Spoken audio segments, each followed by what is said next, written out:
today. Bless all that's going on here at AmFest. We thank you for the team here at TPUSA. We thank you for Erica, Kirk. We thank you for those surrounding her. Bless all of them. Give them wisdom for the days ahead. And we commit this day to you and this time to you. And we ask all of this now in Jesus' name. Amen. God bless you.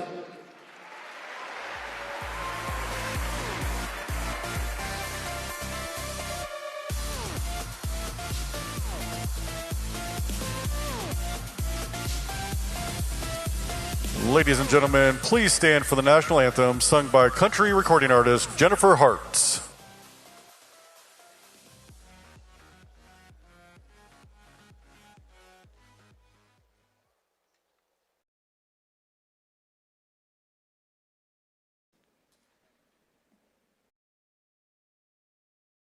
Oh, say, can you see by the dawn's early light what so proudly we hailed at the twilight's last gleaming, whose broad stripes and bright stars through the perilous fight o'er the ramparts we watched were so gallantly streaming, and the rocket's red glare, the bombs bursting in air, gave proof through the night that our flag was still there. Oh, say, does that star-spangled banner yet wave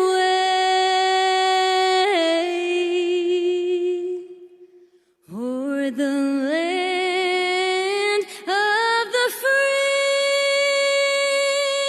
and the home of the brave?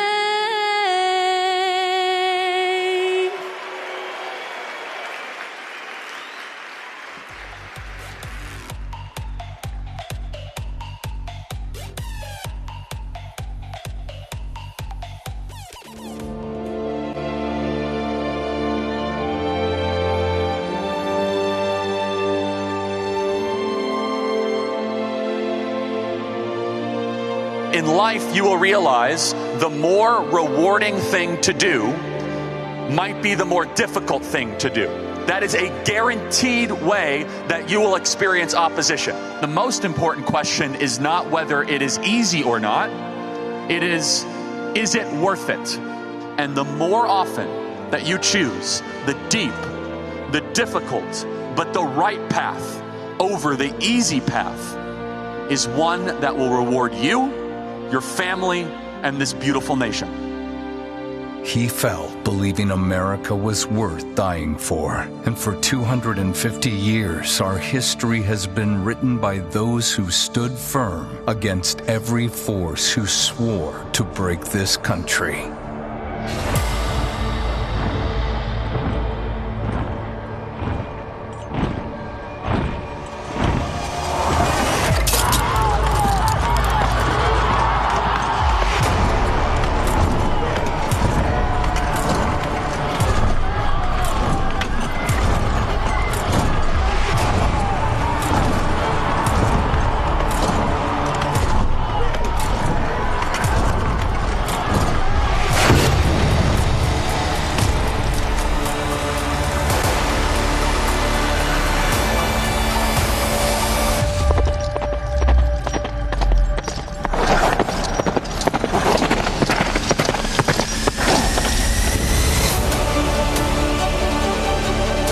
We are in a spiritual war, everybody, that is beyond just the material that we are seeing. This country was founded by courageous Bible-believing Christians. Jeremiah 29:7, seek the welfare of the nation that you are in, because your welfare is tied to your nation's welfare. What makes this movement different is that you are here as a grassroots response to the top-down revolution happening in this country.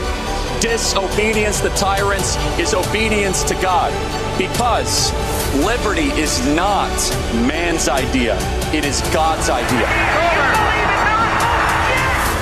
Will the people who are the sovereign in this country do everything they possibly can with this incredible blessing given to us by God to fight back and win?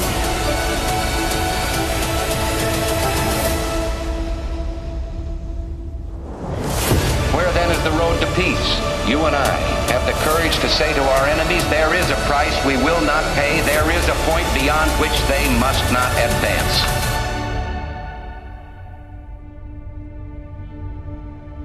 When Turning Point USA was started, I could not have imagined what God had in store for this organization. My political journey was in the midst of the Obama craze in Chicago. As someone who was generally conservative, I realized this generation, millennials, is going to be the most progressive generation in history if we don't do something about this. We're active in about 15 campuses, and we're growing very, very quickly. And keep in mind, this is not just a flash in the pan movement. We're going to become an institution to give them the power and the confidence to stand up and let their voice be heard. I was 18, no idea what I was doing, no connections, no money. We didn't have an office, we didn't have a staff. It was just me just traveling the country doing this, pure grit, pure energy. We are an organization committed to ideas and to principles, not the political parties or politicians. We are in a generational battle right now that the stakes could not be higher. And the experiment and the gift that our founding fathers gave to us could be easily lost if we don't make the proper choices or the right course corrections. That's a lot of people, Utah, I'll tell you what. After Charlie's assassination, we didn't see violence. Instead, we saw what my husband always prayed. We saw revival. You're going to hear of what Charlie did, but I'm here today to tell you the why in what he did. The why brought him the courage. The why brought him the wisdom and the strength. The why is the one that Charlie wanted to welcome as the guest of honor. The guest of honor, his resume is long. He's the King of Glory. He's the Prince of Peace. He's the Savior of the world. He's the living God. He's the God of all mercy and grace. The total embodiment of love. The total embodiment of truth.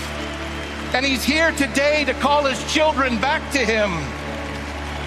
I know I speak for everyone here today when I say that none of us will ever forget Charlie Kirk. We speak with Charlie and for Charlie louder than ever. The tyrant dies and his rule is over. The martyr dies and his rule has just begun. We should be thankful, not angry, to live in this country. Would you agree? We should be thankful. We should be kissing the ground and saying we are the luckiest human beings ever to exist, that we are able to live in this country at this time. And yet I see that half our country seems upset. They seem angry that they're born in this country. America is the greatest country ever to exist, period, bar none. Is the greatest country ever to exist, right? 250 years of brave Americans have proven those words true. Ordinary people choosing sacrifice over comfort, duty over self. I want to honor God in all that I do. I want to be a great husband, a great father. I want to serve this country. I want to try to continue to lead this movement and to speak truth and to never lie. To stop thinking about yourself all the time and instead think about what you should do to help other people and to defend this country above yourself. You still live in the greatest nation ever to exist in the history of the world. There is still so much to be hopeful and to be thankful for. And we have agency. When truth is under attack, America has always answered with voices that refuse to be silenced. Charlie was one of those voices, and now it's our turn to pick up the mic. We have only begun to fight.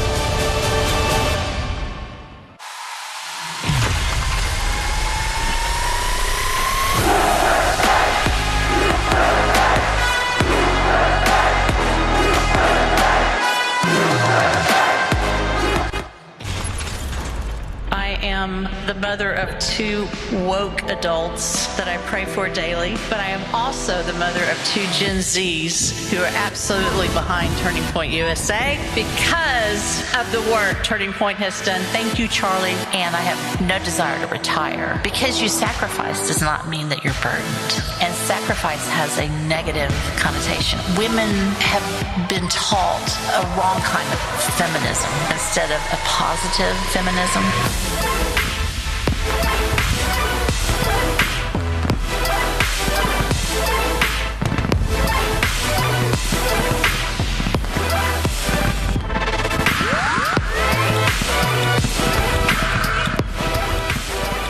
Good morning. Oh my goodness. Good morning, TPUSA. Look at you. Woo! This is absolutely incredible. You know, I am so excited to be here and so excited for what is happening with Turning Point USA. So I just have to ask a question. How many of you are from the great state of Texas? All right. You know, I got to be at the governor's mansion, was that 2 weeks ago, a week ago, where we announced all the Club Americas going to be all over the state of Texas. And guess who followed Texas? How many of you from Tennessee? All right, Tennessee. And I believe we have some Floridians. Is that right? Also? Okay, committed to our Turning Point USA clubs. I mean, I cannot wait to see what those chapters look like. I just want to tell you, you are leading the way. So the next group that I really kind of want to see, and if you'll raise your hands for me, are high schoolers. Give them a hand, guys. Man, what a place to stand up, right? Thank you so much. Thank you so much. I am just excited because I know that we're going to get to that 20,000 mark, right, with Club America. Wouldn't that be amazing? Absolutely amazing. I do want you to know that I did know Charlie a year ago, a little over a year ago. He and I sat down with my husband and Josh Tifo, and we discussed everything that was coming up for Turning Point USA. And it was so wonderful, so beautiful to hear the plans and the trajectory and what was going to be happening. And I am just so excited to have you guys here today to fulfill so much of those dreams and hopes and plans that Charlie had for Turning Point USA. Absolutely amazing. I do want to read a couple of verses real quickly just to give you an insight more into the heart of Charlie. Charlie used to send verses out all the time to different people who were supporters, friends, and things like that. So I'm just going to read the last 2 that Charlie Kirk sent to me. Psalm 9:1. I will give thanks to the Lord with my whole heart. I will recount all of your wonderful deeds. Another one was Psalm 139:5. You hem me in, behind and before, and you lay your hand upon me. You know, it meant so much to be a friend of his personally, but also I want y'all to know there's this other lovely person that I'm getting to know more and more. We sat down recently and were able to visit in Florida, and that is Erica Kirk. Can we just hear it for Erica?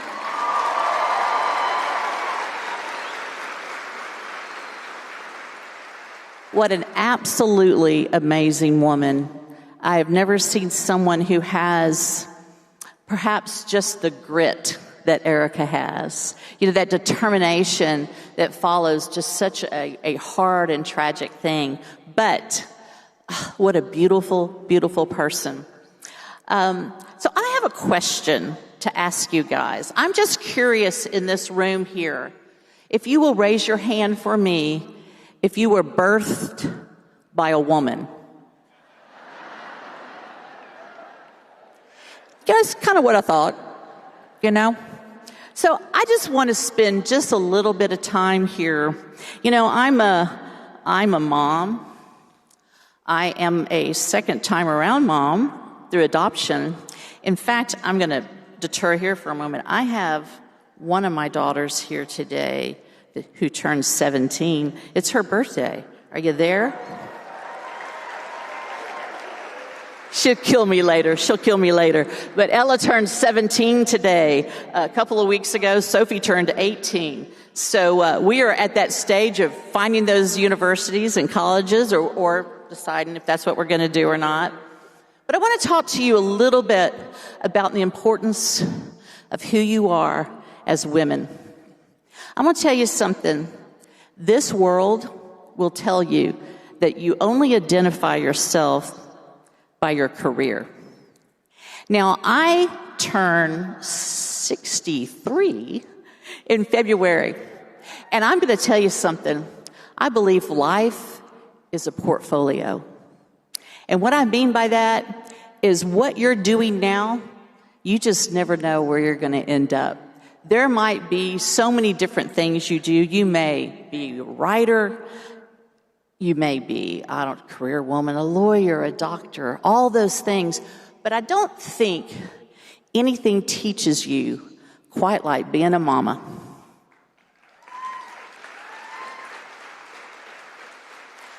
So my grandkids call me Nani. So this is just a Nani talk right now.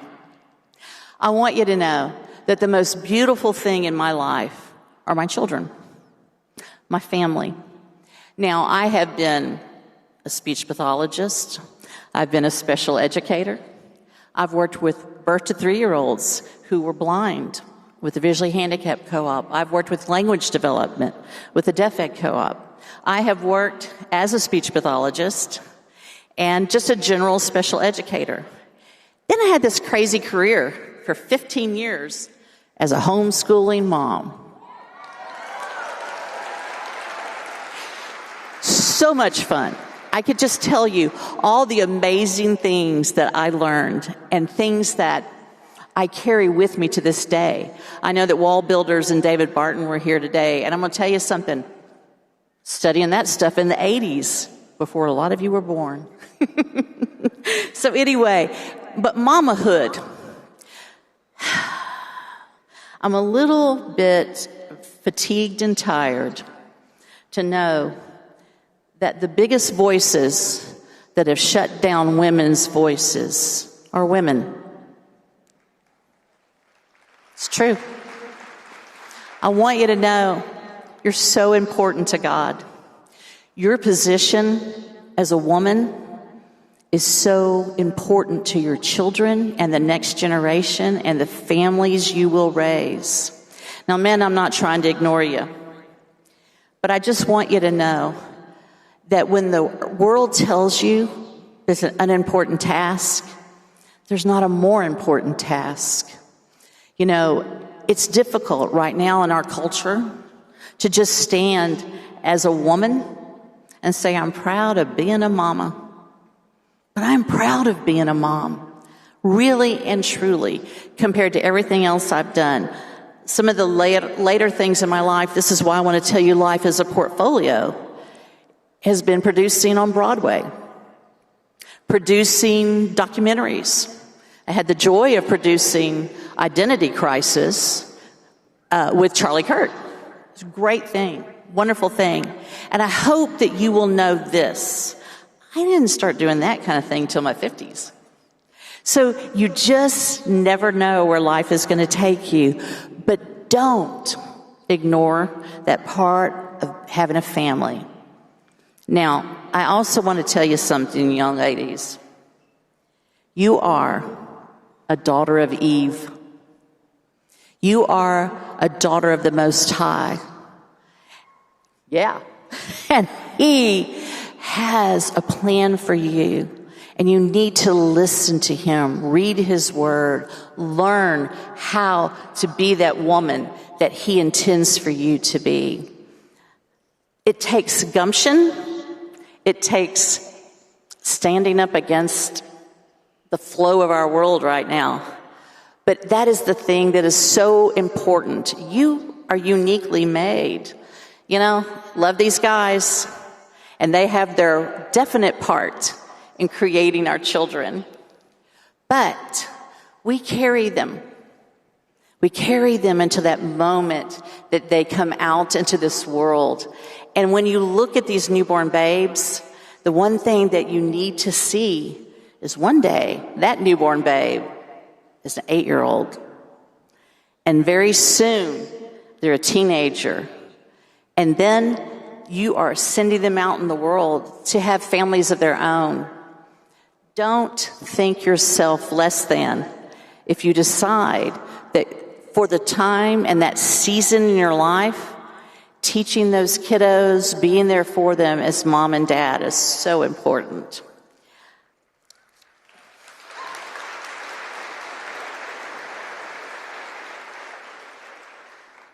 Parenting has its own challenges, so I'll talk to you future dads. It is absolutely another amazing job. You know, I don't know what I would have done without my daddy. He was the one who put up with me when I would, what do you call it, lock horns with him. So Nelda was one of those people who would definitely lock horns. But my dad was always there to guide me, sit me down, talk to me. You know, not quite as emotional as my talks with my mama. Now, my mom has been here this week. My mom is 90 years old. And my sweet mama will be 91 in January. Now, that woman still does water aerobics twice a week, and she still does yoga. She's a pistol. And she still does ministry with shut-in people. So you never know how long your life is going to be and how that portfolio can change and grow as you do. So I just wanted to read another verse to you guys because we have a fight to keep. Our faith. And you know what? When I read that in the scripture, I thought to myself, we do have to fight to keep our faith. It's very different than it was, let's say, when I raised my first batch of kids. They're older now, but my young ones who are getting ready to go off in the world, they can tell you, and I know you know too, it's a struggle. We do have to fight to keep our faith. We have to fight to keep our faith, try as hard as you can, take hold of eternal life. It is a life you were chosen to have when you confessed your faith in Jesus. I just want to tell you, it is a joy to see you. It is a joy to be a big supporter of Turning Point USA. I'm just looking to you guys. I want you to know you warm my heart, you bless me, and I want you to go bless the world. So I'm going to pray over you before I get off here. So if you'll bow your heads for just a minute, or you can look up, however you like to pray. Lord Jesus, I just ask your blessing across this entire room and arena, for those who are outside the arena, for the speakers that are here, Lord God, but for this generation, for these high schoolers, for these college students, Lord Jesus, bless them. Bless each and every one of them. Lord God, may they have a family. May they raise their children in the faith with you, Lord Jesus, following you.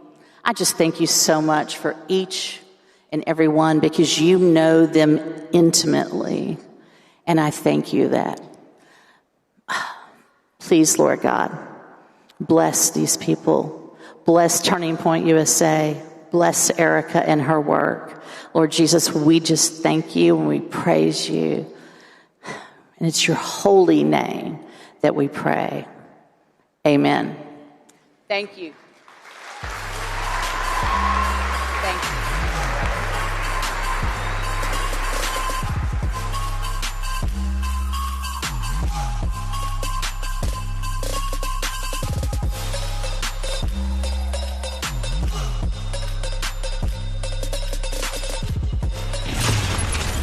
That's what we want, equality, not equity, not the same outcome, but the same opportunities for all of our people. That's the thing that really made America into a great nation.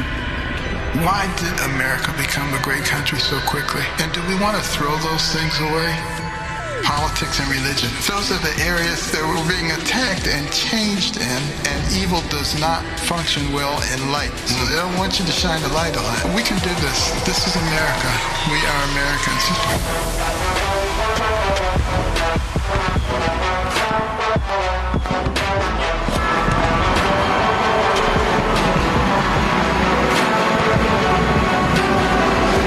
Thank you.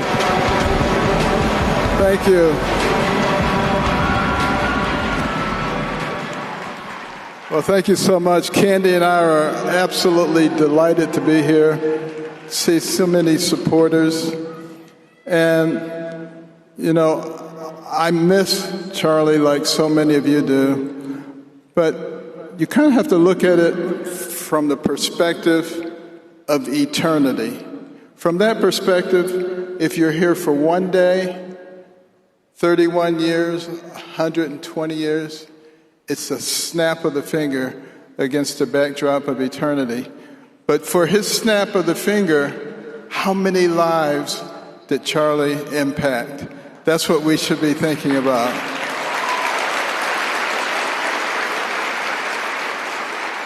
We are so lucky. We are so lucky to live in this country. Have you ever thought about it? You can live in any environment you want in this country. You don't have to ask anybody.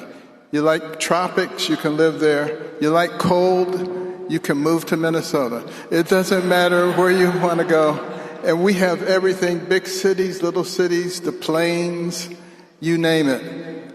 And we are extraordinarily blessed, and we need to keep it that way. But our founders wanted not only that, they wanted a place where people could live in freedom and where the will of the people would be respected. Now, so many people in Europe said, it'll never work. You can't have a society that's run by the will of the people. You have to have a monarch. You have to have a ruler. Well, ladies and gentlemen, it's 250 years later, and we're still here.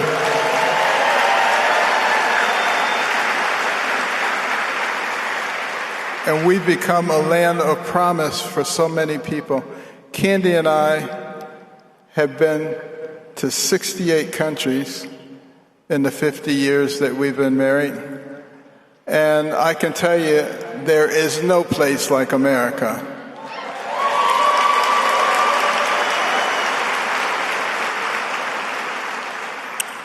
Now, there are those who don't like the success that we've had, and they would very much like to change it.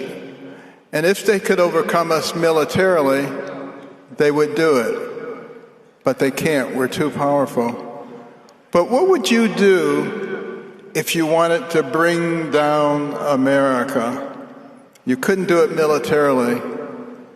I think you might think about our education system. Could we possibly infiltrate the teacher unions and the public schools so that we can indoctrinate the children? Could we gain control of the media, of Hollywood, so that we could change the culture of the people? Should we do everything we can to destroy the American family, the traditional family? Should we try to introduce other things and make them the equivalent of one man marrying one woman and bringing up children? Those are things that are going on. We recognize that. Should we infiltrate the churches and convince the ministers to preach the social gospel rather than the gospel that is in the book of the Bible about our Lord and Savior Jesus Christ, who has saved all of us?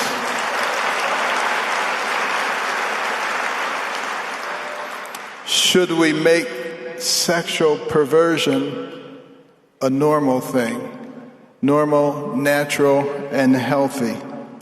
Should we encourage student riots to foment public protest? Should we break down cultural standards of morality with pornography and other types of immorality? Should we discredit the American Constitution, make it old-fashioned and out of step? Say they were horrible men, because some of them had slaves. You know, I get tired of hearing people go back to the slavery argument. It means they don't know anything about world history, because there's no society that hasn't had to deal with slavery in the history of the world.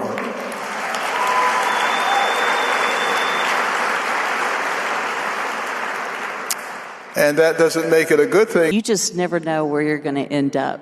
There might be so many different things you do. You may be a writer.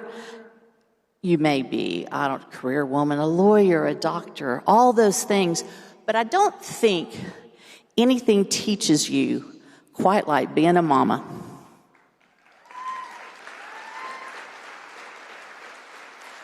So my grandkids call me Nani. So this is just a Nani talk right now.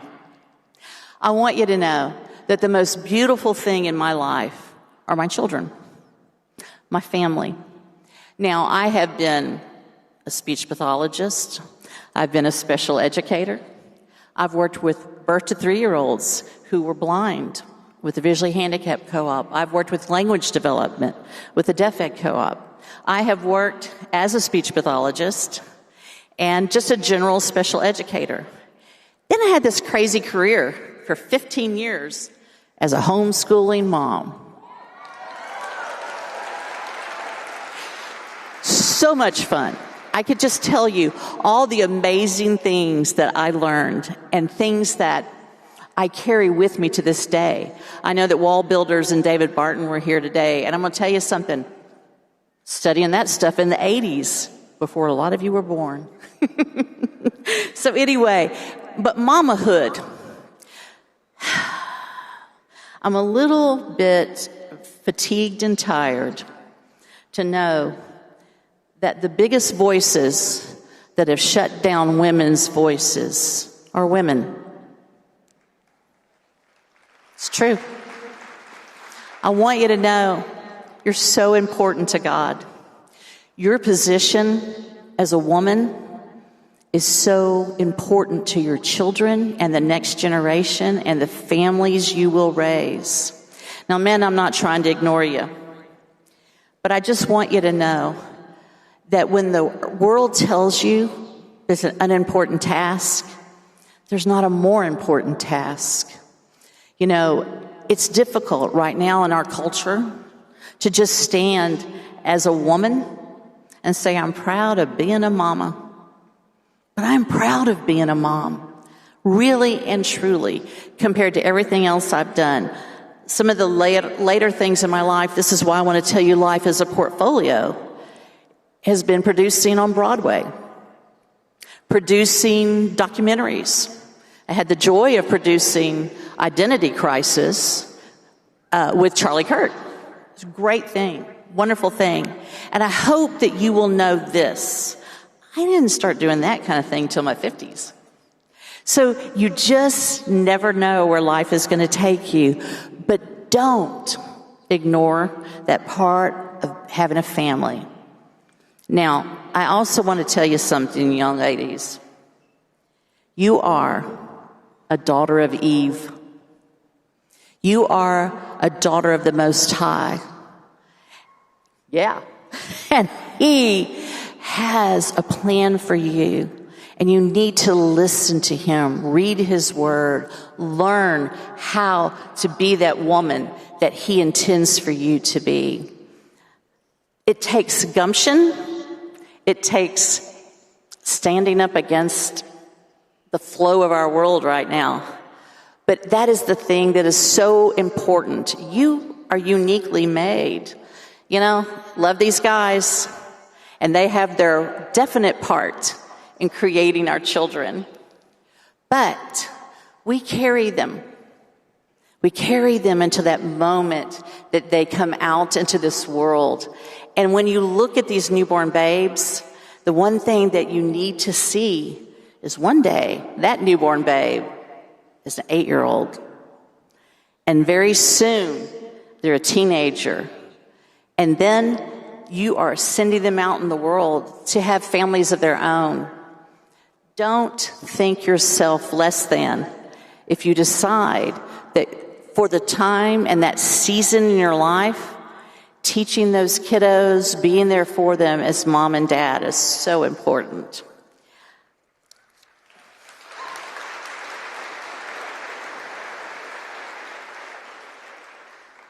Parenting has its own challenges, so I'll talk to you future dads. It is absolutely another amazing job. You know, I don't know what I would have done without my daddy. He was the one who put up with me when I would, what do you call it, lock horns with him. So Nelda was one of those people who would definitely lock horns. But my dad was always there to guide me, sit me down, talk to me. You know, not quite as emotional as my talks with my mama. Now, my mom has been here this week. My mom is 90 years old. And my sweet mama will be 91 in January. Now, that woman still does water aerobics twice a week, and she still does yoga. She's a pistol, and she still does ministry with shut-in people. So you never know how long your life is going to be and how that portfolio can change and grow as you do. So I just wanted to read another verse to you guys because we have a fight to keep. Our faith. And you know what? When I read that in the scripture, I thought to myself, we do have to fight to keep our faith. It's very different than it was, let's say, when I raised my first batch of kids. They're older now, but my young ones who are getting ready to go off in the world, they can tell you, and I know you know too, it's a struggle. We do have to fight to keep our faith. We have to fight to keep our faith, try as hard as you can, take hold of eternal life. It is a life you were chosen to have when you confessed your faith in Jesus. I just want to tell you, it is a joy to see you. It is a joy to be a big supporter of Turning Point USA. I'm just looking to you guys. I want you to know you warm my heart, you bless me, and I want you to go bless the world. So I'm going to pray over you before I get off here. So if you'll bow your heads for just a minute, or you can look up, however you like to pray. Lord Jesus, I just ask your blessing across this entire room and arena, for those who are outside the arena, for the speakers that are here, Lord God, but for this generation, for these high schoolers, for these college students, Lord Jesus, bless them. Bless each and every one of them. Lord God, may they have a family. May they raise their children in the faith with you, Lord Jesus, following you. I just thank you so much for each and every one because you know them intimately. And I thank you that. Please, Lord God, bless these people. Bless Turning Point USA. Bless Erica and her work. Lord Jesus, we just thank you and we praise you. And it's your holy name that we pray. Amen. Thank you. Thank you.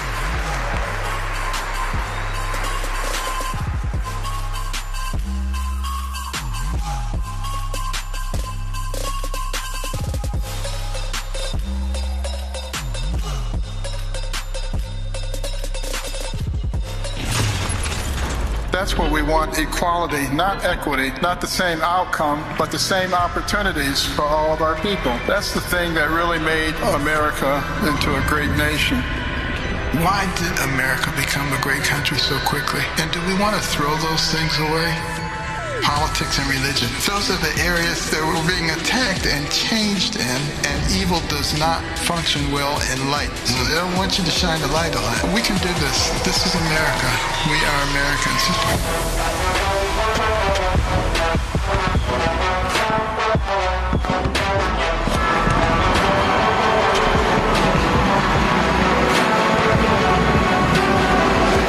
Thank you. Thank you. Well, thank you so much. Candy and I are absolutely delighted to be here, see so many supporters. And, you know, I miss Charlie like so many of you do, but you kind of have to look at it from the perspective of eternity. From that perspective, if you're here for one day, 31 years, 120 years, it's a snap of the finger against the backdrop of eternity. But for his snap of the finger, how many lives did Charlie impact? That's what we should be thinking about.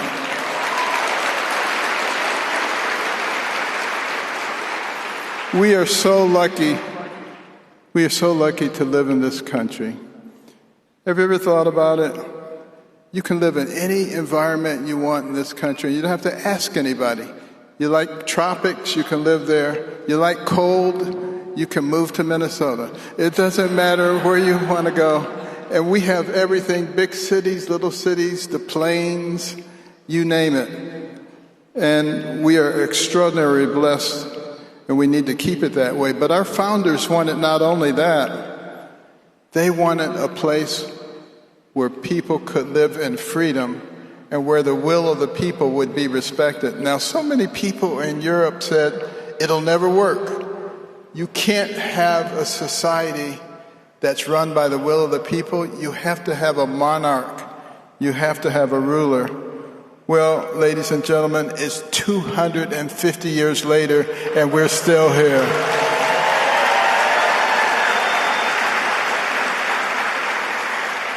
And we've become a land of promise for so many people.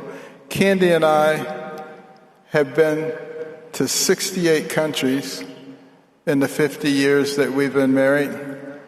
And I can tell you, there is no place like America.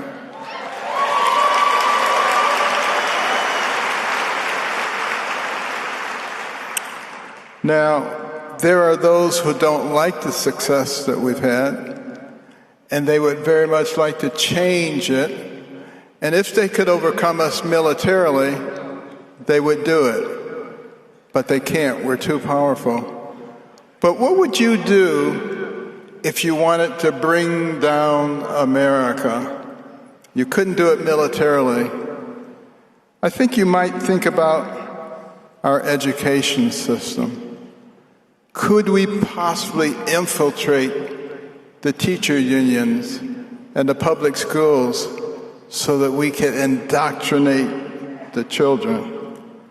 Could we gain control of the media, of Hollywood, so that we could change the culture of the people? Should we do everything we can to destroy the American family, the traditional family? Should we try to introduce other things and make them the equivalent of one man marrying one woman and bringing up children? Those are things that are going on. We recognize that. Should we infiltrate the churches and convince the ministers to preach the social gospel rather than the gospel that is in the book of the Bible about our Lord and Savior Jesus Christ, who has saved all of us?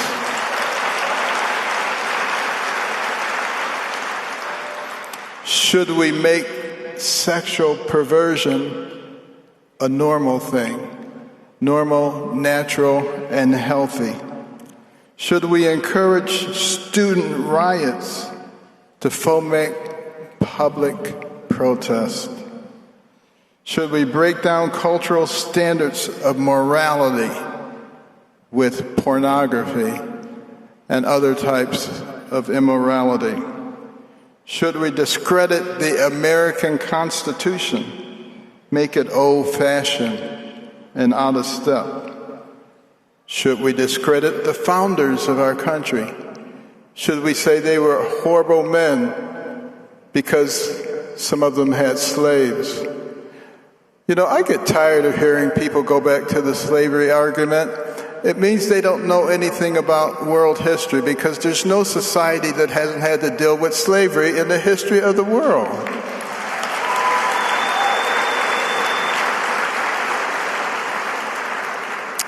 And that doesn't make it a good thing, it's an evil thing.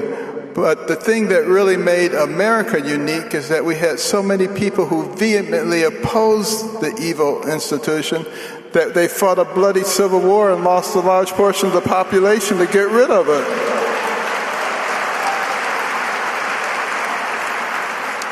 That's what we need to teach our children about. Smart people are able to learn from mistakes. Stupid people have to keep making the same mistake over and over and never seem to learn. And I believe we're smart people, and we can do something about that. The other thing that I would try to do if I were trying to destroy America is manipulate the history of this country. We have an incredible history, but people are trying to alter and rewrite that history so that we will not have patriotic individuals. It's something that we must fight, something that we fight very vigorously with the Little Patriots program. Teach our children what our values are and what our true history is, the good, the bad, and the ugly. But the fact of the matter is, there's a lot more good than there is bad and ugly, and we need to be talking about that. Another thing I would do is discredit the FBI and try to demonize the police and try to control the unions. Well, guess what? That's not an original thought. All those things that I just said, they've been going on in our country for years. And if you go back and read about some of the things that were written by people in our own country, Congressman Herlong, for instance, of Florida, in January 10th of 1963 in the Congressional Record, read the 45 goals of communism in America. This is how they were going to bring us down. All those things I just mentioned are just a portion of those things that are going on. And to try to create us as enemies of each other because we don't agree on things. I have to tell you, we are being manipulated. We are pawns. And if we buy into it, we get what we deserve. We don't deserve what is coming if we continue down the path of thinking that we're each other's enemies because we disagree about something. It's okay to disagree about something. It's not agreeable and it's not okay with God to hate your neighbor because you have a disagreement. We are not enemies.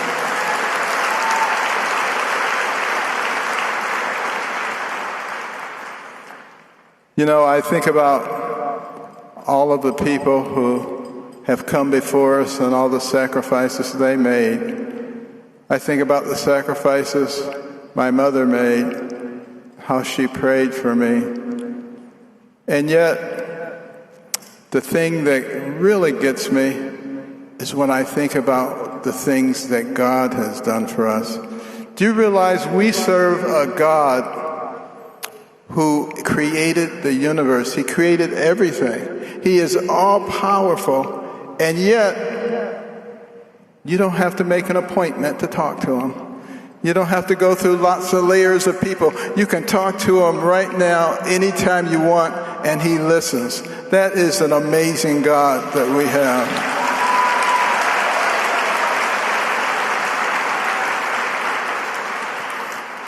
And he also is a God of irony. Because when I was a teenager, I had a terrible temper.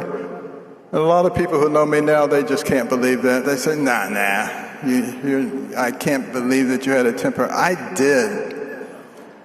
And I tried to stab someone once. The Lord saved them because they had a large metal belt buckle on under her clothing, and a knife struck it and broke. And I was horrified. But let me tell you what a wonderful God we have. He said, Benny, so you like knives, do you? Well, I'm going to take that knife out of your hand and I'm going to replace it with a scalpel so you can save people's lives.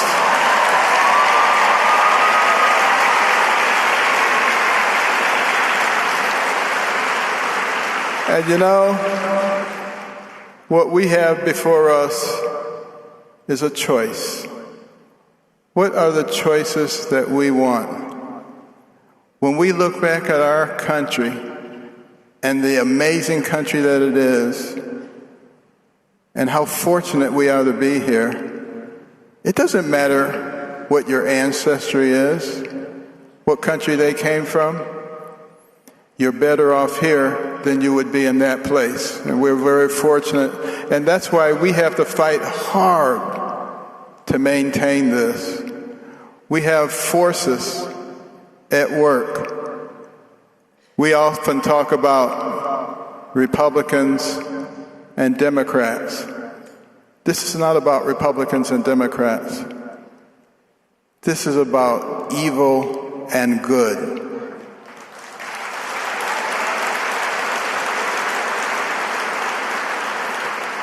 And it means that we are involved in a battle of life and death. But as you know, to win a battle requires courage. Those who shrink back and only think about their own lives are not likely to win that battle.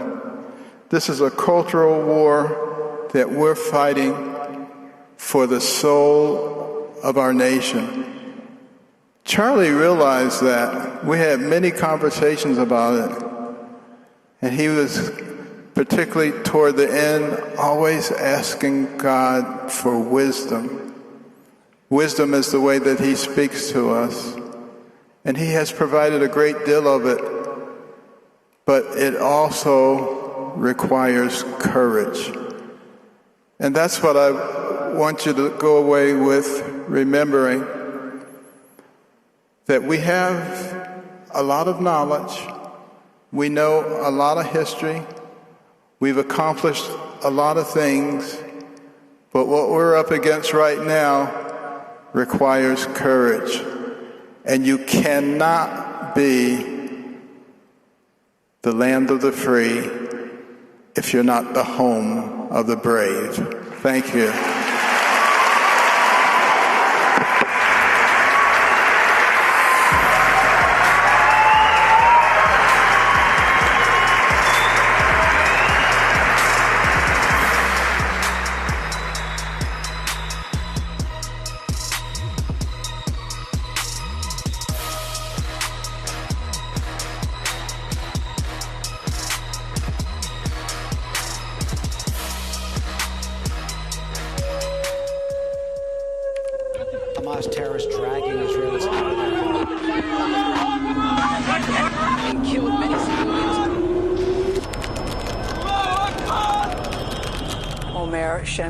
Was one of those festival goers. My son is in the hands of terrorists.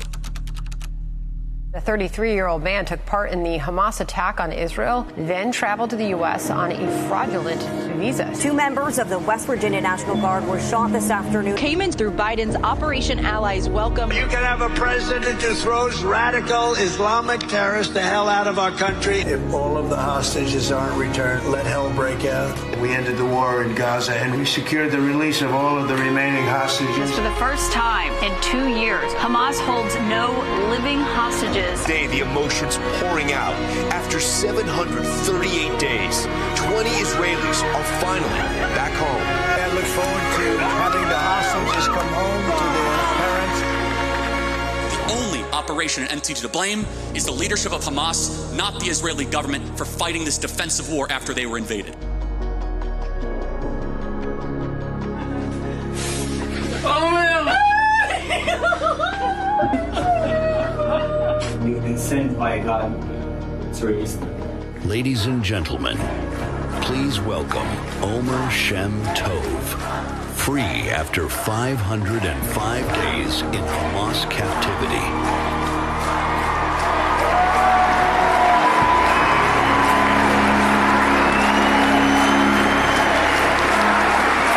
Thank you, tyranny. Thank you. Thank you. Good morning, everyone. Good morning. Wow. Thank you, Turning Point USA, for inviting me to speak today. It is an incredible honor to be here. My name is Omer Shem Tov, and today I stand before you as a free man.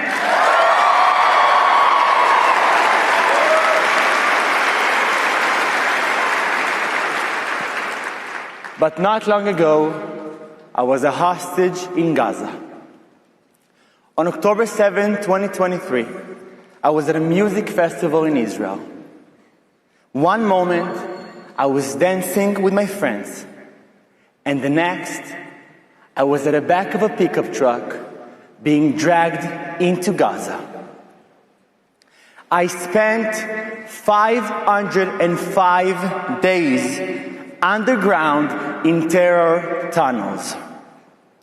There was no fresh air, no sunlight, no sense of time. Just darkness, pitch black, 24 hours a day.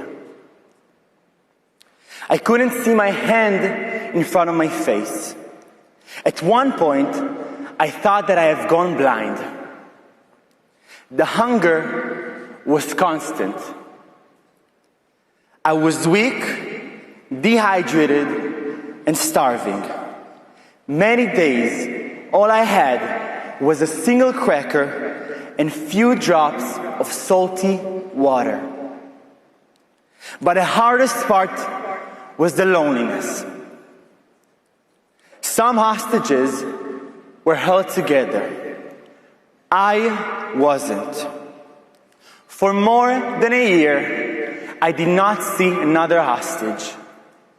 No voices, no faces, no human connection. Just silence, darkness, and fear. I had to find a reason to live.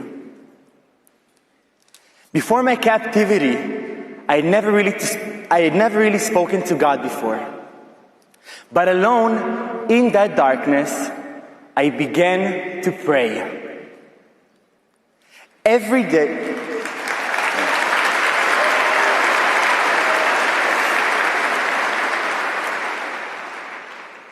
day, I spoke to Him. I whispered, God, how are you? How was your day? Are you okay? And in that darkness, I felt His presence. I thanked Him for everything. For everything. For the food, even though there was almost none. For the water, even when it was salty. For my life, even though it was in danger every single day. About 100 days into my captivity, the IDF fought just above me. And when they moved on, they left behind books. My captors brought them to me.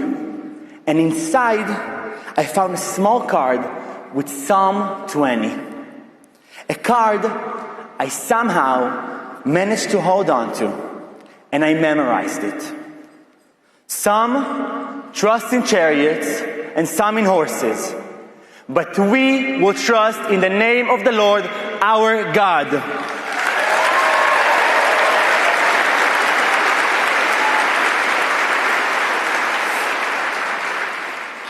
I didn't know it then, but while I was whispering those words in Gaza, my mother was reciting the same psalm in my bedroom in Israel, praying for my return.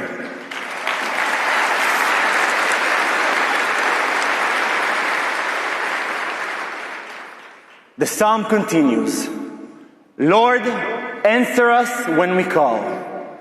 God answered us. In those tunnels, I found God, and He saved me.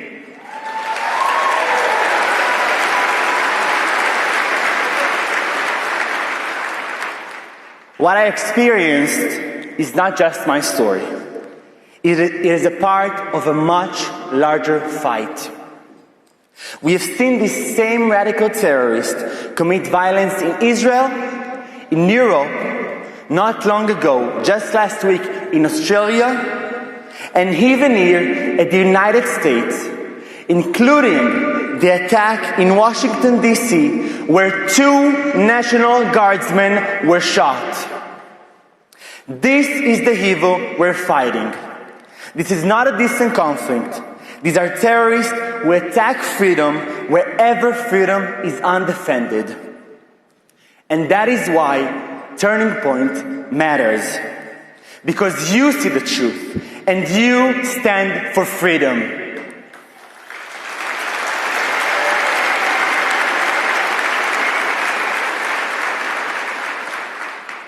Charlie Kirk, of blessed memory, once said, Israel is a civilized country. Hamas are savage animals. Take it from someone who spent 505 days as their hostage. He was right. They are savage animals. I can tell you something else about the terrorists who held me captive. There was one man they feared the most. President Donald Trump.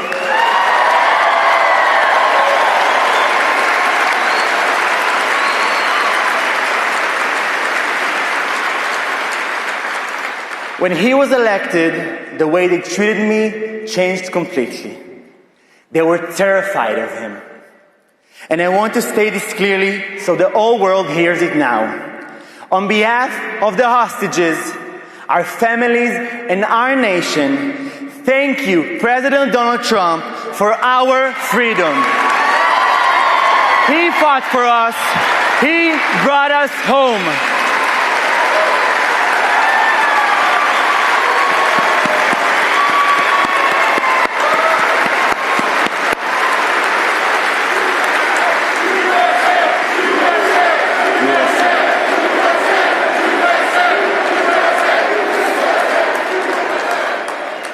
When he met us at the White House, he promised to bring home the remaining hostages, living and dead, in one deal. And he kept that promise.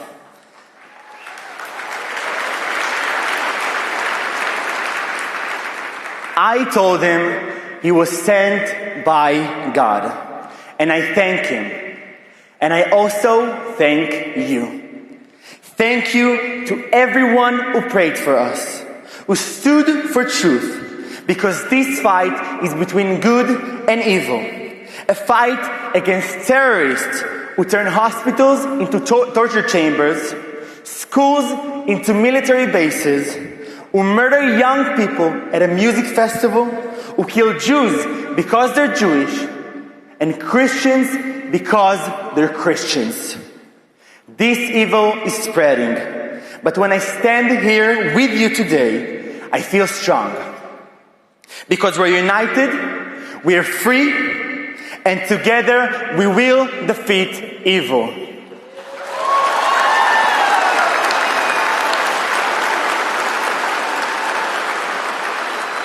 And to those of you in this room, I know you too have faced difficult moments.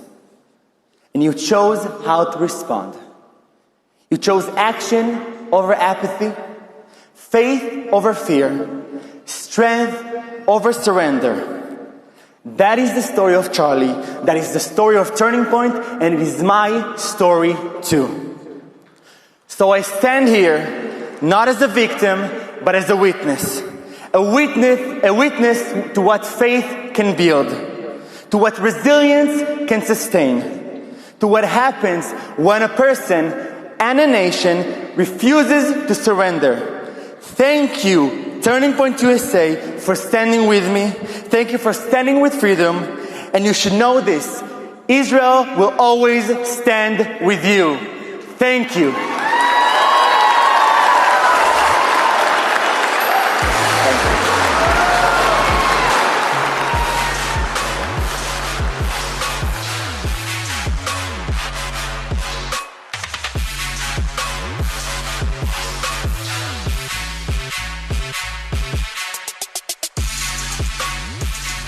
everyone. Indeed, the steal was stopped on Election Day. I think in no small part thanks to Judicial Watch's heavy lifting.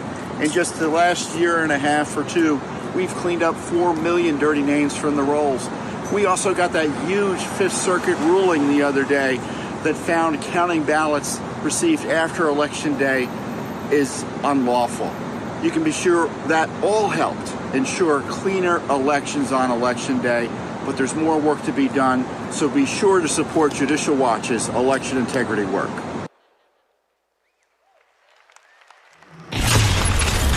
I bear the burden of the responsibility to have to make decisions that is best for her first, not me.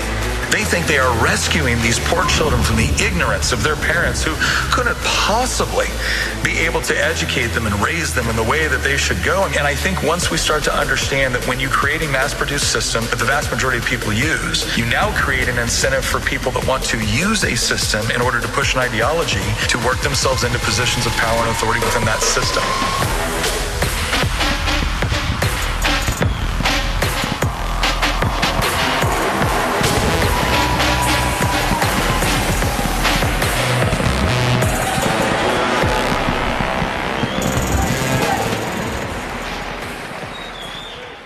All right, first things first. Where's Josh Aguilar? All right, that's my cousin. Ladies, he's single. Hey, look, I want him to find a good Christian conservative girl, and this is a target-rich environment. I'm going to apologize. That's all the humor I got for you. I wrote something the day that Charlie was murdered that resonated with some people, and I wanted to read it here and talk about it a little bit because it offended the left, because of course,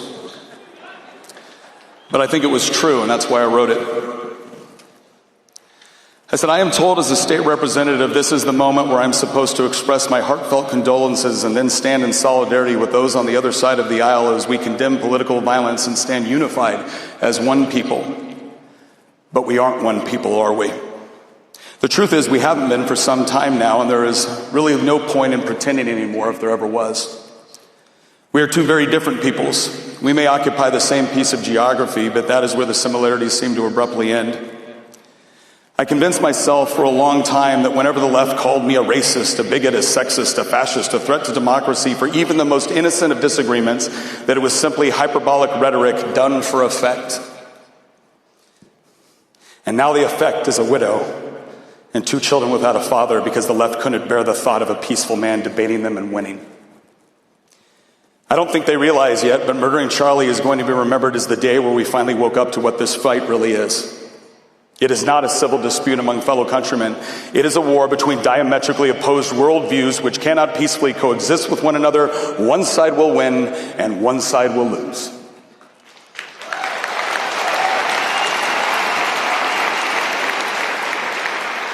Charlie tried to win that fight through argumentation, through discussion, through peaceful resolution of differences, and the other side murdered him for it. Not because he was extreme or inciting violence or any other hyperbolic slur they hurled at him. They murdered him because he was effective, because he was unafraid, because he inspired others and made them feel like they had a voice and that they were not alone. And he did it at the very institutions which have fomented so much hatred toward conservatives. I don't want to stand in solidarity with the other side of the aisle. I want to defeat you.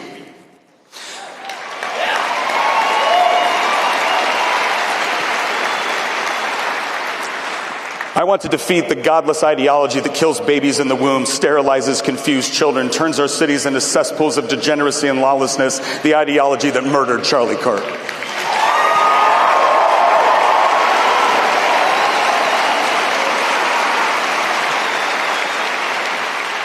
Social media is aflame right now with leftist celebration of Charlie's death. I wonder if any among them understand what has just happened. If there is a Yamamoto somewhere in their midst warning that all they have done is awoken a sleeping giant. I doubt it. I think they gave up such introspection and self-awareness a long time ago. I don't know exactly what will happen next. I just know that it won't be the same as what has happened in the past. There will be thoughts and prayers. Charlie would have wanted prayers. Not for himself, but for those left behind and for the country he loved. But then there will be a reckoning. My Christian faith requires me to love my enemies and pray for those who curse me. It does not require me to stand idly by in the midst of savagery and barbarism, quite the opposite.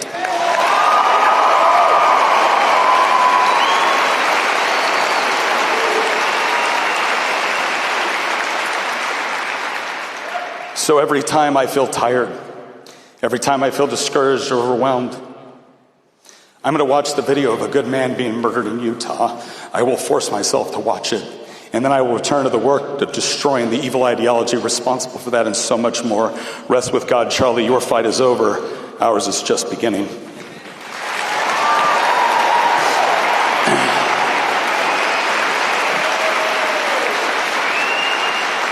Now, as I said before, the Speaker of the House of the Virginia House of Delegates immediately sent out a text condemning that statement. Many others followed suit. So what did they take issue with? They take issue with the point where I said that this is a war between diametrically opposed worldviews. According to them, that's not true. Well, I'm thrilled to hear it. If it's not true, okay, on the left, someone, you tell me, when will you not require me to subsidize the destruction of death in the womb? When will you not require me to subsidize the mutilation of gender-confused children? When will you not require me to subsidize the indoctrination of children within our school system? When will you not systematically seek to disarm me and prevent me from being able to protect my family? When will you cease constantly using the government to intervene into the lives of free people in a way it was never intended? And we know the answer. The answer is never. That is their objective. It is diametrically opposed to my own. Now, I chose my words very carefully. I did not say that this was ultimately a war between people because I am very aware of my mandate from the God that I serve, that I am to forgive my enemies, that I am to bless those who curse me. But you know what Romans 12 also commands me to do? Abhor evil. Not tolerate it, not accept it, not accommodate it, and sure as hell not celebrate it.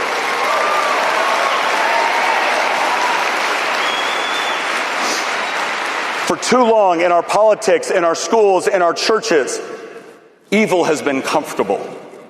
It has been accommodated. It has been celebrated. And I'll tell you something. Sometimes you don't understand what evil is when you see it.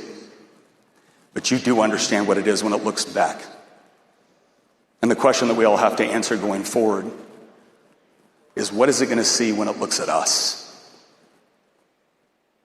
Because I wanted to see right through me and see the living God that I represent.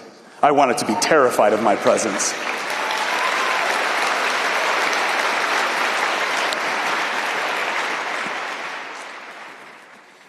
My father was a detective with the LAPD, served in robbery homicide division. I remember he had this one case that he was investigating. It was an officer-involved shooting. And this officer had actually left cover and exposed himself to gunfire in order to save his partner. And in the process of doing so, his commander wanted to punish him for it. Thought he hadn't followed policy closely enough, thought he should have waited and called for more backup before he responded to save his friend and his partner. And I remember asking my dad, he said, was he right? And my dad looked at me and he goes, should he have called? Because Nick, we're the ones they call. I see people constantly wondering, what happens next? Where's the next Charlie? Can I tell you the thing that I admired most about Charlie Kirk? He didn't build an organization, go all over the country so he could point to Charlie Kirk. He pointed much higher.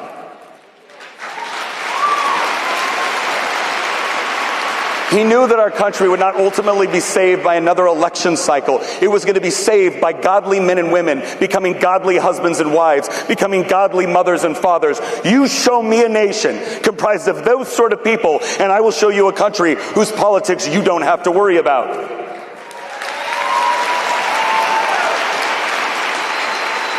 So the time for wondering what comes next is over. It's done.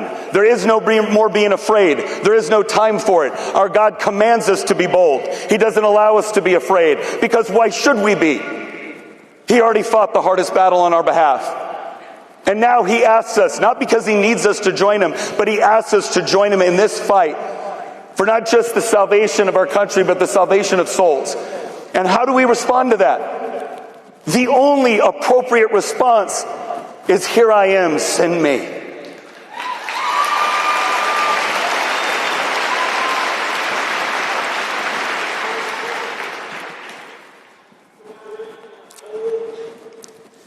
I get asked all the time, do you really think we can save the country? Can I just tell you something in all honesty? Stop asking me. Stop asking. What are you doing, keeping score? You going to check back in to decide whether or not it's worth fighting for? The last message Joshua gave to the children of Israel was, choose this day whom you serve. But as for me and my house, we will serve the Lord. He was not taking an opinion poll. He was not trying to see whether or not a majority supported his decision. He was telling them that regardless of what you decide, he had already made his decision. You want to know the sort of people that save a country? It's the sort of people that have committed to fight for it regardless of what the potential outcomes could be.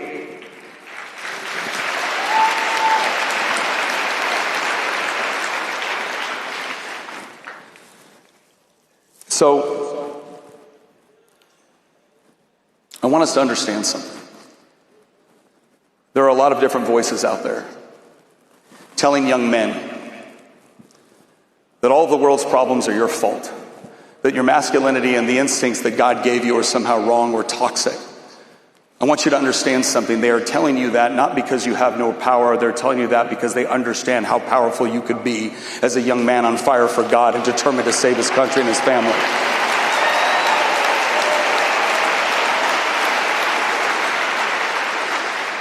To the young women in the audience, they've tried to have you give up the true femininity found in Proverbs 31, a woman that my wife describes as one of the most intimidating and impressive women she's ever read about. They're trying to get you to give up that in order to sell you a perverse version of feminism, which looks more like the characteristics of a licentious man than it does a noble woman.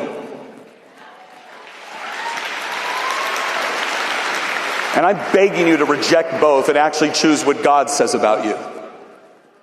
Because that's ultimately what's going to save the country.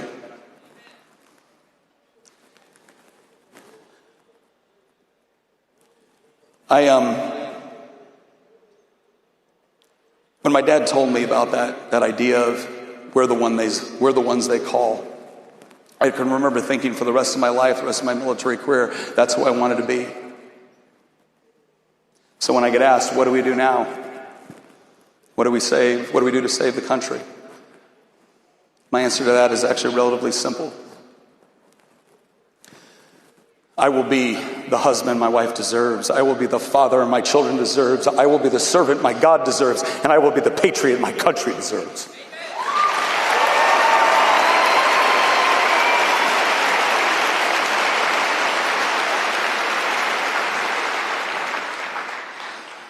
So choose this day who you will serve. But as for me and my house, I will serve the Lord, and I will ensure that nothing can tempt me, can intimidate me away from the mission that has been given to me. My job is not to find a noble mission and ask God to join me. My job is to ask what God is doing and to join him in that process. And to do so without fear.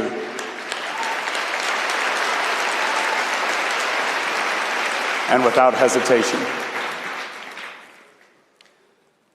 And that's what I'm asking of all of you. You don't need to wonder if you're called. You were born for a moment such as this. Past generations of saints and patriots call to you, reminding you of the debt we owe to them. Future generations will live in the world and the country crafted by your response. So go forward, boldly, unapologetically, confident in the victory that Christ has already given us, and knowing that at all times we are far more concerned about what God says when we arrive than what man says when we are gone. Godspeed.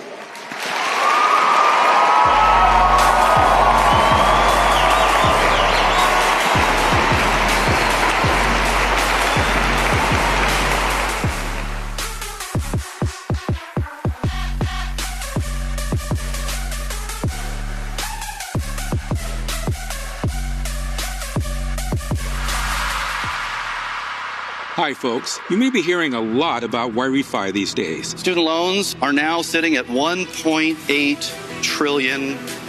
You need to talk to Y-Refi. And they don't care what your credit score is. My partner and I created this company with the intention of taking it to help borrowers get out of debt. Y-Refi is the only company in the country that does what we do. I think very highly Y-Refi. We're all in with them. We invited God into our homes. We invite him into our company. We want to make it an incentive for you to want to work with Y-Refi. We give these folks the dignity to pay back their debt. Please welcome the Chief Investment Officer and Managing Partner of Y-Refi, Lane Schoenberger.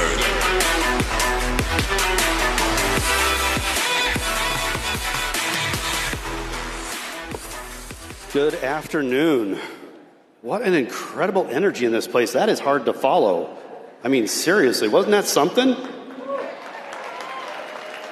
It's an honor to be here among so many driven, passionate people who believe in opportunity, personal responsibility, and freedom. My name is Lane Schoenberger. I'm the Chief Investment Officer and founding partner of Y-Refi. And we're so proud to partner with and sponsor Turning Point, wrapping up this year here in Phoenix, our hometown, at this amazing AmericaFest. This has been a real treat to be here. So here we are. We stand at a crossroads, and now more than ever, it's crucial to have leaders who speak the truth boldly. We need to get back to our conservative values. We need strong families, hard workers, faith, freedom, and people who tell the truth. So I'm going to share a little truth with you. There are numerous reasons why this country is in debt, and a lot of it. But I think we can all agree that out-of-control government spending is the reason for that problem. So I'd like to discuss one part of the problem briefly. As of June 2025, total student loan debt in America was approximately $1.81 trillion, affecting nearly 45 million Americans. This debt includes federal debt, private debt. It's an absolute travesty. The only way to solve the student loan crisis is to remove the government from the equation, get them out of the lending business. Yes, thank you. We need to return control to the private markets where it belongs, because if history has taught us anything, it's that we already know capitalism can address a problem, find a solution, and fix it very quickly. My partner and I founded Y-Refi because we saw that millions of young people were graduating from college with insurmountable student loan debt with no clear path to repay it. So I'd like to speak directly to the students and the young leaders here today. Yesterday, a lot of you were sitting right here in the front. Many of you are dreaming big, and you should. You're building your future, investing in yourselves, and stepping into the world with passion and purpose. However, I also know that many young people, those dreams come with a big price tag that can follow you for decades.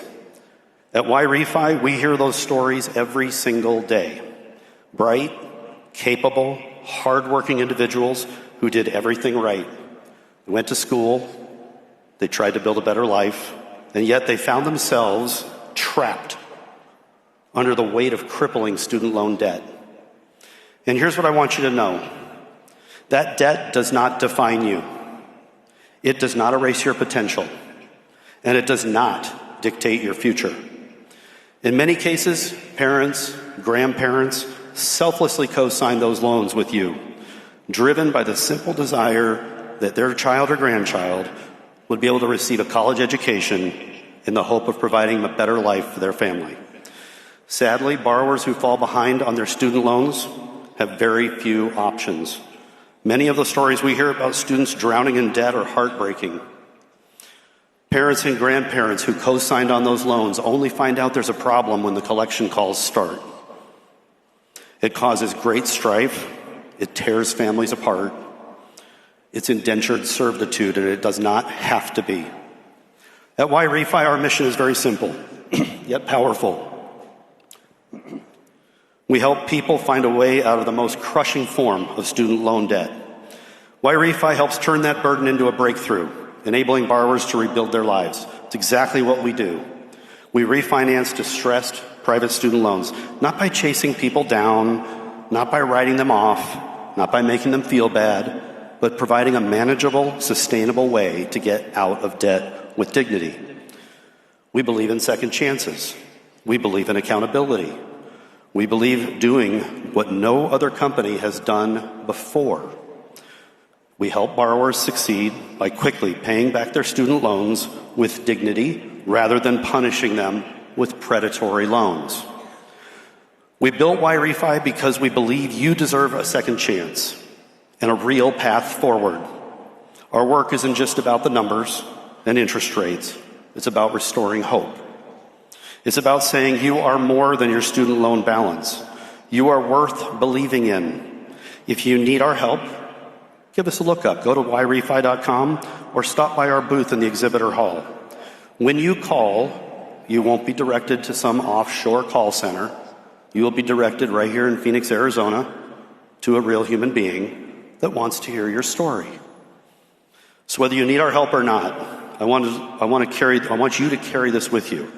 Never let debt, this type of debt or any other type of debt, steal your drive. Never let a setback silence your purpose.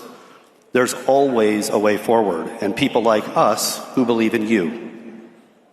I'd like to direct my next point to those in the audience who believe in the principles of capitalism, entrepreneurship, innovation, and the American dream. My partner and I founded YRefi based on these principles, and for those reasons, we have chosen not to use institutional capital, Wall Street money, or venture capital money to grow our company.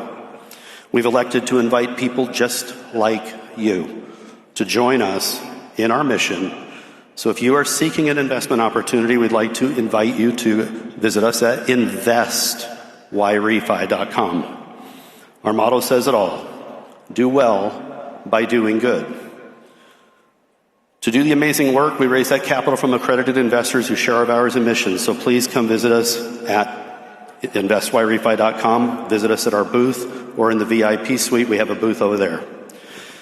Now, I'm going to have a little bit of fun. If you're looking for a career change or an opportunity to help people have fun, make money, YRefi is hiring. Boy, are we hiring. Pretty much company-wide right now. We offer amazing benefits, a retirement plan, so many other benefits. I picked up one of these at our booth before, and I'm reminding myself of all the cool stuff we bring to our employees, things like a gym membership, retirement plan, all the different benefits, you name it, it's all here. Catered lunches on Fridays, fully stocked kitchens. I mean, we really do everything we can to make the employee experience as amazing as it can possibly be. So go check out YRefi.com, click on the careers tab and see what's available to you. We're right here in Phoenix, Arizona, and we invite you to come in and check us out. Now, before I end, I'd like to take a moment to honor someone whose vision and belief in YRefi has meant the world to me personally and to YRefi, a person I was fortunate enough to call a friend, Charlie Kirk. I was there in September. Yeah. Charlie's an amazing human being, and his loss is a tragedy, not just for me personally, but for this country, frankly, the world. Charlie understood what YRefi stands for. He believed in our mission, our approach, and the impact we make. His support inspired us every day to keep pushing forward, to keep fighting for the idea that everyone deserves a path to redemption and prosperity.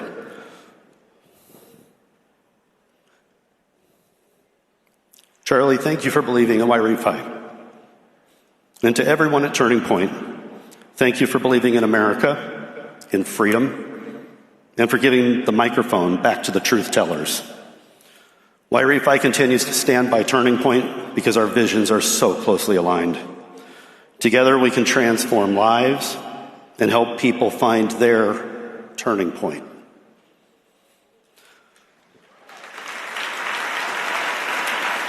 Thank you. So I'm just going to end on this note. May God bless America.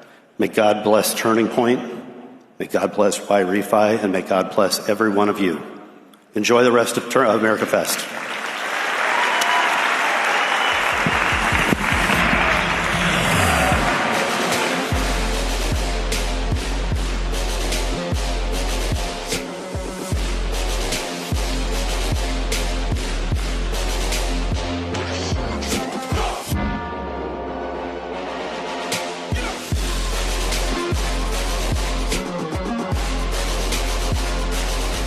Have you ever wondered who stands up for your right to live out your faith, protect your family, and defend your freedoms?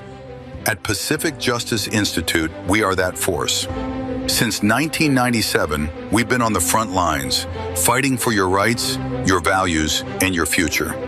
Founded by Brad Dacus, a passionate champion for liberty, PJI is a nonprofit legal organization that provides fierce, free legal support to parents, students, churches, and workers across the nation. They've been doing so much to equip pastors across the country and to really fight for the values that have made this country so great. Honored to be supportive of PGI. And I gladly stand up next to you and defend her still today.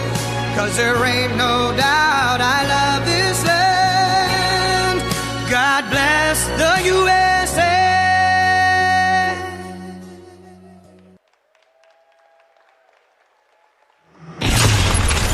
Close to half of all American kids are overweight or obese. Ultra-processed foods make up 70% of the calories that kids eat now. The poisoning of our food and the environment is the issue. They are intentionally getting us sick, and they're making trillions of dollars off of us, and nobody's batting an eye. We are not asking questions about big chemical, big ag, big food, or big pharma. Who cares about politics if the next generation is dead or close to it before they can even vote?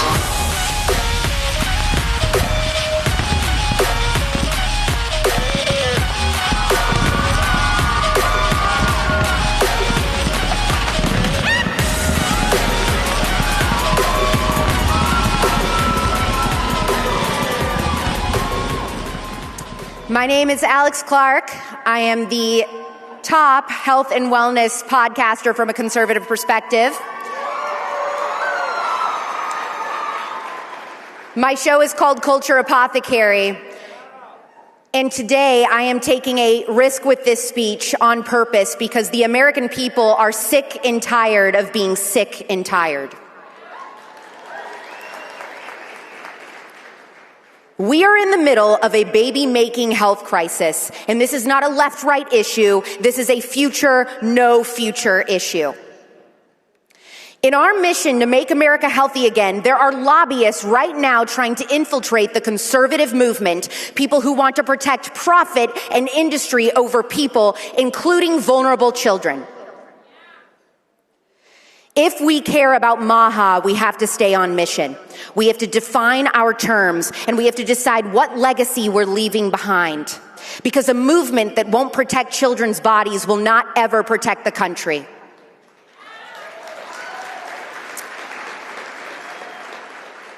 Big chemical, big ag, and big food are trying to split MAGA from MAHA so things can go back to business as usual, but we don't want that, do we?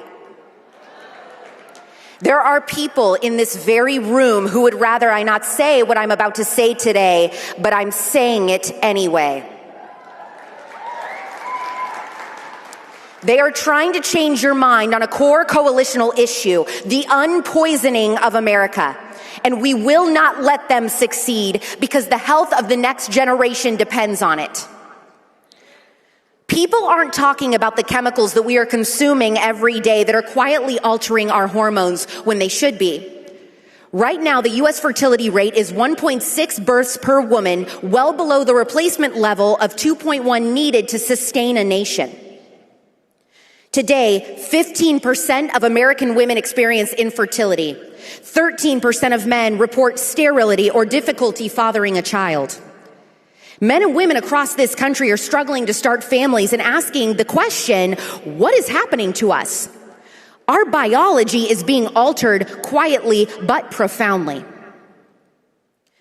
And if we as conservatives truly care about family formation, healthy pregnancies, and the fertility of the next generation, then we must confront chemical exposure and the fertility crisis, not someday, but now, because a nation that can't reproduce cannot remain free.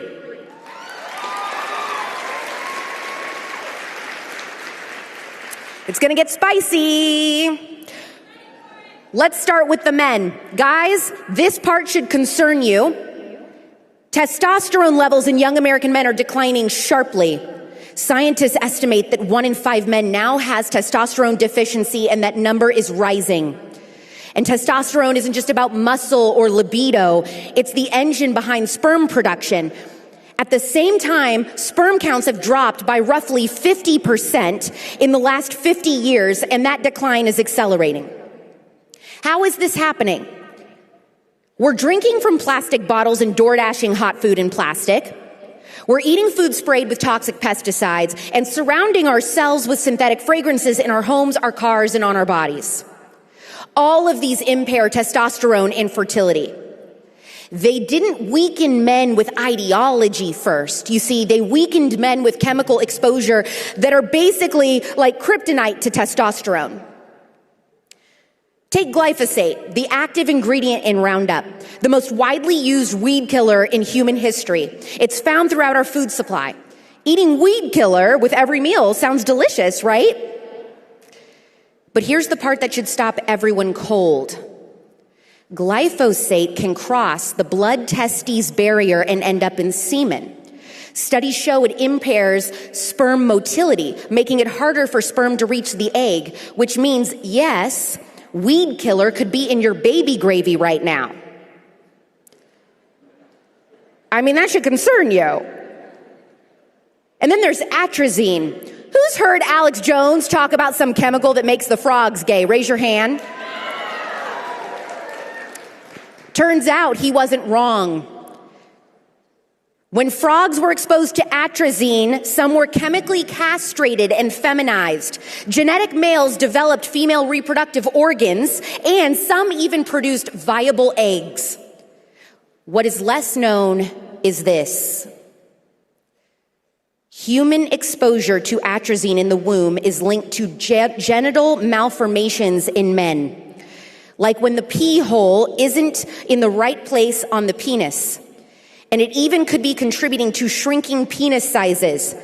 I am talking about micropenises becoming increasingly common.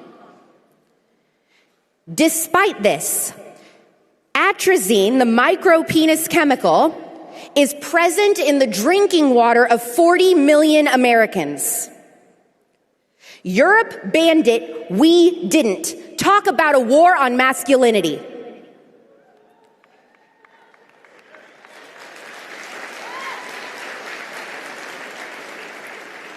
Why is the current EPA okay with this? Let's talk about the women.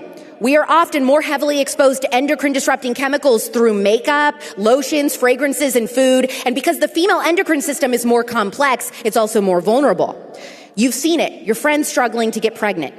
According to the CDC, it's 1 in 7 women. Many are pushed into expensive fertility treatments that may not even work or forced to go childless altogether. And even when pregnancy happens, the risks don't disappear. Glyphosate exposure has been associated with miscarriage, shortened pregnancies, preterm birth, and increased NICU admissions. Preterm birth remains one of the leading causes of infant morbidity and mortality in the United States. If this were happening by accident, it would be tragic. But it is happening right now by policy. So what about the babies? This is where the damage becomes permanent. Researchers measured glyphosate levels in pregnant women and then examined the sexual development of their babies. In baby girls, higher glyphosate exposure was linked to androgenization, meaning chemicals were altering sexual development in the womb. And glyphosate is just one of many chemicals that can change your baby's sexual development in the womb. Other exposures are linked to early puberty, infertility later in life, and lifelong hormonal disruption. You don't get a second chance at sexual development. What happens in the womb doesn't stay in the womb, it echoes for generations. These chemicals, man-made in factories, can scramble, block, or mimic hormones, sending false signals throughout the body. Plastic is a perfect example. Plastics contain chemicals like bisphenols and phthalates that leach into food and water. Bisphenols act like estrogen.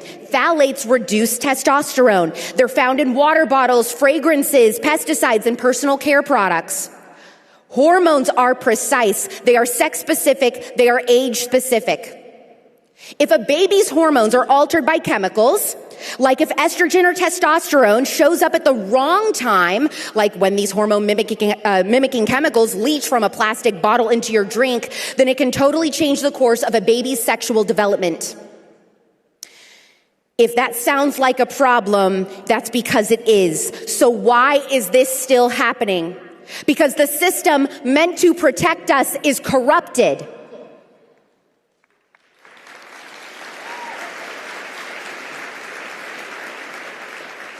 The EPA continues to approve chemicals that disrupt reproductive systems, claiming that substances like glyphosate and atrazine are safe despite overwhelming evidence to the contrary. EPA, listen to the youth here when we say a regulator that sides with industry is no longer a regulator, it's a collaborator.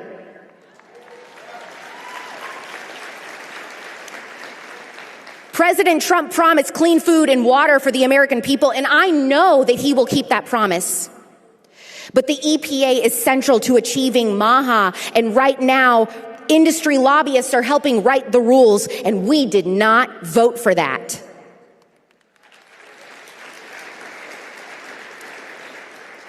Warning labels are inadequate or non-existent. People aren't warned, and children are currently paying the price. And now, here's where it gets diabolical and downright demonic. Chemical manufacturers, as we speak, are pushing for legal immunity from lawsuits, meaning if a chemical makes you sick, they don't want you to be able to sue.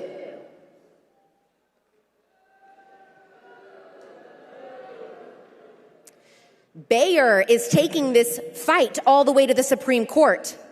Hey, Bayer, if Roundup is safe, why are people getting cancer from it? Why have you paid $9 billion in settlements to victims harmed by glyphosate? If these chemicals are safe, why are you afraid of the courtroom, Bayer? EPA, if you are MAHA, why are you protecting this?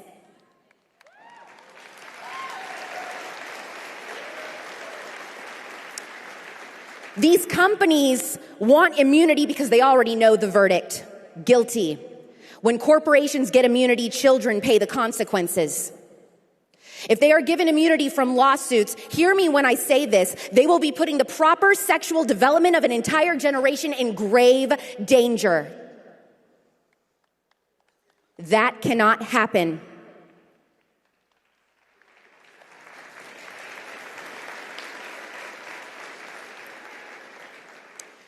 Everyone in this room is asking and demanding the EPA, the legislators, and the Supreme Court to remember the sexual development of children and protect it.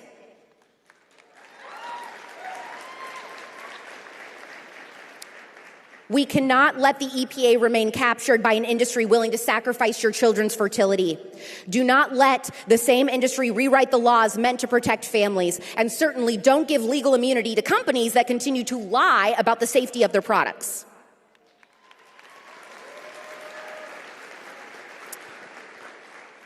If the conservative movement is pro-family and pro-life, then protecting fertility is not optional. You cannot be pro-life while poisoning the womb.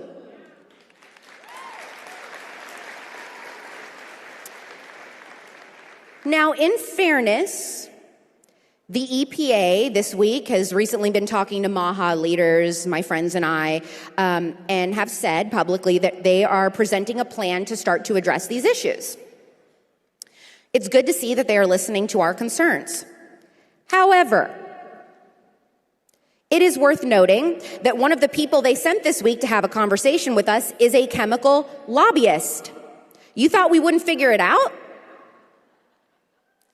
Yesterday, the EPA confirmed with a press release that a chemical lobbyist would oversee chemicals.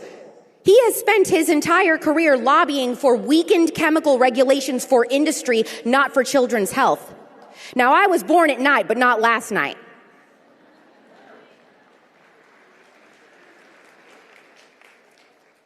We are hopeful that change will come, but we must stay vigilant and we must make sure that they protect our hormones and our fertility so that they can live up to this beautiful vision of President Trump's mandate to make America healthy again.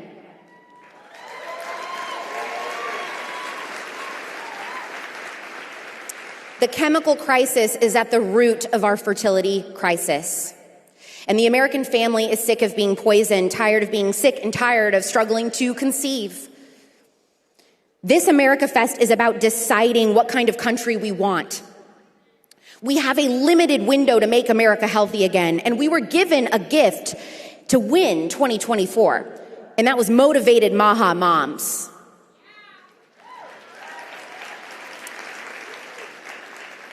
Pesticides and chemical exposure is a top voting issue for young people and mothers. If we want to win 2026 and 2028, do not ignore us.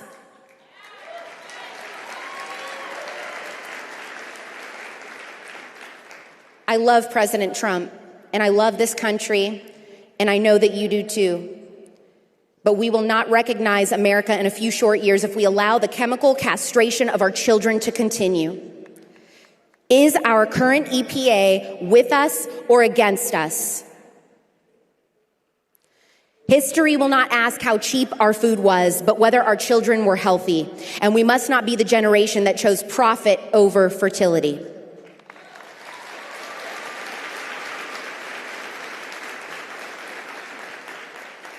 Charlie Kirk was Maha, and so are we.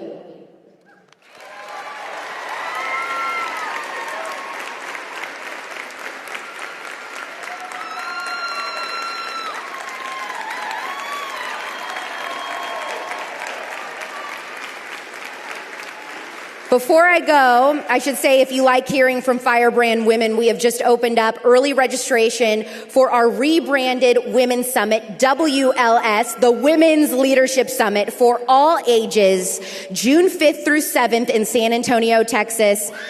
Go to WLS 2026 right now. Here is a quick teaser. Thank you.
The golden age is a choice.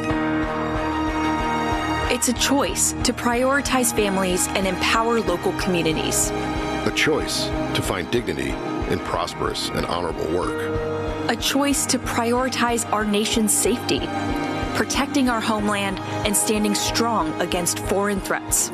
A choice to cherish the greatest gift we've been given. Waking up every day an American citizen. Our heritage is our future. It flows from our founding fathers. Through our grandparents. Through our parents. Through us. To future generations. Our heritage is our future. The golden age is a choice. Let's choose well.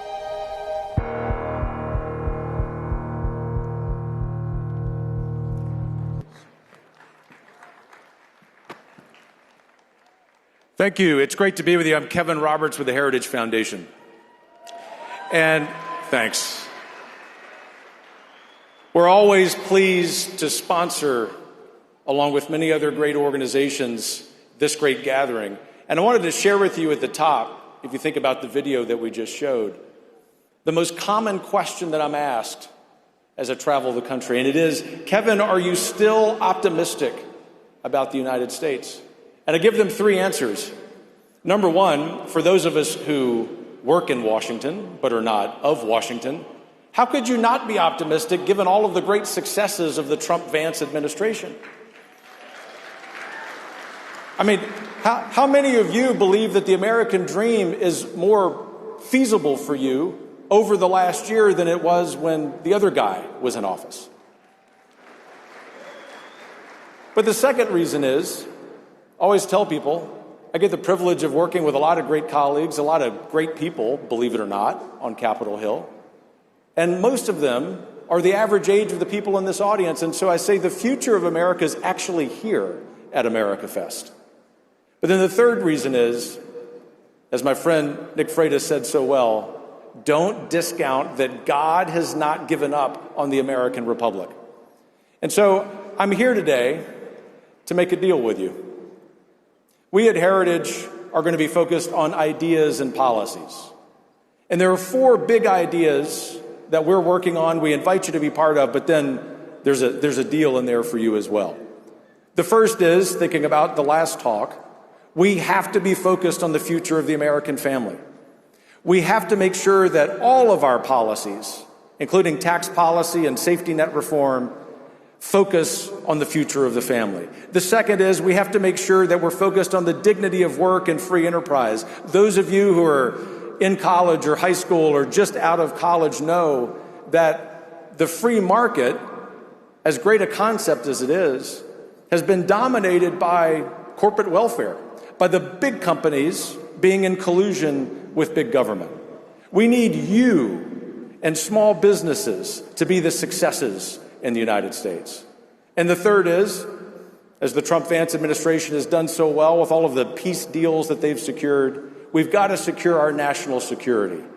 Not just internationally, but when we walk out of our own front doors in all of the cities where we live.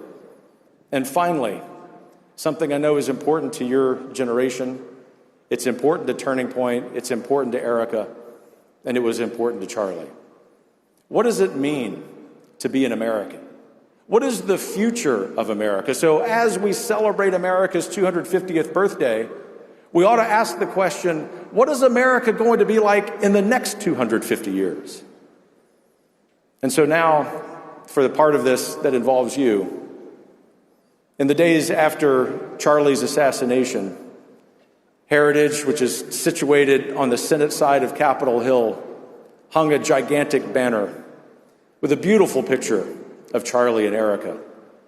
And we wanted to not only memorialize Charlie, but to do our part behind enemy lines, if you will, in Washington, to live out his legacy, which, yes, of course, had to do with policy and political campaigns and advocacy, but it was life advice about how to live the good life. We quoted him on that banner when he said, "Get married, have children, build a legacy, pass down your values, pursue the eternal, and seek true joy." We encourage you, obviously, to keep doing the advocacy and the campaigns that you do. We encourage you, of course, to be interns and eventual employees at the Heritage Foundation. But most of all of the policy success that Washington officials will have, that state officials will have, will be limited if each of us does not do the most important, which is to heed Charlie's words. So we invite you, with the good policy work that's going on, the heroism of our elected leaders, but most of all, your ability to live the good life, to join us in that effort. And just as we said in that video, this isn't just going to be 1 year of American success. It is, in fact, going to be America's golden age. God bless you, and keep up the fight.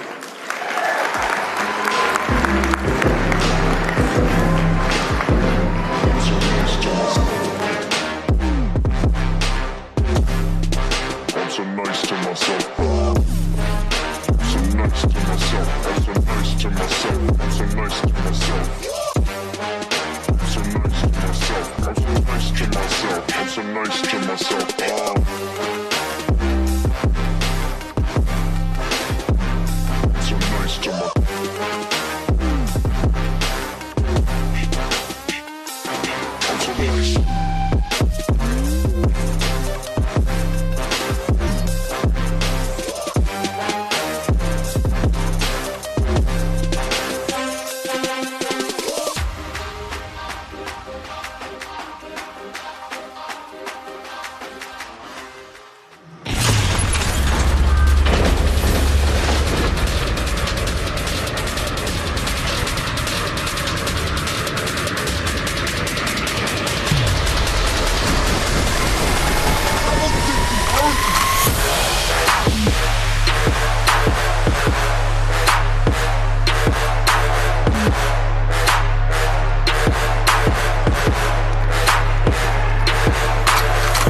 Welcome, everybody. So good to be at Amfest. This is my first Amfest. My name is James Orr. I'm from the motherland, from across the pond in Britain, and thrilled to be joined by some outstanding people today. And I was just thinking on my way in that this is, in fact, the true starting point of Amfest. Everything up until now has been a kind of a prelude, a warm-up to what Charlie Kirk loved most, and that's debating, contesting ideas, pursuing the truth together, because free speech is not only is free speech not violence, it is the antidote to violence, and free speech must be contested, and that's what we're going to start doing now with this first Amfest 2025 debate, which is on a topic that Charlie had certain views about, the legalization of marijuana and drugs more widely. But Charlie being Charlie, he wanted it debated, he wanted it discussed. And we are fortunate to be joined by two people who are going to be superb at doing that. So in the pro-legalization corner, we have Catherine Mangu Ward. Catherine is editor-in-chief of Reasoned magazine, a fantastic publication that stresses the need for skepticism and free speech and so on. We're very fortunate to have her. And in the anti-legalization corner, we've got Alex Berenson,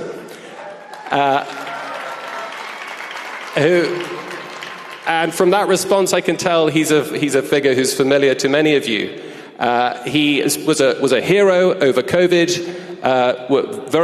Very outspoken, extremely courageous in pointing out some of the huge problems arising around then.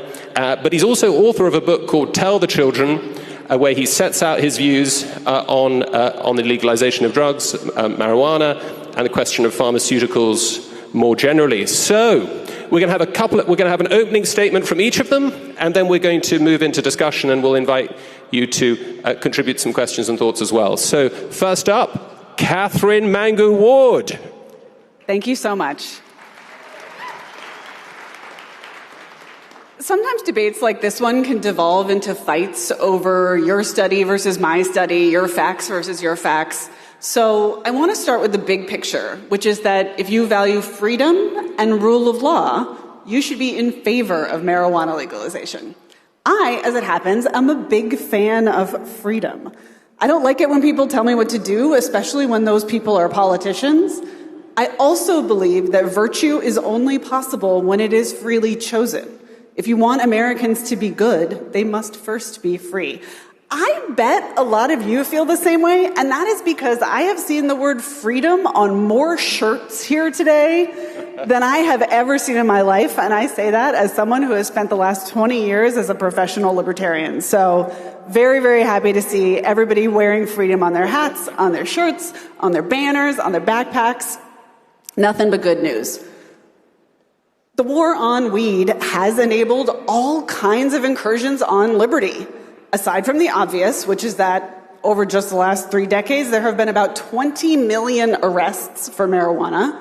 There are also harms to our privacy, the sanctity of our homes, our foreign policy, our Second Amendment rights, and much, much more. Alex will probably say that he's a moderate and that he favors maybe decriminalization. He's kind of squishy and nice.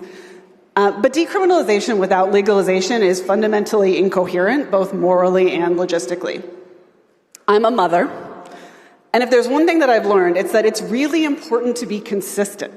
If you say that something is forbidden and then you allow it to happen 9 times out of 10 anyway, or if you let one person get away with it and then punish another, you're going to generate confusion and resentment. You will lose the respect of your kids, not just on that thing, but on many things.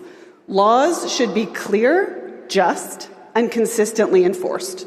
This is what rule of law means. The prohibition on marijuana is none of those things. And the fact that we've tolerated prohibition of marijuana in this country for so long is mostly because we are so bad at enforcing it. Alex is going to give you a litany of facts and figures, but when you listen to him, I want you to keep in mind what we are debating. We are not debating whether there is some harm associated with marijuana use. Of course there is. There are some harms associated with many, many legal substances, including beer, coffee, hot Cheetos, Christmas cookies, all of which I will be consuming this weekend. The question of whether banning weed is an effective way to minimize those harms and what additional harms prohibition imposes is what we should be talking about here. As a libertarian, I find myself in the majority very, very rarely. But a significant majority of Americans now do say that they favor legalization of marijuana. That includes majorities of young people, but also majorities of older people and conservatives. While this trend predates the rise of state-level legalization, it is notable that the tipping point came after many Americans witnessed the effects of legalization firsthand.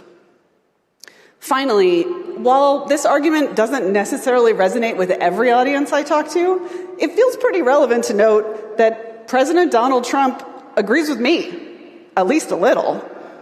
Yesterday, he announced the rescheduling of marijuana, essentially recognizing that it has legitimate medical uses and paving the way to decrease federal penalties associated with it. This is a small step. It's not legalization, but it represents the way the country is headed. The weed has been winning the war on weed, and that's fine. We're going to be okay, as long as we keep personal freedom and rule of law in mind. Catherine, thank you very much indeed for that opening statement. Alex. First of all, thank you all for being here. I'm not a moderate on cannabis, and I'm not going to give you a moderate's argument, and I'm not going to give you an argument filled with facts and figures. I'm going to give you a philosophical argument about drugs, including cannabis, and why they should remain illegal. So my opponent is a libertarian. Her pin post on X calls for the legalization of heroin, so at least she's consistent in her views. I, too, am consistent in my views. I believe that the liberal and libertarian argument to destigmatize, normalize, legalize, and even promote the use of drugs of abuse has been a catastrophe for this country. We are a global outlier on this issue. Other countries have not followed our lead, and we've reaped nothing but pain for a generation of decisions that have made drugs more accessible. So what do I mean by drugs of abuse? I mean drugs that produce a subjective high that lead people to want to continue to use and use more over time. Of course, cannabis is one of those drugs. Alcohol is also one of those drugs. And so are several medically prescribed drugs like OxyContin, Adderall, Valium. They're all drugs of abuse. And unfortunately, yesterday's decision by President Trump to reschedule cannabis is only going to worsen this crisis that we've caused and lead to more drug-driven misery and death. Let me be clear about cannabis. Cannabis, and especially cannabis today, which is really high in THC, which is the chemical in cannabis that gets people high, is a drug of abuse. It's not a medicine. When it's been tested as a medicine, either cannabis or THC, it almost always fails to treat the conditions that it's supposed to treat. It just does not work. That was true when I wrote Tell Your Children 7 years ago, and it's true now. And it's not that it hasn't been tested, it's that it doesn't work. People use cannabis and THC to get high, and I suspect a lot of you in this room know that. But cannabis does have lots of side effects. It can cause psychotic episodes. It can cause prolonged vomiting that sends people to emergency rooms. It causes traffic accidents and deaths, just as alcohol does. And it raises the risk of heart attacks a surprising amount. So overall, cannabis probably is as dangerous as alcohol.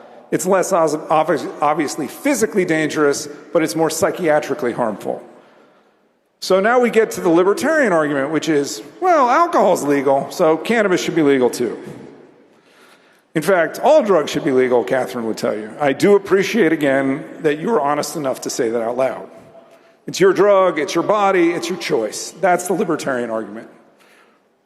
Except using drugs inevitably risks consequences that you can't foresee even the first time you use. Drugs follow their own logic. Some drugs, especially opioids, frequently kill from overdose.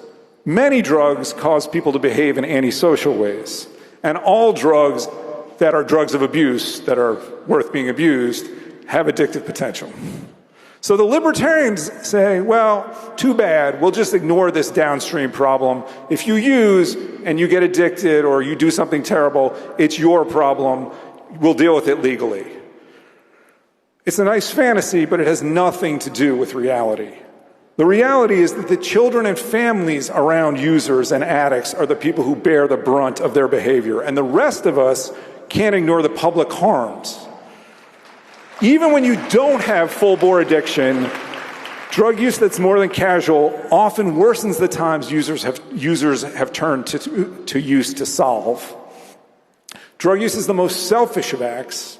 It divorces users from the lives of the people around them and from their own lives. A religious person might say that behavior is immoral, but you don't have to be religious to know that it has what economists call externalities. The user gets the pleasure, the rest of us bear the consequence. And as a society, we seem to have forgotten that basic fact. We shouldn't have forgotten it. We can't have forgotten it. As a nation, as individuals, in our own lives and in the lives of our country, we have to do everything possible to remind people of the potentially horrific consequences of drug use. We've got to discourage it at every turn, not make it more accessible. That means stigmatizing the use of drugs of abuse, not legitimizing them, not building industries that profit from them. It means driving up the price of use in dollars and in legal consequences, not making use more accessible. And it means understanding that every drug is a gateway drug. Every drug encourages the use of more drugs. That's true chemically and it's true culturally. Legalization is a red herring. Alcohol is legal and millions of people are arrested for alcohol consumption in this country every year. They're arrested because they're underage, they're arrested because they're publicly intoxicated, they're arrested because they're drinking and driving. We will continue to arrest people for cannabis consumption, whether or not we legalize, because those problems that are associated with use will continue. And whatever the status of cannabis, we're not going to put millions of users in jail for use. We don't now, we don't in states that are not legal, we didn't a generation ago, we didn't 2 generations ago. It's a red herring. The question we should ask is not, do we want to legalize this drug or that drug? What should the scheduling be? The question is, as a society, do we want to fight the scourge of drug use and addiction before it starts? And the answer to that question should be yes. I mean cannabis, I mean ketamine, I mean Adderall, I mean whether you pick it up at a CVS or at a liquor store, we should be discouraging all of it. And what President Trump did yesterday is a mistake. It is a step on a path that has led to the death of 1 million Americans since 2000, and to our national, I don't want to say ruination, but it has not been a good thing for this country. Thank you.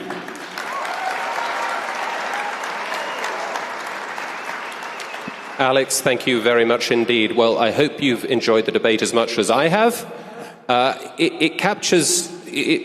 This debate over one issue captures a big debate on the American right, I think, certainly on the British right, in every right-wing movement, between, on the one hand, freedom. We have freedom of speech, freedom of association. We should also have a freedom over what we put into our bodies, how we engage with life. And on the other hand, we've got this deep conservative impulse about order, public health, public safety, crime, and so on.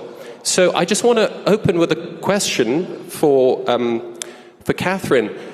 Your argument was very interesting. You were saying, really, the problem here is the rule of law, and we can't respect the law if the law is not enforced. The law's not being enforced over marijuana, so we should ditch the law.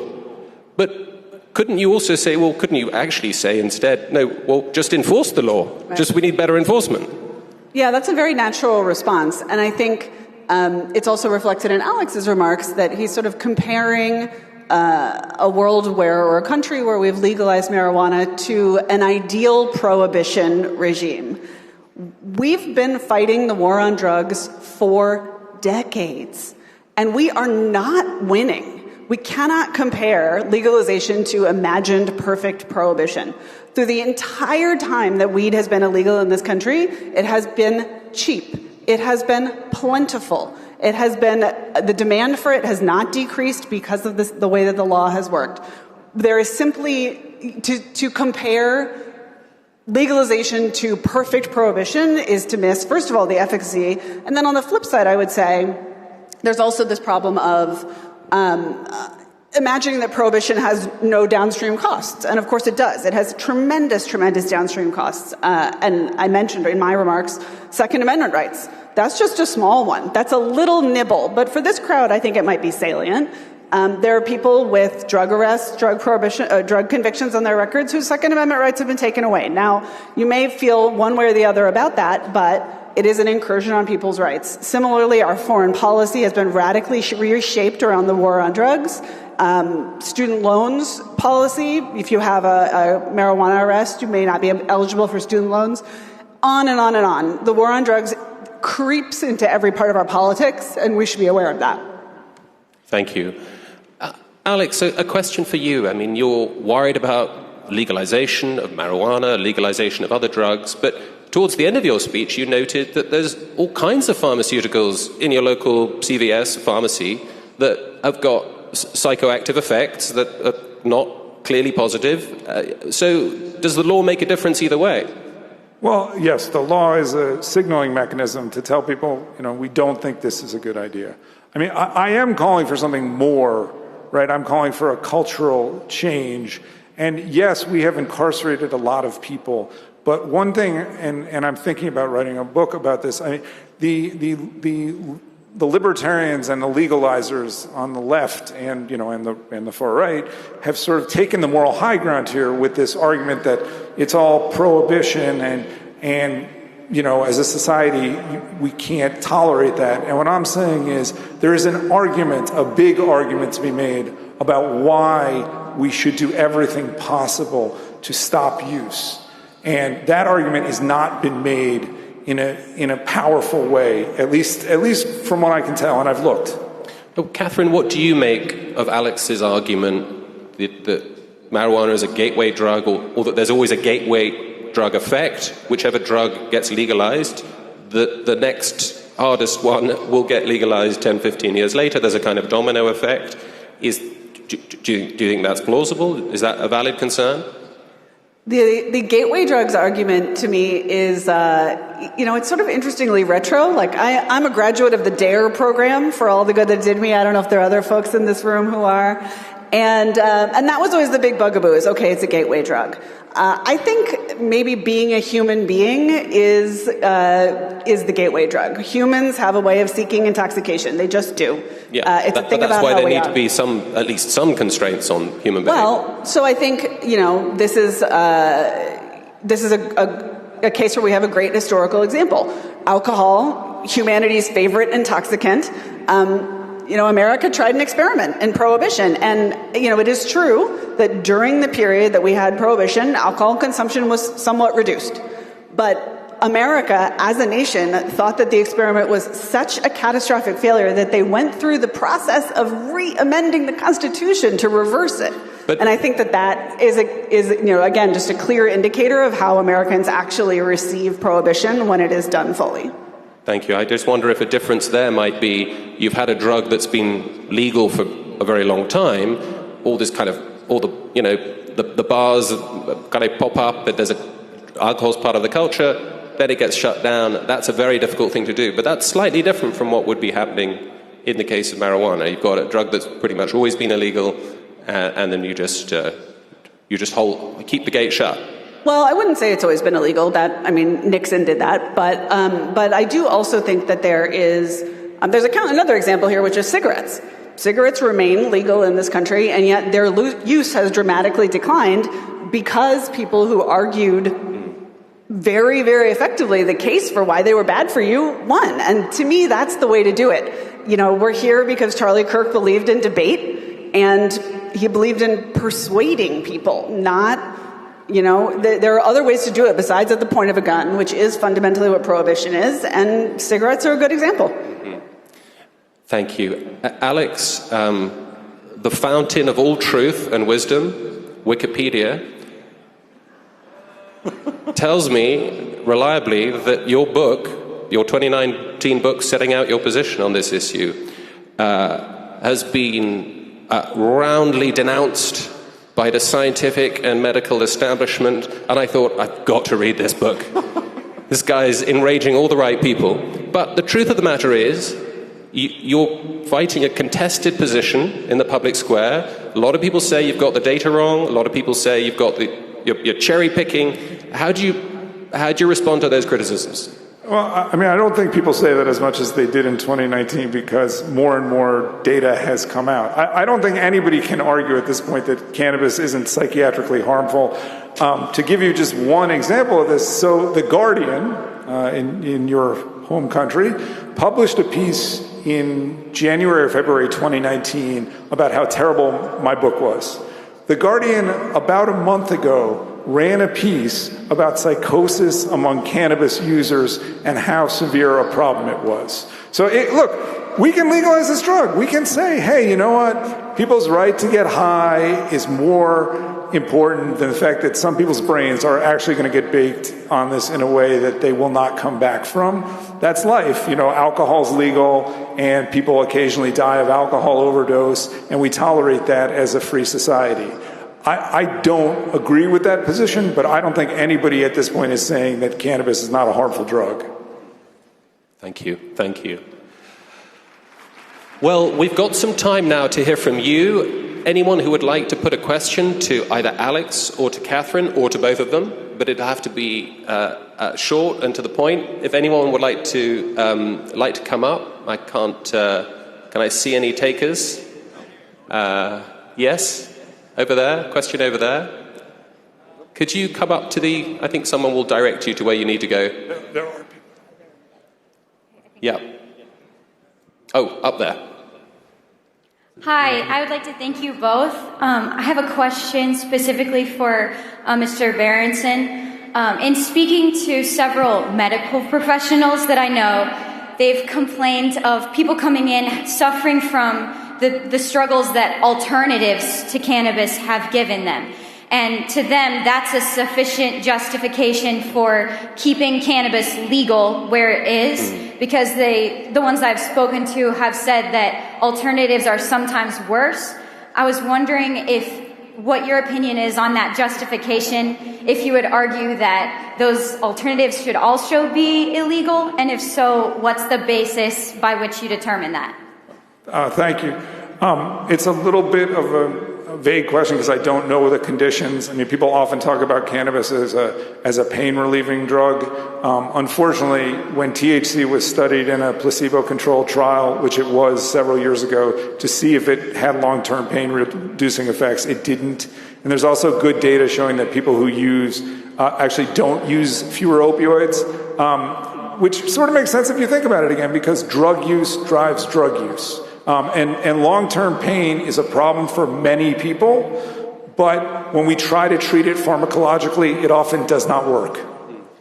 I would actually just maybe chime in here and say that we've now made it to the part of the debate I predicted, which is study versus study. But I do want to, I think at the heart of the question is a question about, the right to try and medical freedom. I think that Alex has reason to be skeptical of the public health establishment, of a single diktat that applies to all patients and all people.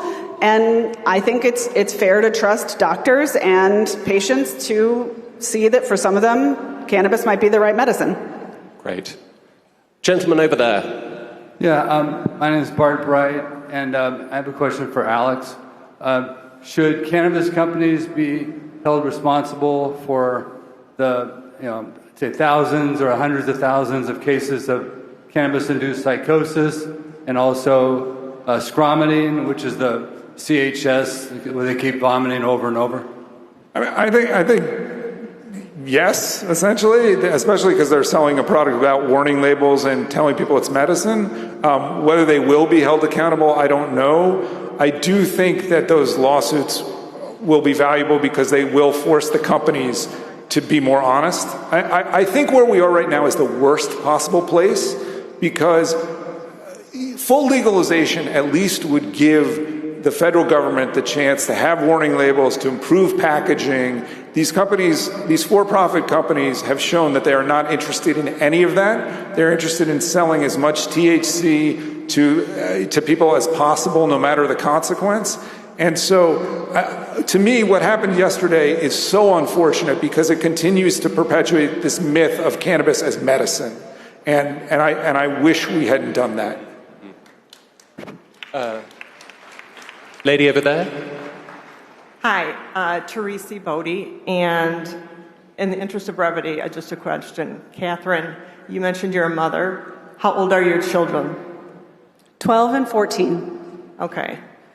So I don't wish anything bad for anyone or for their children, certainly. What I will say is that you haven't hit reality yet, or reality has not yet been reflected to you in what your children are doing, and I hope that they don't go down the path that you're actually advocating for. Here's the voice of experience. May I? Here's the voice of experience. What you are talking about here, I am living, and I have 2 sons, and I now have a son that has to be called a drug addict. And it is 100% because of this exact thing going on. The idea that marijuana has been legalized at all has led our children to believe it is, quote unquote, no big deal. Thank you very much indeed. Okay. Thank you very much. You got to give Catherine a chance to respond. Going to let Catherine come in. First, I'm so sorry about your son. That sounds really, really rough. And you're right, I'm not there yet in life. What I would hope is for you and for my kids, should I be in this situation, that I would be able to help them in a compassionate manner and not that this would be a matter for law enforcement. Thank you very much. So I would just say one thing. I would say that sometimes it's very difficult to get people who are addicted to drugs to stop using drugs. I think some of us know this better than others. And sometimes having law enforcement as a cudgel can help in that process, and not having it and having to beg them to stop with no consequences if they don't doesn't always work. Thank you. Again, though, for some cases that may be true, and also for many, many, many other cases, lives that didn't need to be ruined or harmed or set back are set back by an encounter with the legal system. This is not, simply not always going to be beneficial. By the time you reach the point where you're encountering the legal system, your life is likely not in great shape. We've got many, many more questions, I know, still to come, but frustratingly, we've got 2 minutes to go, and I want to give each of our debaters the opportunity to wrap up with some closing thoughts. So, Alex, you first. Listen, I talked a lot more than Catherine, so I've said what I need to say. I will hand my time to her. What a gentleman. Thank you, Alex. I'll just close up by saying, again, this debate is not about whether marijuana is perfectly safe. It's a straw man. The question is whether legalization does more harm than good compared to the alternative that we have available to us, which is imperfect prohibition. If Alex has persuaded you that weed can be harmful to some people, I will grant him that point. It absolutely can. The honest question is, does the state fix that harm by throwing people into the criminal justice system? And the answer, after decades of trying, is, at least on average and in so many specific cases, no. Prohibition has not been effective at decreasing supply or demand, and it adds a whole new batch of damage, including arrests, raids, records, selective enforcement, black markets, and big government. We know what banning something looks like in practice. It looks like millions of low-level arrests, overwhelmingly for possession. It looks like police time diverted away from real crimes. It looks like jails full of people, overfull of people, unable to accommodate real crimes. It looks like otherwise law-abiding people getting treated as criminals for a product that is still cheap and common and easy to get. Legalization won't solve all our problems, but it does something important that really matters in a free country. It would make the law clear, consistent, and enforceable, and it would shrink the collateral damage that we've been pretending is acceptable. The right answer isn't trust politicians more. It's never trust politicians more. It's trust people more. And reserve the heavy hand of the state for conduct that violates other people's rights.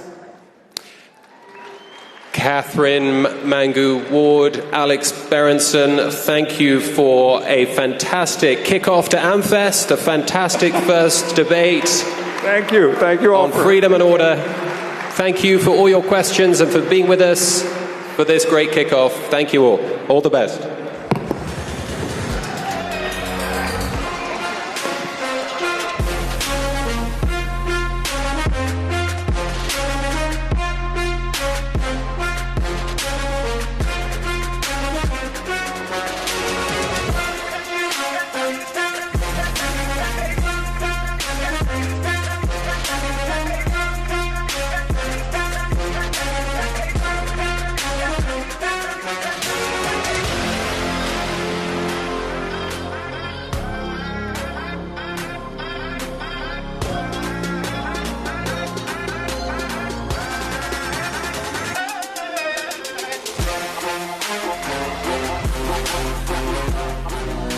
Charlie always appreciated TikTok because of our shared values of connecting and building community. The belief that when we come together respectfully and learn from each other, we're all stronger. TikTok is a place of community building. It's where you'll find a math teacher explaining numbers in ways that make them fun, or a gardener sharing tricks on how to bring a wilted plant back to life. That's what a real community looks like. People talking, listening, and finding common ground. We shared that belief, and TikTok makes that possible.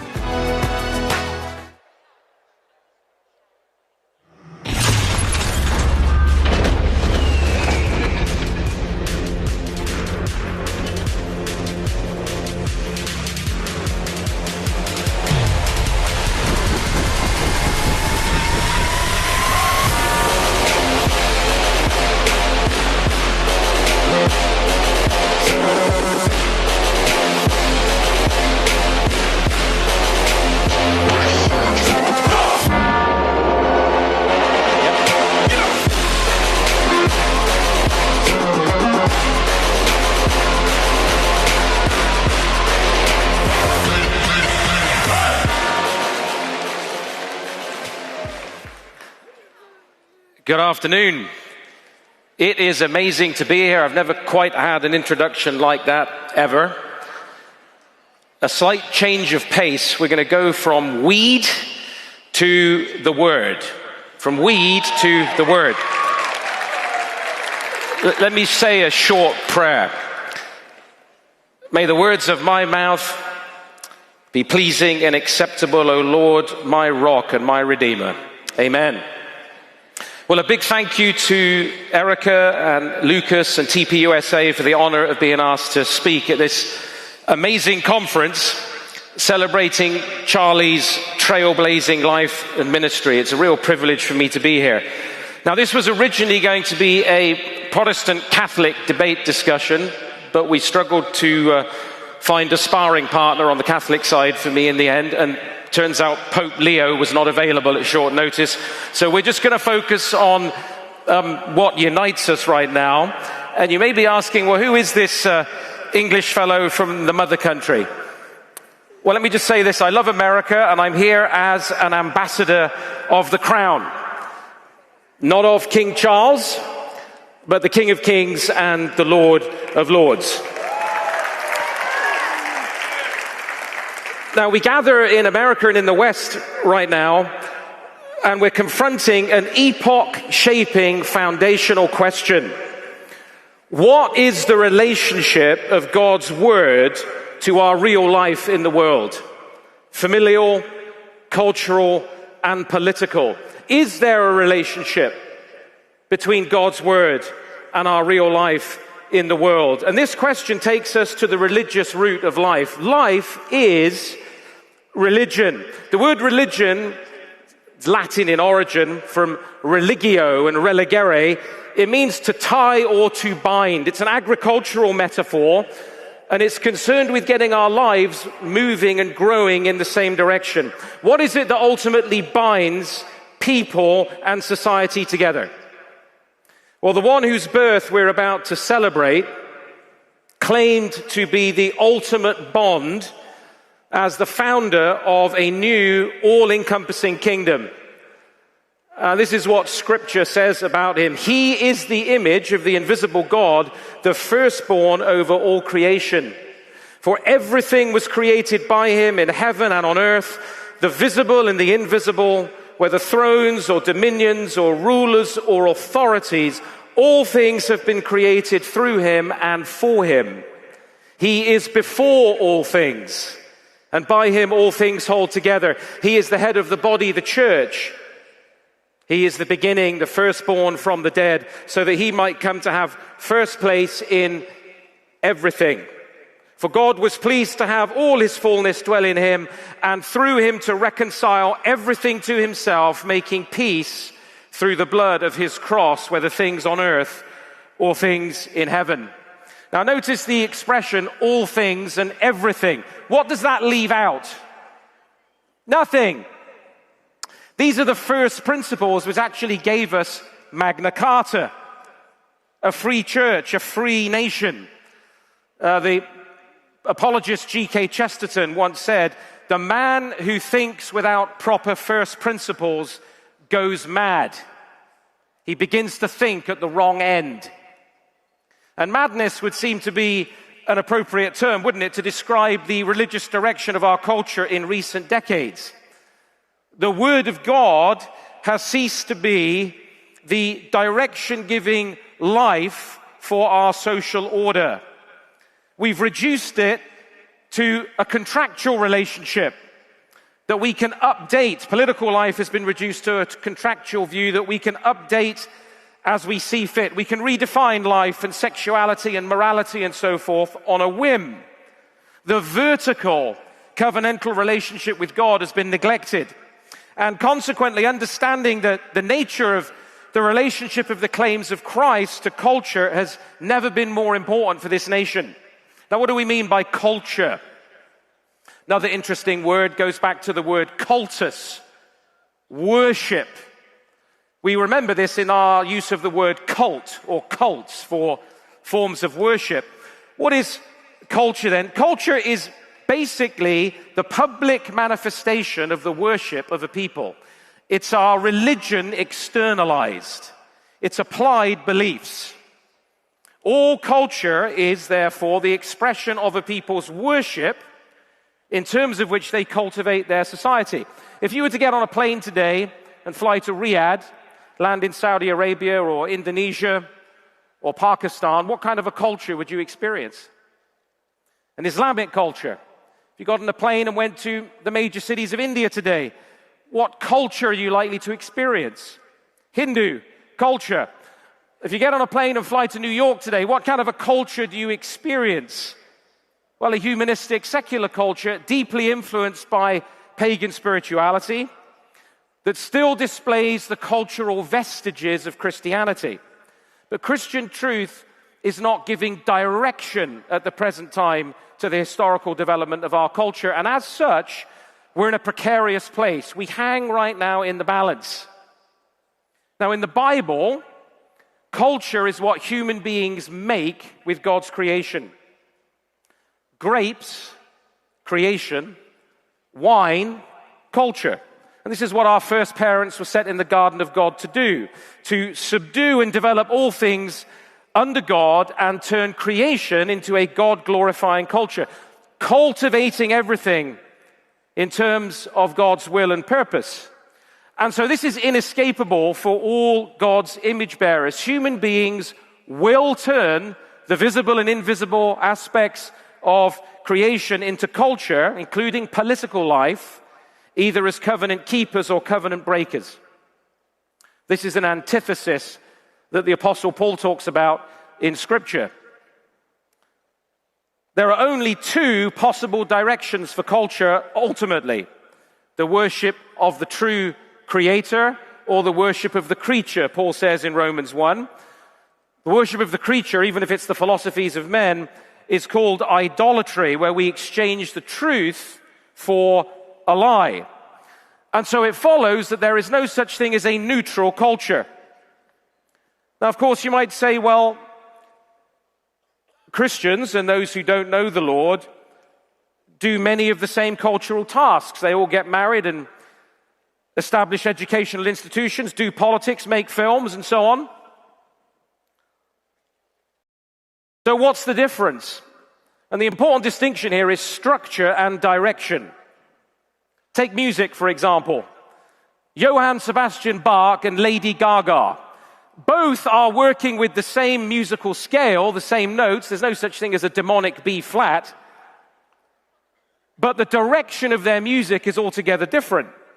Similarly, the legal structure of marriage will be in many cases the same, but the direction of a Christian marriage ought to look different from an Islamic or a humanistic one.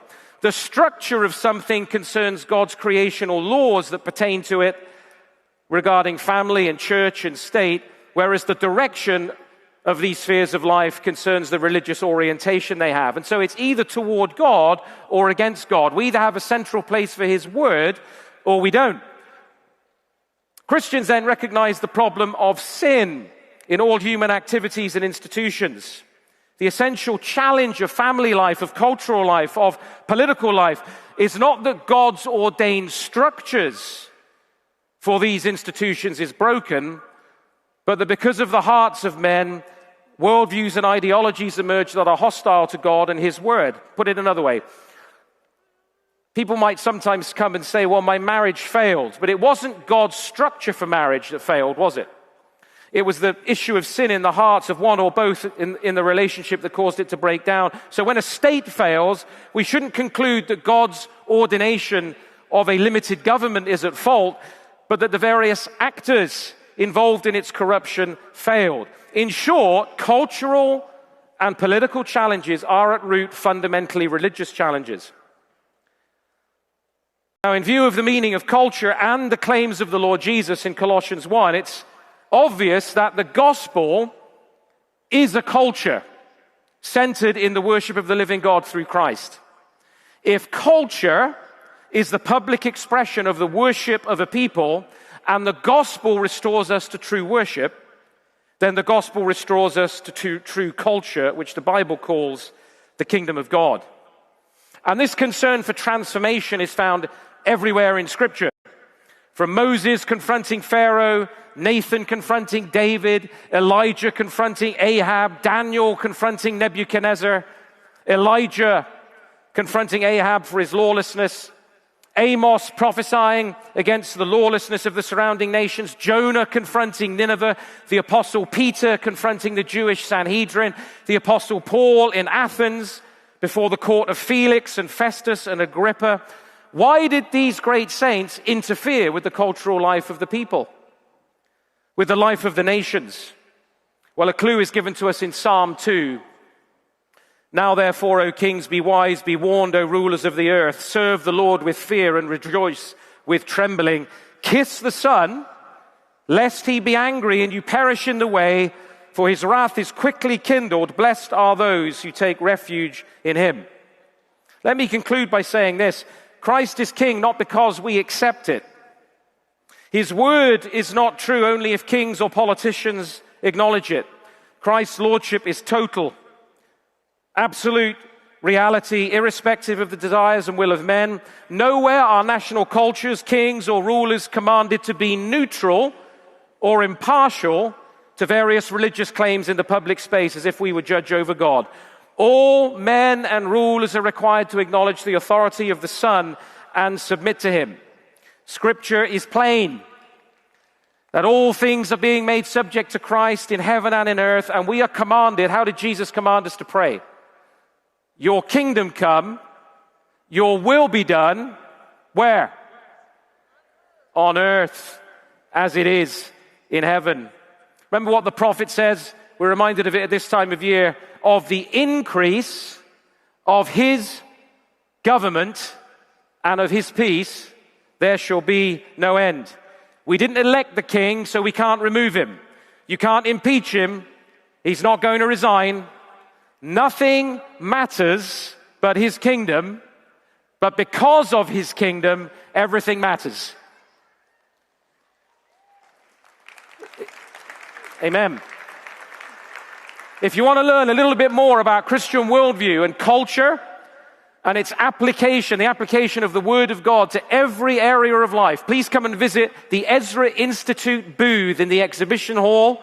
You can pick up my book, The Mission of God, or Think Christianly. We'd love to talk to you this afternoon. Thank you so much for having me, and God bless TPUSA.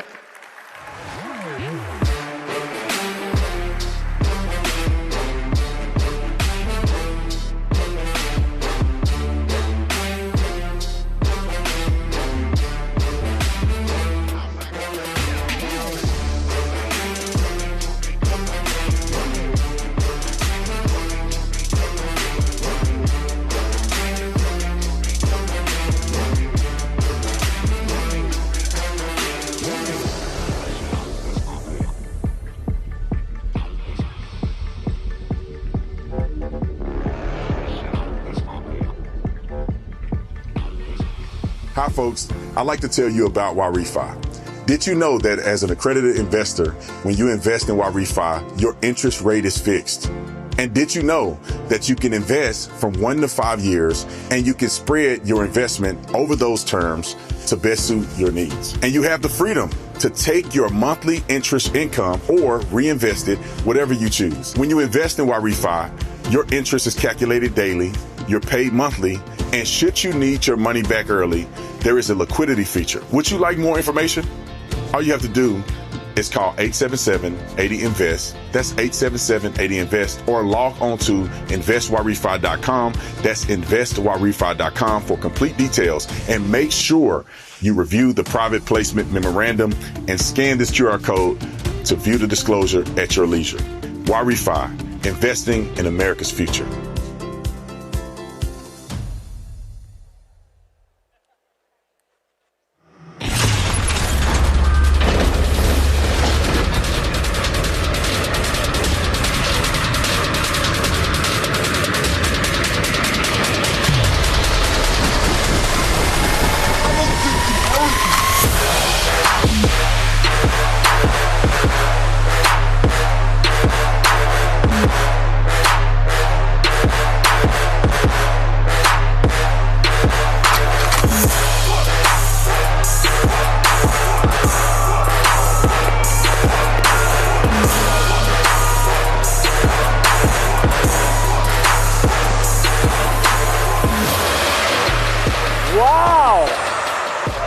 Good to see you guys at Amfest.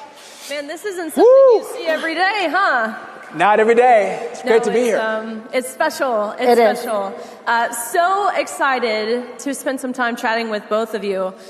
Goodness, there's about 1 million things that I could ask each of you respectively about your career, what you've got going on. Secretary Duffy, I could ask you about your controversial take of no more pajamas in the airport. Well, that's a good one, right? There's definitely team dress up, team pajama we've been hearing. Exactly. Things that I'm genuinely curious about, I know the audience is too, that feel relevant for the moment that we're in, but beyond all of the policy and politics, you guys and your story as a couple, as parents, I think it is so remarkable. It's one that you don't hear very often. We have a video. If you are here and you haven't heard their story, we have a video we're going to throw to it really quickly, and then I want to ask you guys about it. This is the true story. True story. Picked to live in a house. And have their lives, too. To find out what happens when people stop being polite and start getting real. I was nervous because, I don't know everybody from all the shows, and I was kind of nervous that I'd meet these people and I won't know their names. My destination is Westport Station. I bet you the other castmate has the clue. All right. Thank you. Who's that dude? Who is that? I'm Sean. Hi, Sean. How's it going? How you doing? Nice to meet you. Okay. And John, I'm Sean. Sean, meet you. You guys. Are you our next guy? How you doing? Eric? Yeah. All right. How's it going? I'm Sean. Sean. Are you our fifth person? And they didn't know who in the hell I was because they hadn't watched my show at all. And that is Rachel. You got Rachel. Yeah. I have my own. Rachel's a cool girl. She was very bubbly, very spirited, and I like her right off the bat.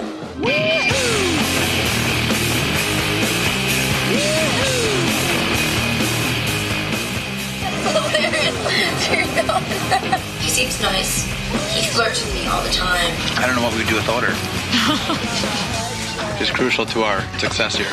Sean flirts with me all the time. Part of me thinks he likes me. I told Cynthia, and she's like, duh. Yeah, they went to sit and listen to you piss and moan, and we're trying to earn a living. We're trying to bring home the bread and butter in here. Bring home the bacon.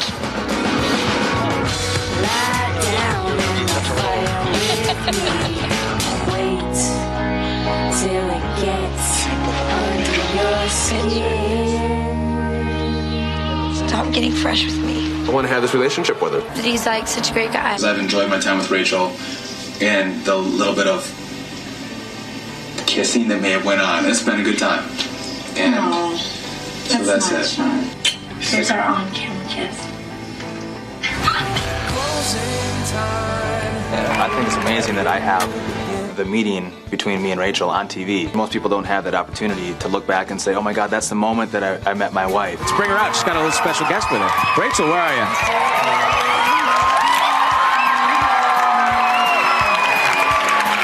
Oh my goodness. So this is the baby. This is Evita. And there ain't no way I'm letting you go now, and there ain't no way, and there ain't no how I'll never see that day, 'cause I'm keeping you forever. We're the first reality TV couple, and the first ones to, in fact, the only ones to have all these kids. 9 kids. No one beats us. In your heart, I can still hear it beat for every.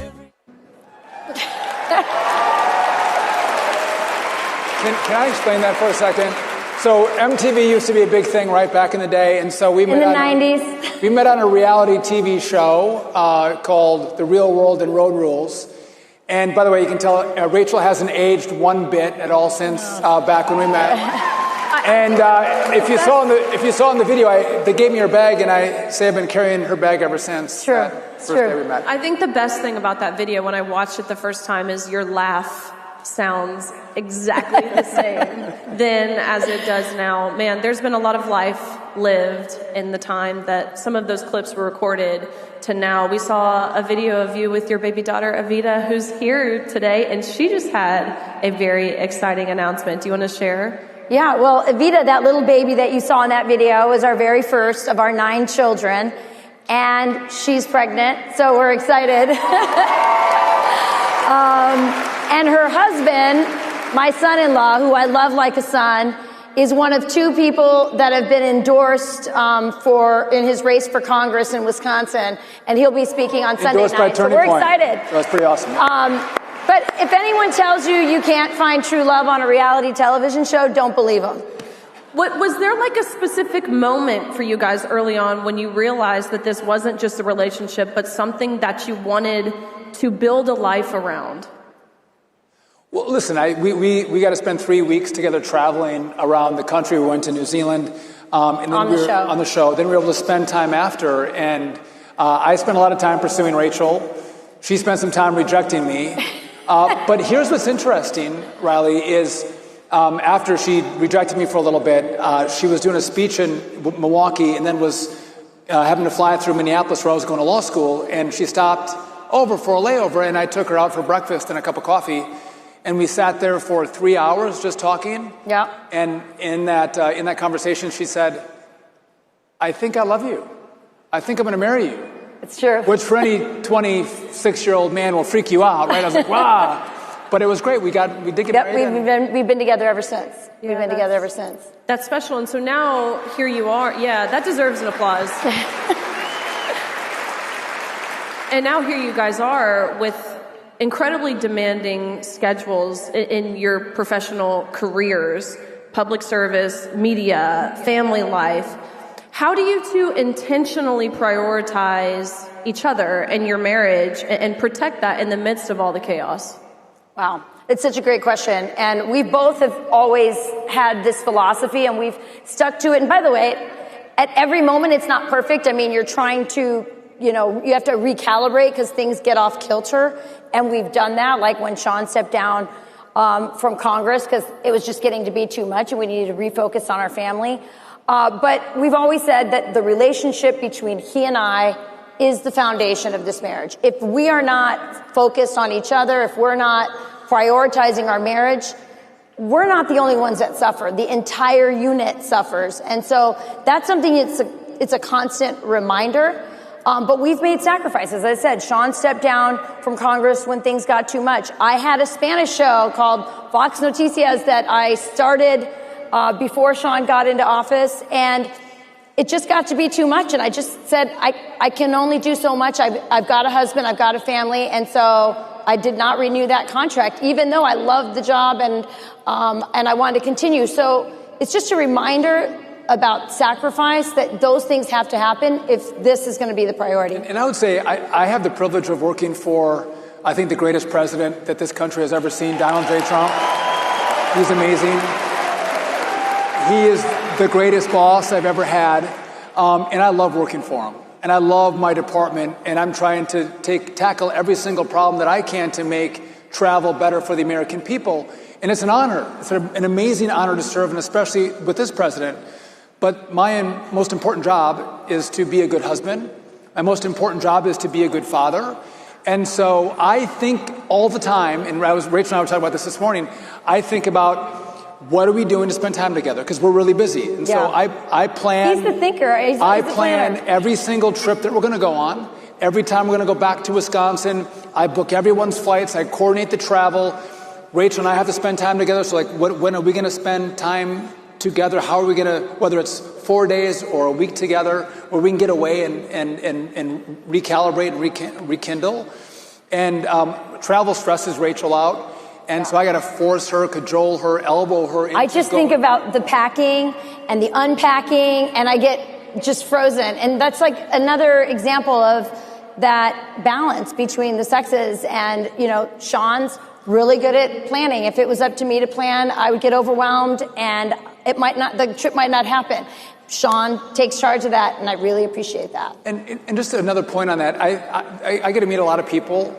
And if you think about what is the most important thing in life, and again, I love my job, I really do, and I love your job. But if you talk to people who are near the end of their life and what they value, what was important to them over the course of their life, it wasn't a bill they passed, it wasn't a congressional race they won, it wasn't the career they had. The most important thing to anybody near the end of their life is their family. Like, what kind of family did I build? Those are the people who are with you at the end of life. And by the way, we have 9 kids, which I wouldn't send any of them back. Some days I would send some back, but usually I wouldn't send any of them back. And I think having invested in that, I think those truly are the things that matter in life, and that's why we put time into it. I often in my job run into a lot of young producers, especially men and women. But in particular, I end up bonding and talking to a lot of the young women because a lot of them are in the dating world. They're looking for me I'm kind of a matchmaker, so a lot of people come to me and go, hey, can you help match me with someone? I love doing that. But I always tell them, because these are really hardworking, hard-charging girls that are really great at their job. These young women are awesome. But I always remind them, and the men that I meet as well that are young, at the end of the day, as Sean said, your boss, this company is not going to be holding your hand when you're on your deathbed. It's going to be your husband or your wife, your children. That's your legacy. And that's why we have always been very much attracted to this movement, to Turning Point USA, because Turning Point USA and Charlie Kirk in particular has always said, get married, have kids. That's been our story. And now that we're at this stage where we actually have grandkids, I can tell you it's worth it. Absolutely. Yeah, that was one of Charlie's. Yeah. That was one of his, honestly, I'll speak personally, the pieces of advice that he spoke to that I took really to heart, especially following his assassination, was, look, having kids matters far more than any sort of career or personal success you could have in your profession. And so you just spoke to that, but how did becoming parents change the way you think about success and purpose and now even your careers?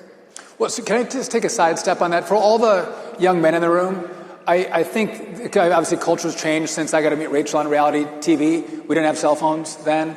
I think it's so important that young men are unafraid to ask them respectfully, but ask them out for a cup of coffee. Don't be afraid. Ask him out. Ask him to dinner. When Evita's now husband, my oldest daughter, wanted to take her out for the first time in high school, he at the start wanted me to send her out to him in the car, and I'm like, bullshit. Have him come to the front door. We're going to meet him, look him in the eye. And he did, and he was great. He's like, and by the way, after that, he's like, when my little daughter is going to go on her first date, nobody's going to pick her up in the driveway. He's coming to the front door to meet me. But you don't find love in your basement playing video games, right? You find love by getting out there and finding a girl you want to ask out. Again, very safe, a cup of coffee, maybe dinner.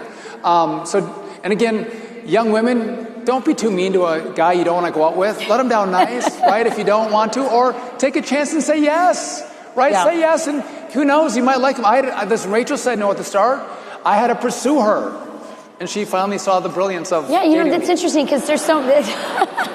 It's interesting because now so much dating happens on your phone, and I'm not opposed to, online dating. I think it can work, but I think the danger of it is you just kind of are scrolling through and you have all these things in your mind and set up in the way you do it online that, I only want a guy who's, over 6 feet, and anybody under 6 feet, isn't even going to show up on your screen. So I think it's really important that you do give it a chance and that you don't just say one date. It took me 3 months to figure out that I actually really wanted to be with Sean and Dana. And so he was pretty persistent and it worked out. So, he says, yes, give him a chance, but also, us women, give it a chance. Give it a chance. Yeah. And Rachel, and continuing to speak, I think specifically to young women, there's this narrative out there that you have to pick one or the other, family or career. Yeah. Clearly, you guys have done both. Yeah. What has that looked like for you, I think especially in your role as being a mom? How have you been able to balance the two? It's such a great question. It's sort of like the most important question that a lot of women are asking themselves is before they think they're going to have kids or even right after they have them.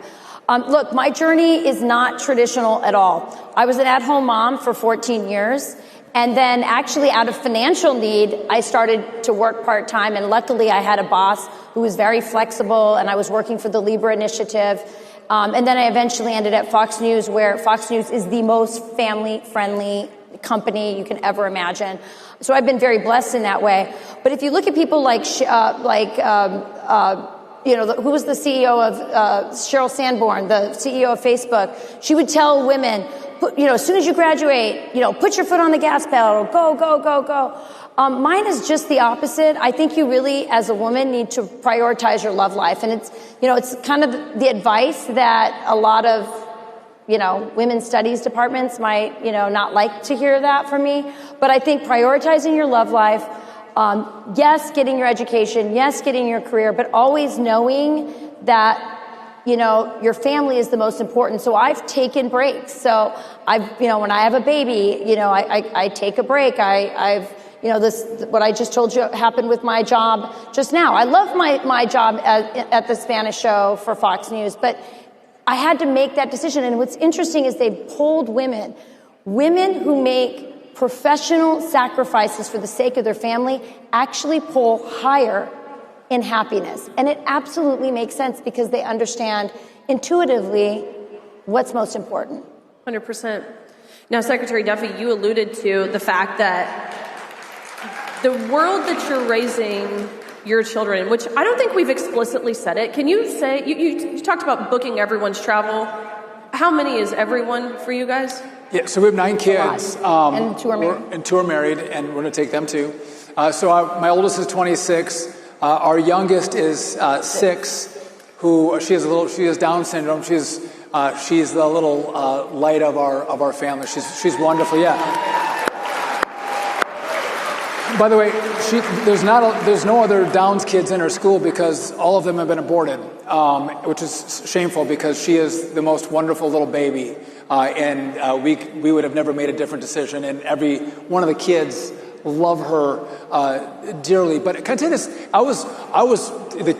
We didn't have any money when we started, and every baby that would come would kind of stress me out. I'm like, oh my gosh, got another baby coming. I got to be the one who supports, and Rachel wasn't working.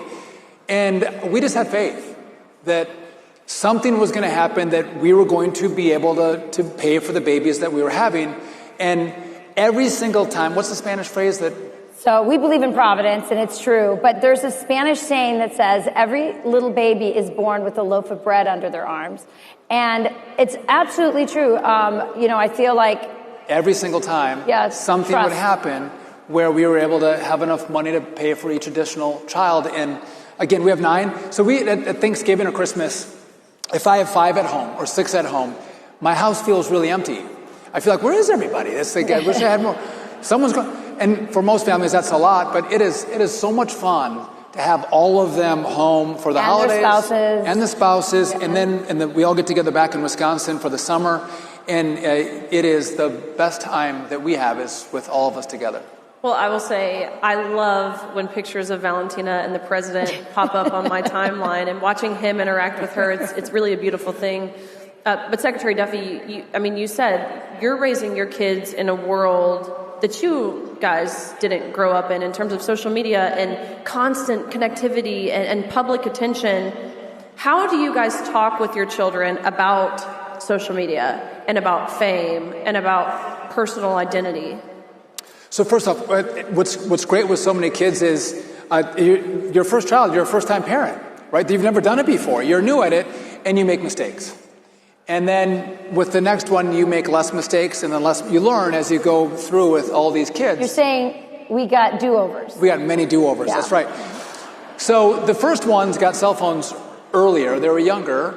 But the further we've gone back, we've now, I have a 15-year-old who still doesn't have a cell phone. No. They hold off as long as you can.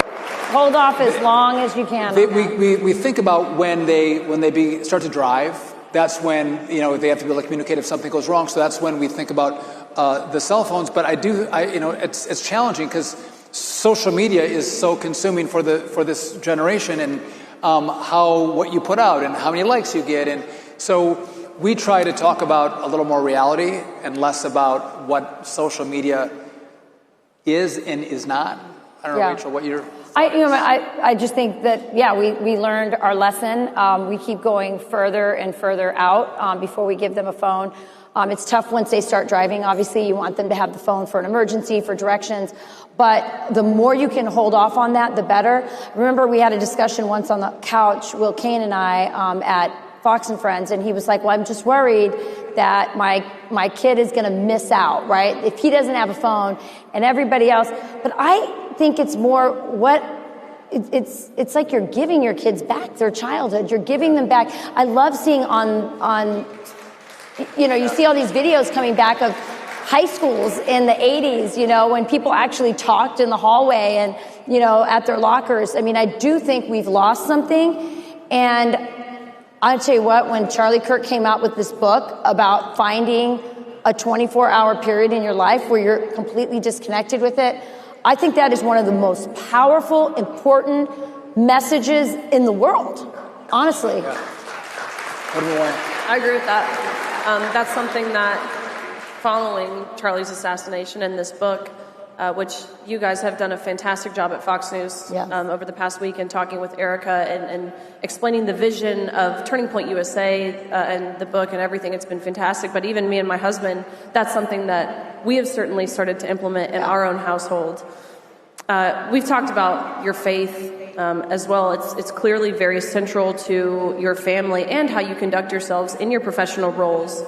What advice would you give, especially to the younger people in this room, about keeping Christ at the center of their marriage or their relationship, particularly in this culture that so often pushes faith to the margins?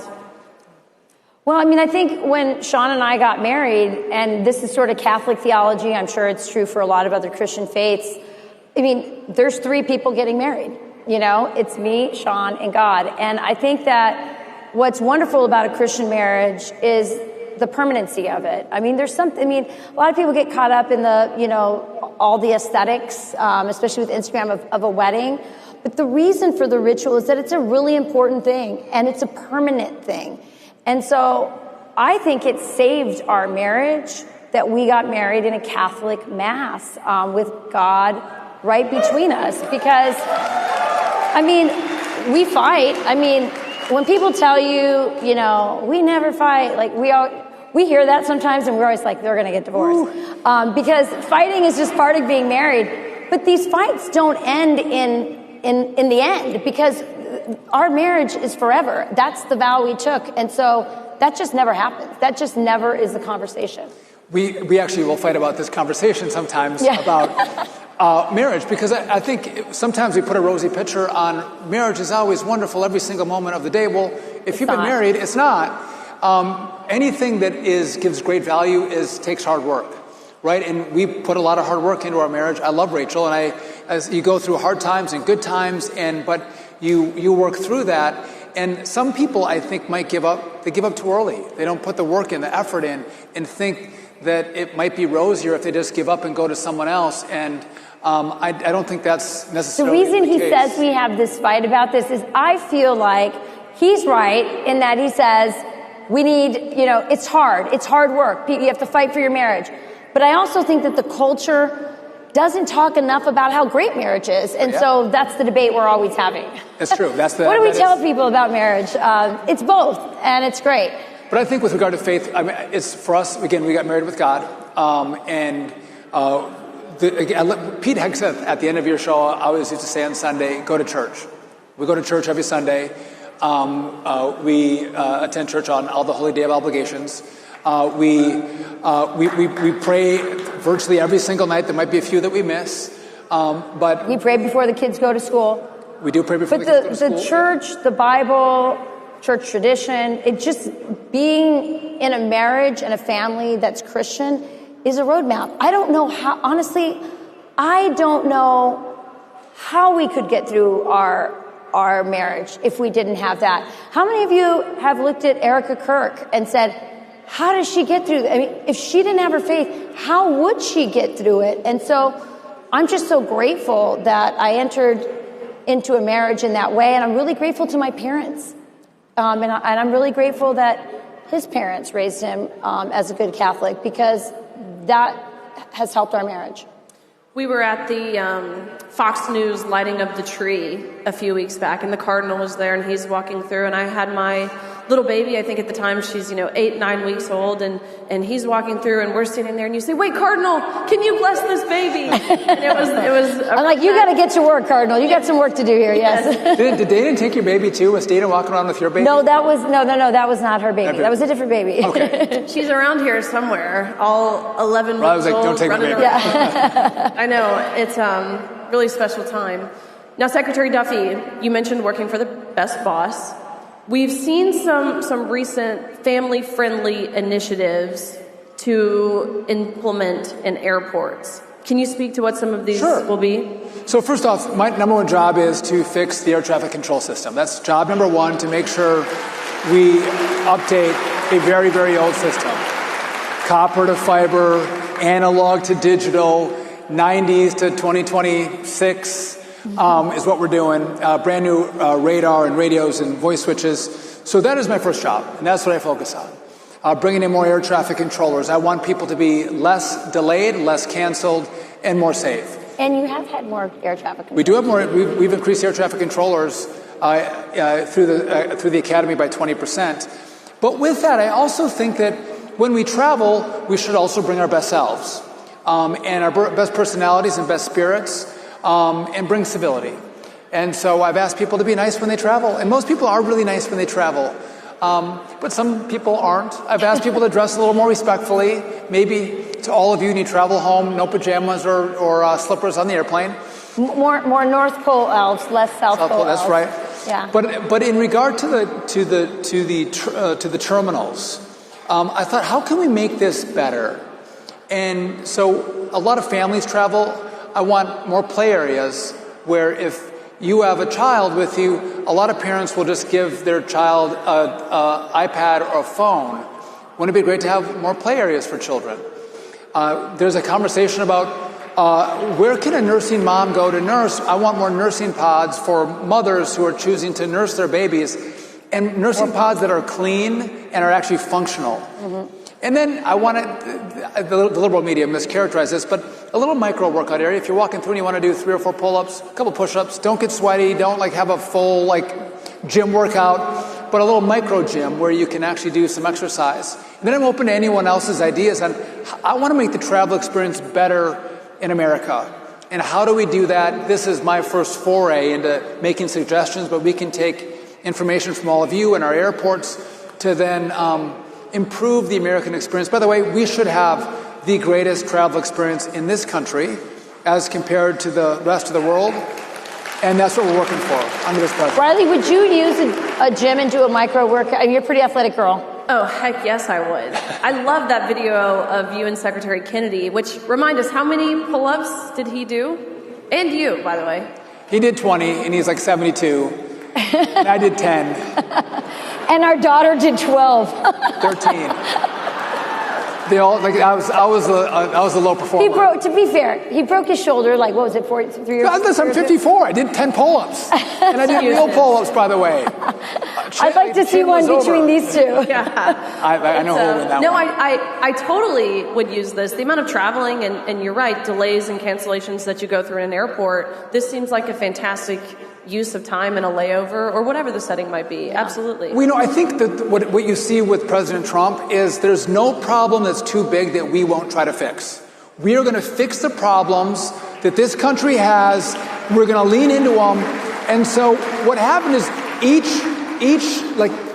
department was passing off the problems to the next secretary or to the next administration, and they never got fixed. And you want your government to work for you and fix the problems and make this country great. And that's what President Trump has directed the whole cabinet to do. Which, by the way, can I make one last point about our cabinet? I've never been on a cabinet, so I have nothing to compare it to, but our cabinet gets along. President Trump, we all defend each other, we all work together, we all try to collaborate together, we try to help each other. And if you're going to have an effective government that's going to change America forever, you need a cabinet with the leadership of a president to make that happen, and that's what you have with this cabinet, and I couldn't be more grateful to serve with all these great men and women and an amazing president. I will say this too. Last weekend, I aired an interview that I did with all the cabinet spouses, something that had never been done before, and by the way, the ratings were through the roof for it. The cabinet spouses are just as great. So, just saying, they were awesome ladies. I love that. Last thing for you guys, take us through a Duffy family Christmas. What are some of the traditions? What's y'all's Christmas day like? Well, the first thing is we cut down our Christmas tree, right? And Rachel and I we always do it every year. This year, Rachel thought our house was as big as the White House, so she wanted to pick this gargantuan Christmas tree. And I had to be like, no, it's too fat, it's too wide. Anyway, so we get a Christmas tree, we cut it down, we put it up. Real tree, no fake tree. Wisconsin. We decorate it, we light it. It smells fresh. It's wonderful. Mm-hmm. And then, I'll let Rachel go. Well, we also make sure that Advent, we really are very intentional about the seasons of the year. And so in our family, the Advent calendar really, matters to us. So we have a room in our house where we all gather every night to pray. And so our candles are there, and every night we turn down the lights, and the kids light the candles, and we sing and play music. We play O Come, Emmanuel every single night By the way, it's a throughout. great version, the Enya version of... He loves the Enya version, so we play the Enya version. Pull it up a screen. But we prepare our home in Advent, you know, the decorating. All of it is very intentional, these traditions, these rituals, because we're preparing our hearts for Jesus' birthday. And so we really try hard, whether it's nativity scenes, we want to make sure our children fully understand exactly why we're having Christmas. It's not snow, and it's not snowmen and reindeer. It's not reindeer, yeah. St. Nicholas is a saint. We emphasize that part of it. And we really want to enjoy the reason for the season, which is Jesus.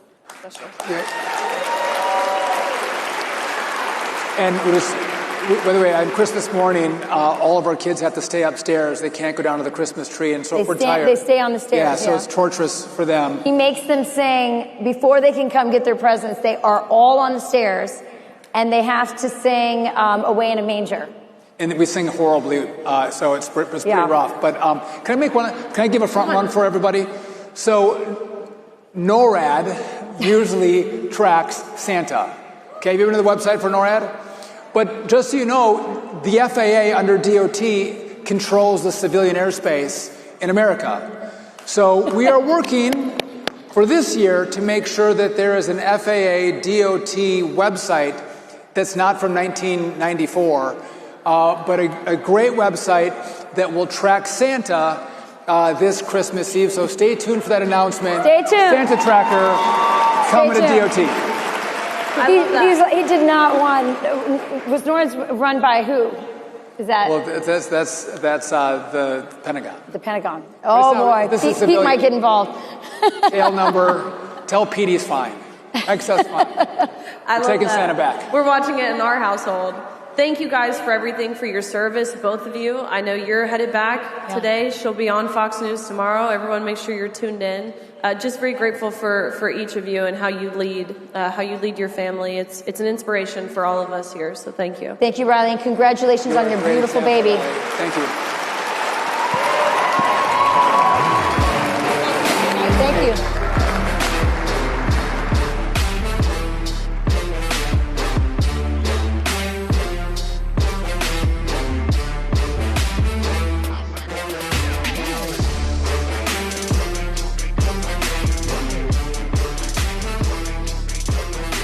Across our country, Americans are feeling the weight of national turmoil. Political tension is growing, cultural values are being challenged, and many sense that the Christian foundations of our nation are slipping away. In a moment when people are searching for clarity, we have the opportunity to carry a message that can restore direction and point our nation back to Christ. Saturate USA is uniting churches and believers to pray for and reach every zip code, every neighborhood, and every home with the gospel. Any church can join by adopting a zip code and receiving strategic neighborhood maps, along with free outreach materials and online streaming resources valued at tens of thousands of dollars for each adopted area. America is in crisis, and people are looking for direction. Let's come together, perfected in unity, so that the world will know the love of the Savior. Join the movement at saturateusa.org.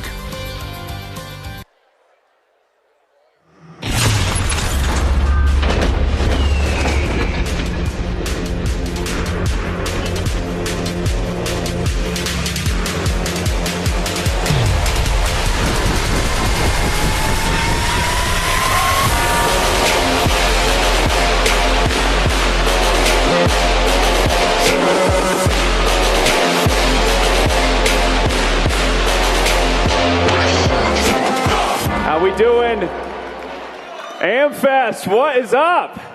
Hey, my name is Lucas Miles, and it is an honor to be here. I'm the Senior Director at TPUSA Faith, and we want to continue the conversation. It's hard to beat an announcement about Santa Claus, but we're going to do our best to try to do that here today.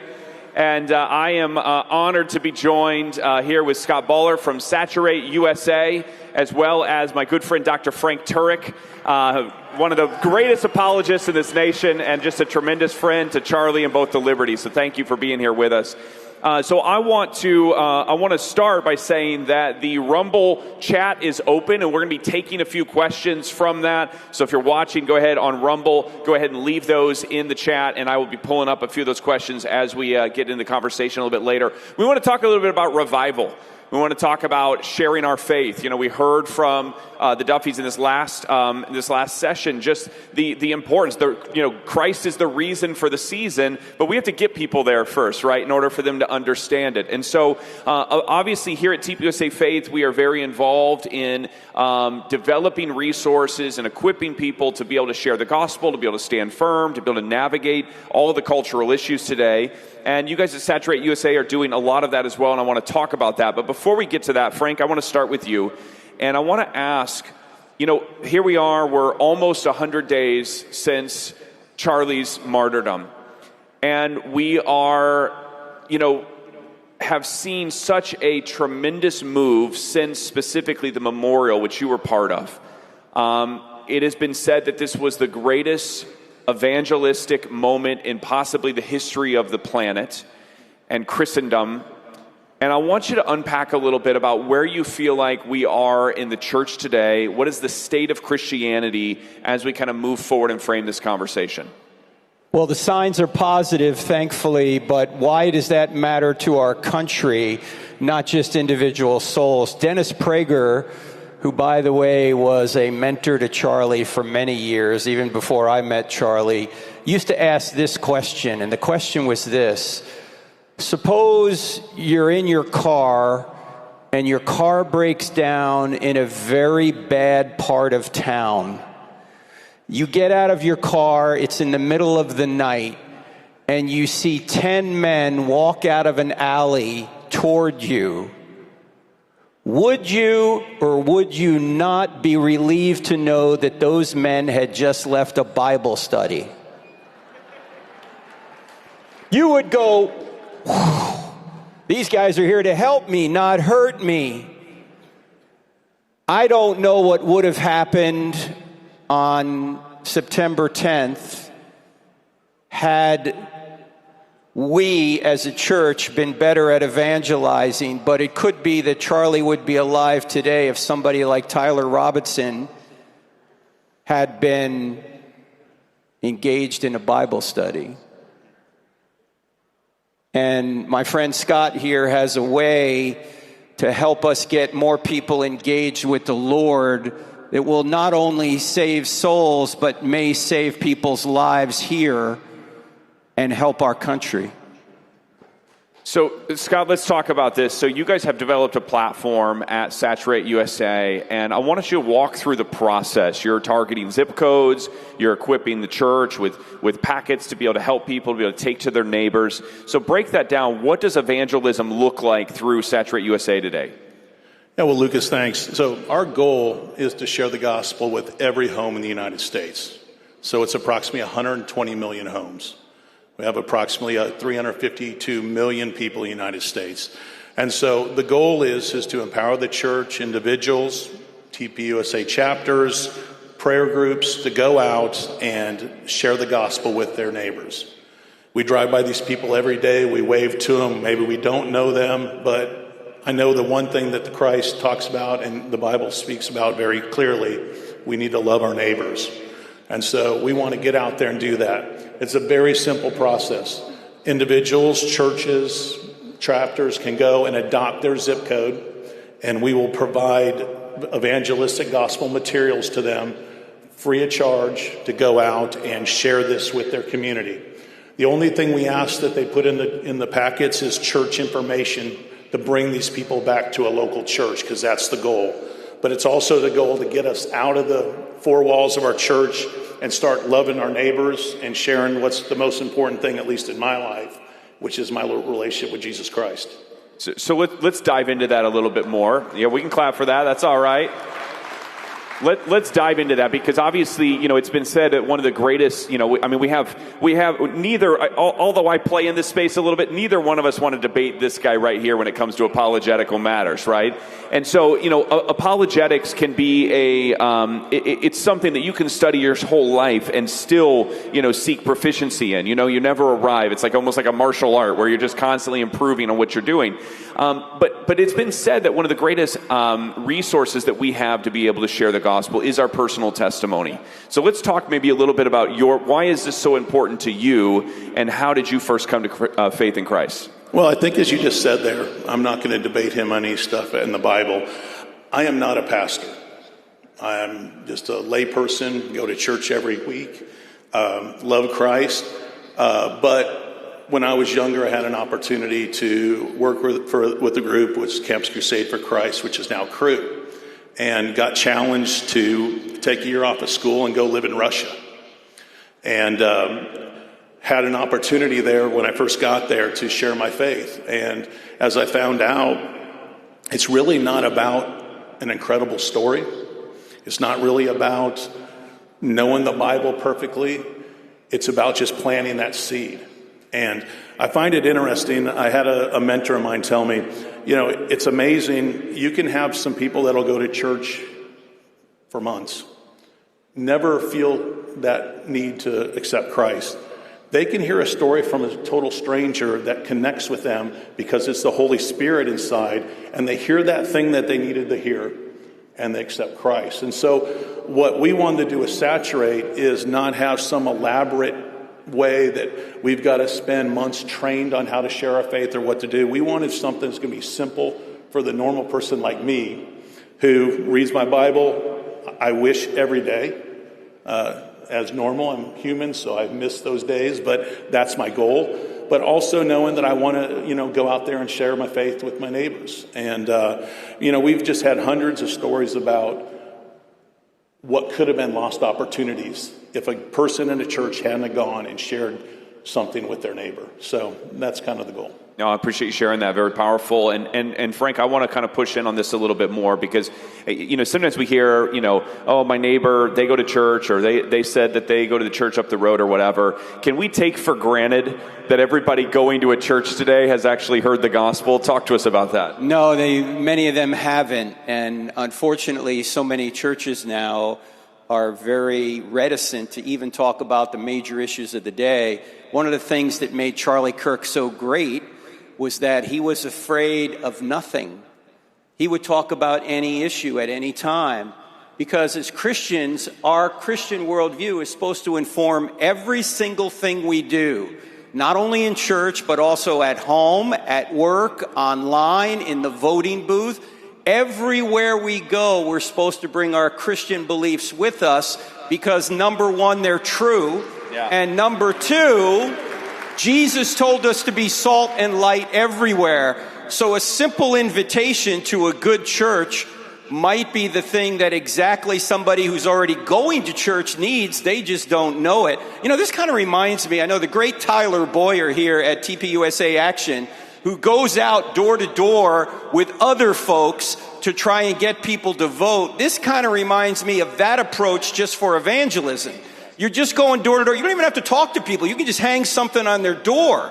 It's not even threatening. But if you do get into a discussion, you can talk about the fact that God really exists, Jesus really rose from the dead, and you have a purpose to your life. It's to know God through Jesus and to make him known. I mean, Charlie knew that you had to have direction as a human being. And young people all over the world were magnetized to him because he had that direction that every one of us ought to have. And this can help introduce people to that direction, the true direction of life, the purpose of life. I think about, I love that example about Turning Point Action and just what they're doing. But and this is, it's some of the most important work in the country right now, what they're doing right now at Turning Point Action. But when you think about the eternal state of heaven and hell, having a relationship with Jesus Christ, knowing your eternal destiny, and seeing at times the apathy with which a lot of Christians approach this. And Scott, maybe you could speak to this. I would guess that the apathy is not always because people don't care, but sometimes it's because they don't have the tools or the resources to be able to do it effectively. Yeah, I think they get paralyzed a little bit with being able to share their story, thinking that it has to be some elaborate thing that they have to tell, and it's really not about that. It's a simple story of connecting with people. And I find that it's really interesting as you go out there and you interact with neighbors and you interact with people in your community, you don't know where they're at in life. They could be having marriage problems. They could be, as we heard earlier today, about drug problems, having marijuana in their family. There's so many different things going on in our lives that are distracting us from the important things. But they need someone to come alongside them, partner with them, love them, and say, hey, we're here for you. And that's what the church is about. The church is about that. They can provide that help. And so as we talk about this, when we first started this, we thought this needs, we want to focus on the biggest churches and the biggest groups. You know what I found out? I've seen 2 people in Denver, Colorado do 30,000 homes by themselves. Significant. I've seen 50 people in a Spanish church do, half a town. I've seen big churches do great things too. But my point is if we sit back and we do nothing and we expect the pastor to lead us doing this or the big church to do it, they've got a lot of other stuff going on too. And so it takes us, and that's why we love, Charlie and I had a great conversation about this. It's the youth, the high school kids, the college kids. They're the ones that can get out there and do this. They can be leaders in their church that can show the older people we should be evangelizing people. This is how we can love our neighbors.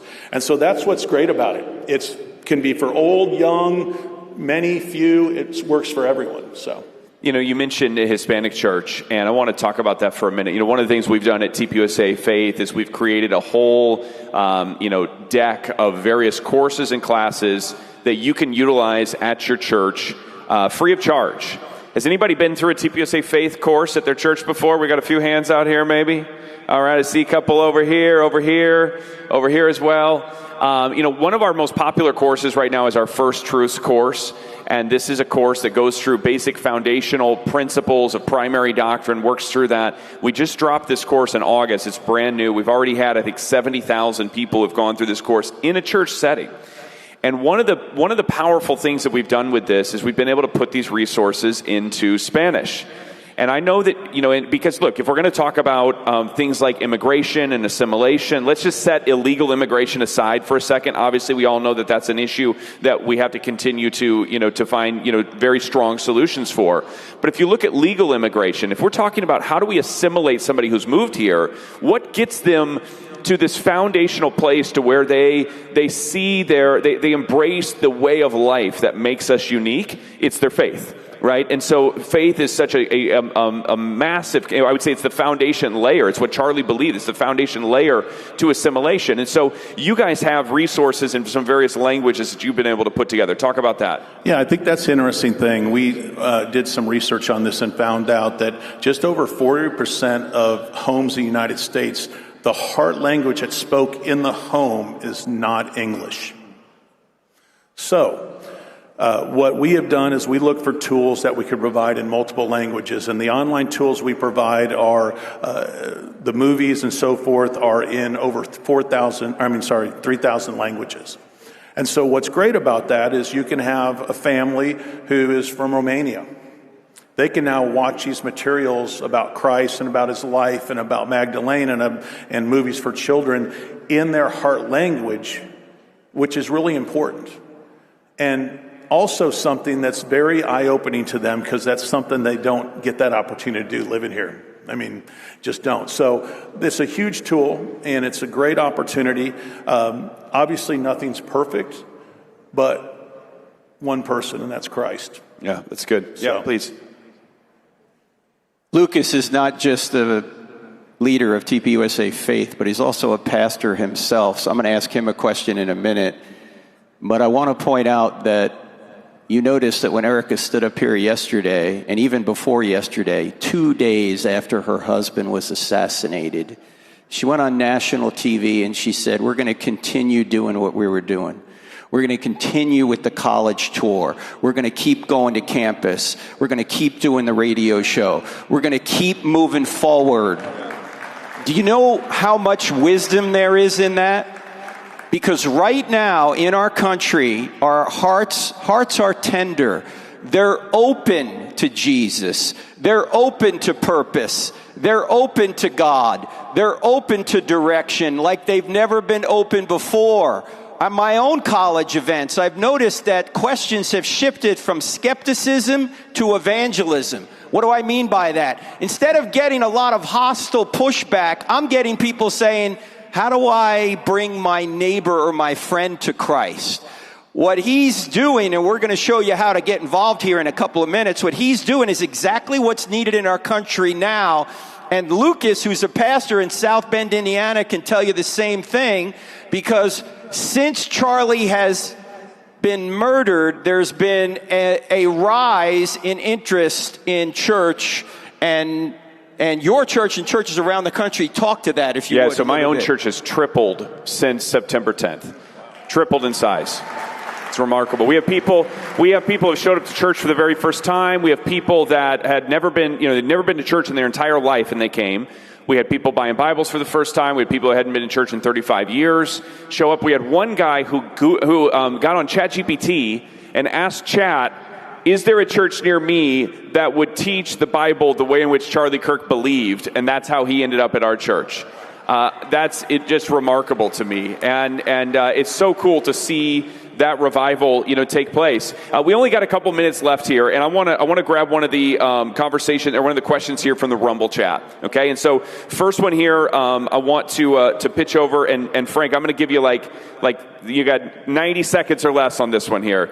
Is what can churches do to start working together to help better steward this moment of revival? Saturate USA. I'm done. Go ahead. Take it. Really? No, seriously. That's been the greatest thing. We have seen Spanish churches working with Methodist churches and Presbyterian. We are not selective in who can do this, because here's what we feel good about. The materials we're providing, we know they're good. So we actually had one person, pastor in California, he's like, I got so many boxes, but I'm concerned they're going to be out in our storage unit out there. What happens if someone steals them? I'm like, hey, if someone steals 50,000 Jesus films, great. What are they going to do with them? Give them out. Get saved. Yeah, exactly. But honestly, it is. It's churches working together, and we do a lot of citywide events, but it's incredible to see when we're focused on a single thing, how churches can come together. A month before he was murdered, a podcaster asked Charlie, how do you want to be remembered? Do you remember what he said? I want to be remembered for my faith. I want to be remembered for following Jesus. He did. You can take what he wanted done with his own life to so many other people through what this guy's doing. What's the stat, Frank, that about 1/3 of the planet is Christian? Which means if everybody leads 2 people to the Lord this year, the job's done. It's done. It's right? over. And so I would ask you guys to do 2 things here as we prepare to close. First off, what I want to do is I want to challenge you. And look, I know we got people in the room from all different backgrounds and spectrum, but I know that a lot of you here are believers in Jesus Christ. Is that true? And I always described it this way, that Charlie's faith in Jesus Christ was the underlayment, the foundation of everything else that he did. And I think that you're going to continue to see that be the vision that's driving us forward here, especially at TPUSA Faith. I want to ask you to do 2 things for me. First off, I want to ask you to make a commitment, if you are a believer in Jesus Christ, that I'm going to give you plenty of runway with this. I should just say in the next month, but in the next 3 months, to go to the Lord and say, God, help me to be able to share my faith with one person, at least at minimum, and just seek that out of who that is. Now, we should probably be doing that every single day, but I know there's a lot of people who've never done it before. And the second thing I want to ask you to do is we got a QR code that I think is going to go up on the screen here behind me.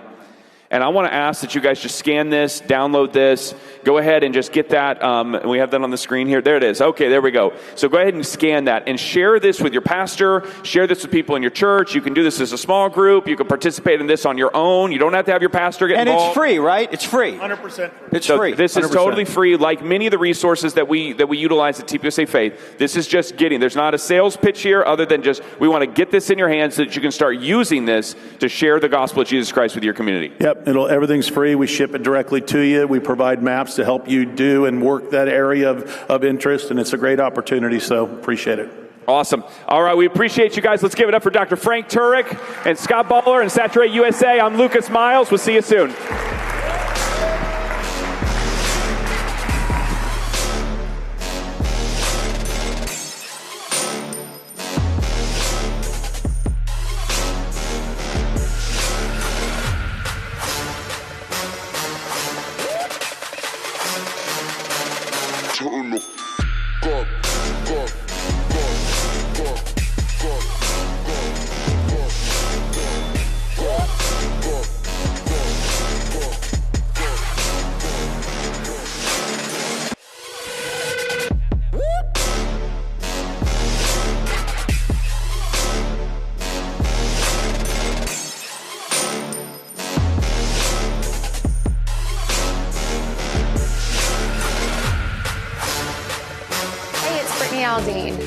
Mornings around here can be pretty hectic, but no matter how crazy it gets, it's in these moments I think about what's really important. My family, our faith, and the freedom to live our lives the way we choose.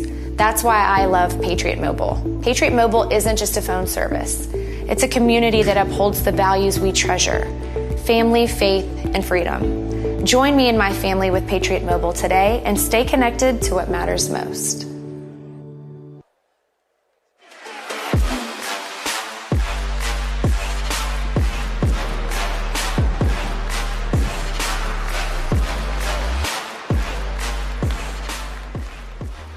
Hello, how are you guys? What a great place to be, to sit here and enjoy each other's company in this greatest country in the world. But you didn't come here to hear me speak.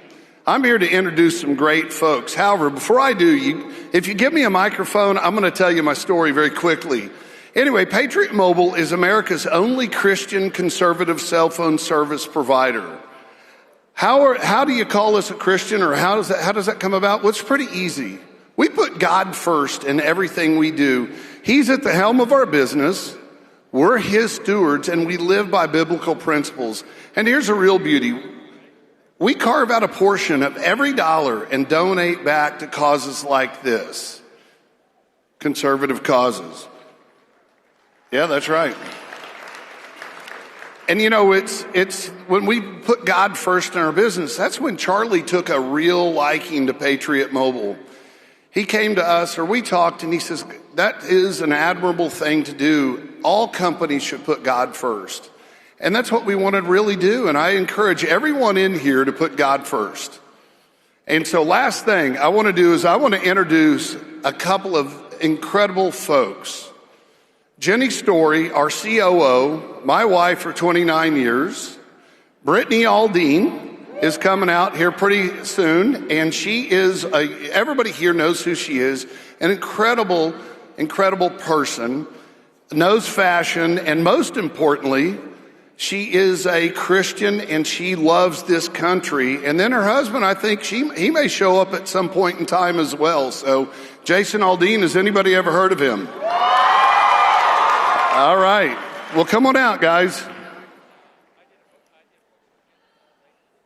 It is unbelievable to be in a room full of like-minded people. In the world we live in, it's very media-based. Everything's very biased, obviously, and it's a hard world out there. I'm advocating for children. I think that children should not be allowed to make these life-changing decisions at such a young age. They are not mature enough. Let a child choose their gender so young. It's very baffling to me. People are entitled to their opinions. A society, regardless of political status, should be able to sit back, speak our minds about it, and fight for these children.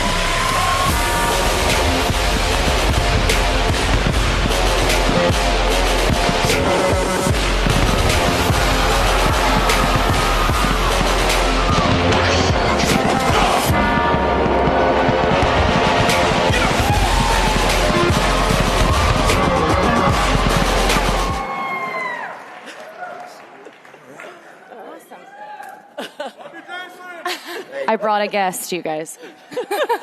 Yeah, I didn't even know I was doing this until today. Surprise. Well, he kind of got caged into this, maybe, right? Hey, it's all good. Glad to be here. Yes. We were just hanging out in the green room.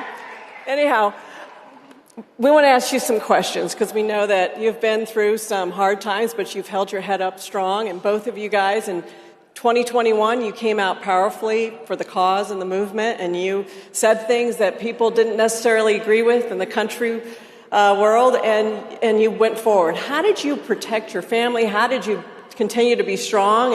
And what kind of influence did you have on Jason? Well, I am if you know me, I'm very outspoken. I'm very bold. I just don't really care what people think, which I think is a characteristic that the Lord gave me and knew that I was going to be in this position, honestly. I'm just used to people criticizing us, criticizing everything that we do. So at that point, me and Jason in the kitchen one day were like, okay, we feel this way. We know so many people do, but a lot of people are afraid to speak out or lose their job, lose their career, maybe a record deal.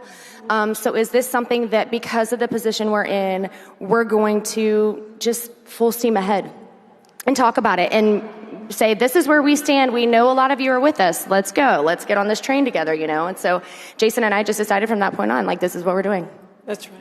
Yeah, I mean, I think we live in a country now where a lot of times, if you're a Christian, you're made to feel like that's a bad thing, which is just not the way either one of us was raised. It's not how we feel. And, we're in a unique situation to where, a lot of things we do are kind of under the microscope as a couple and as individuals. And I don't know. I just feel like when you're in the situation we're in, you kind of have this obligation to speak out when you hear and see things that just don't seem right. And, I'll say with us, thank you. And, for us, it's just been kind of being unapologetic about our beliefs and how we feel. It's like you can think we're crazy. You don't have to agree with it. That's fine. But this is how we feel. And you're not going to, tell us any different. So that's right.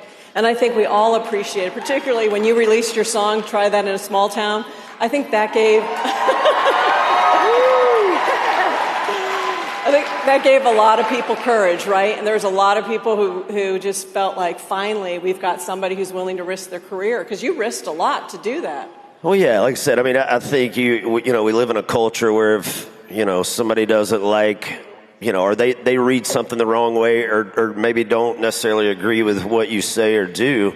We live in a culture where they go out and just try to tear everything down, make things about something completely different just to tear this down, something they don't agree with or maybe don't see eye to eye on. And, I just think that the American people and country music fans are a lot smarter than that. I think they knew what I was saying. I think everybody was kind of tired of what was going on at the time. And I just felt like it was something that needed to be said. And the song kind of spoke for itself. I mean, it's one of the biggest songs I've ever had. Well, thank you. Thank you. I think we all thank you for that. And now, Britney, how did you protect your family, or did you feel that? I know that you travel with Jason pretty much all the time. How does that life and It's a crazy life, especially because now our kids are 6 and 8, and they grew up on a tour bus. And so, it's kind of hard. We live on the road so much, but we're just constantly traveling. And, Jason and I we keep everything very grounded, everybody's very humble. Our children, we are very strict on manners. We're very sweet parents, but we also just don't tolerate disrespect or anything. So our kids are very, very great, and they're well-mannered. They're sweet to everyone. Truly, we're so blessed, but it's also, parenting is obviously such a big part of that. So we're just so on the same page, I feel, at home that it just works.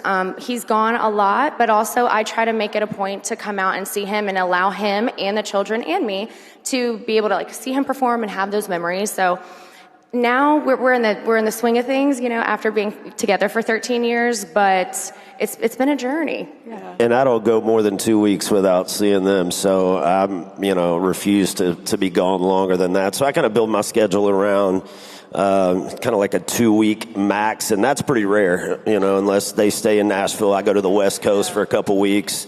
Even that doesn't happen. So I think that's the other thing is we're just, just try to be a tight unit for us and our family, and that's what we enjoy spending time with each other and doing everything together. And so you just try to figure out ways to make it work. It's tough when your kids start school. I will say that our kids just started school, so that's been a little tricky. But yeah, that's kind of our game plan. Well, let's talk about your tour, because I feel like we were living around the schedule with Britney. So Patriot Mobile was honored to sponsor the Full Throttle tour, and woohoo! And it was awesome. I could watch it every single time. But explain why you were willing to sponsor, or to team up with us, to partner us. Why of all the companies, Patriot Mobile was blessed basically to be your sponsor.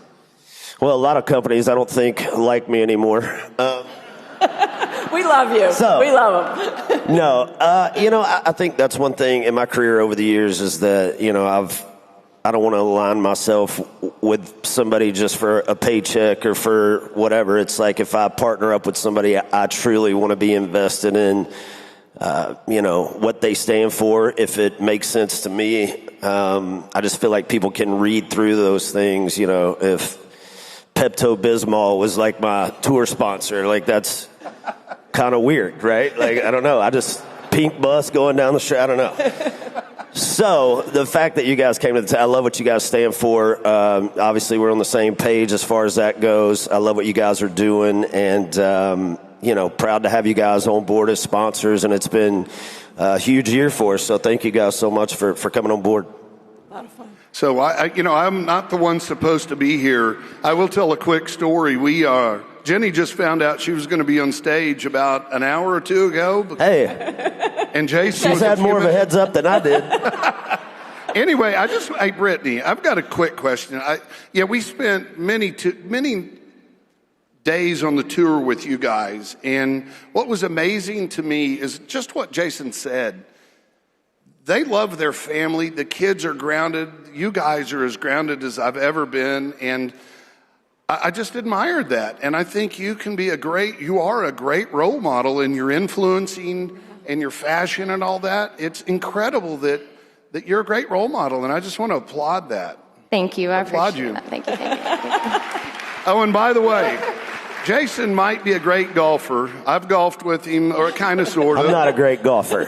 I feel like you're diming me out right now in front of all these people, man. You know that's not true.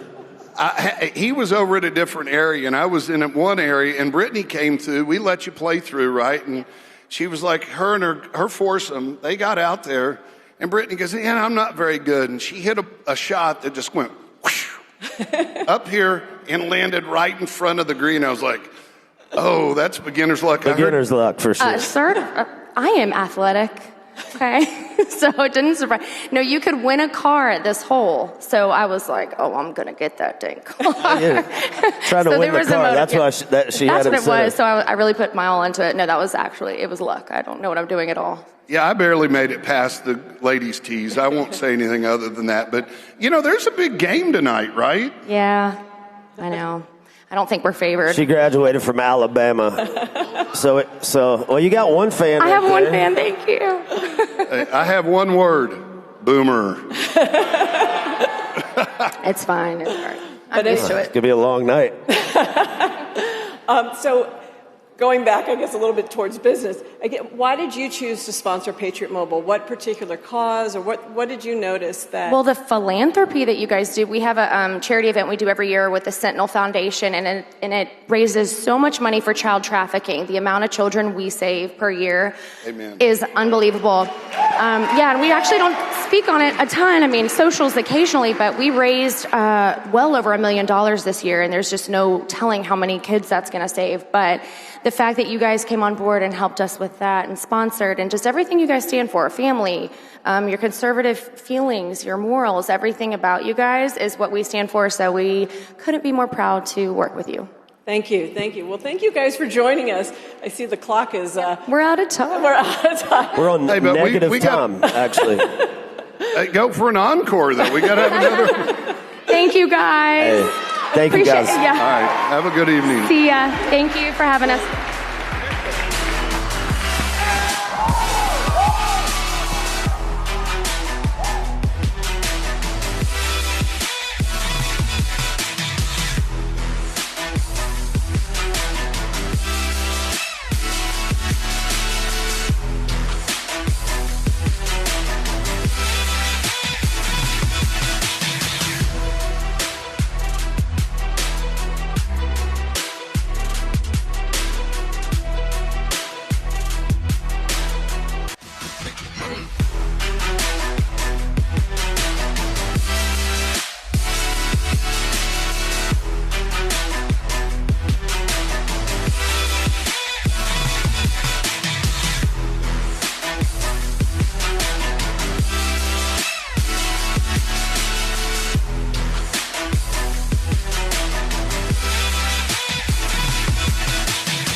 talking with Lindy. She's one of the owners. You and your mom loved this place so much when it was going to close. You're like, we're going to buy it. And you really have created a place for people to get fit. Yes. Our phrase is Pilates for everybody, every day. And we truly mean that whether you're 20 to 70, whether you have injuries or whether you're trying to strength train, we can make it accessible for you. And you have certified instructors. Absolutely. Why does that matter? They know your full anatomy. They know how to work with every type of person, injury, like I said, strength training. Yeah. They know how to work with you. Yeah.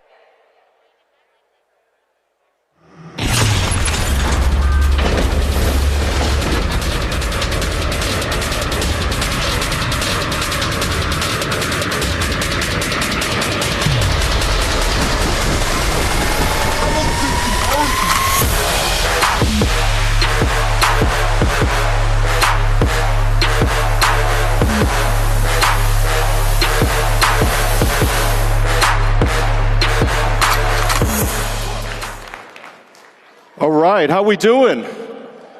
Everybody feeling good?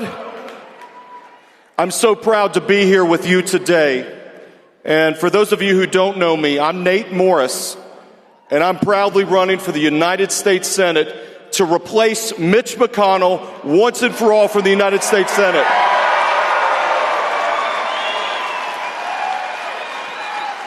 You know, I'm so proud to be a Kentuckian. And I'm proud to be a ninth-generation Kentuckian.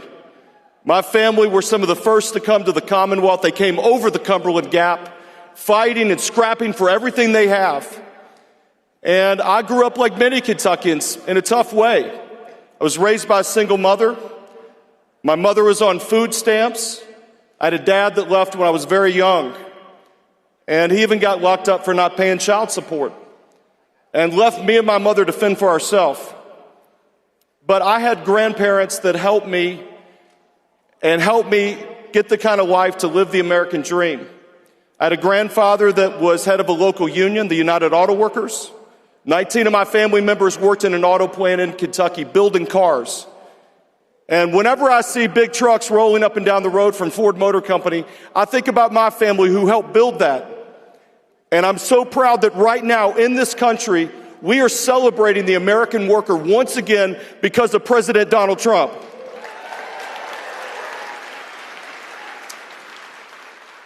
My mother gave me a mindset around the American dream.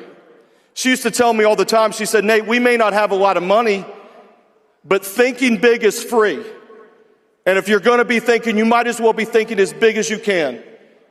And that's what America's all about, is thinking big.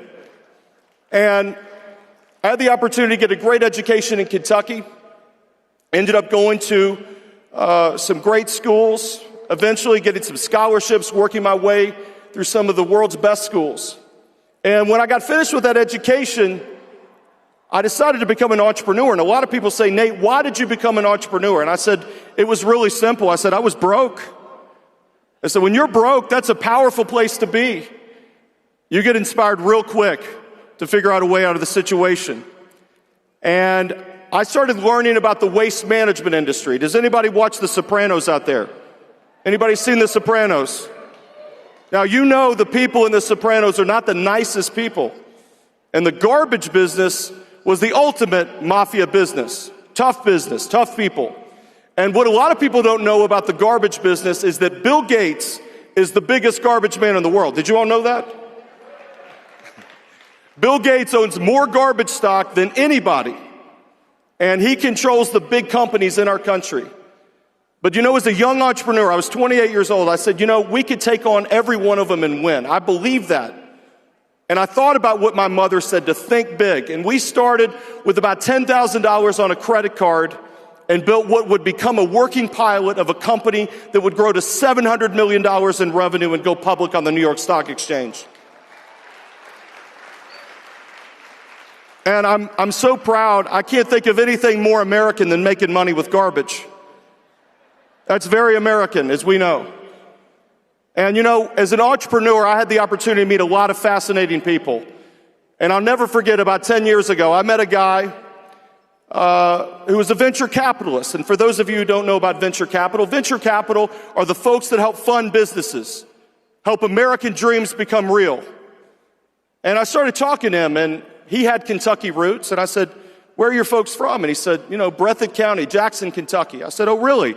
I said, my family's originally from Morgan County, right in the heart of Appalachia. And we started talking, and we had a lot of the same kind of family dynamics that we had to overcome. And that guy's name was J.D. Vance.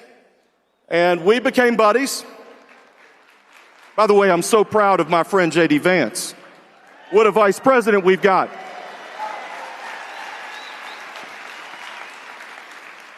And I got a phone call last year, and it was my friend who was the senator from Ohio, J.D. Vance. And he said to me, Nate, Mitch McConnell is likely going to retire. And we're going to need someone in the United States Senate that's not going to stab our president in the back over and over again. We're going to need somebody in the United States Senate that's going to be America first, that's not going to support these crazy wars like Ukraine and back up the truck for Zelensky and his cronies. We're going to need somebody that's willing to fight and that's going to secure our border and send every illegal back where they came from, period.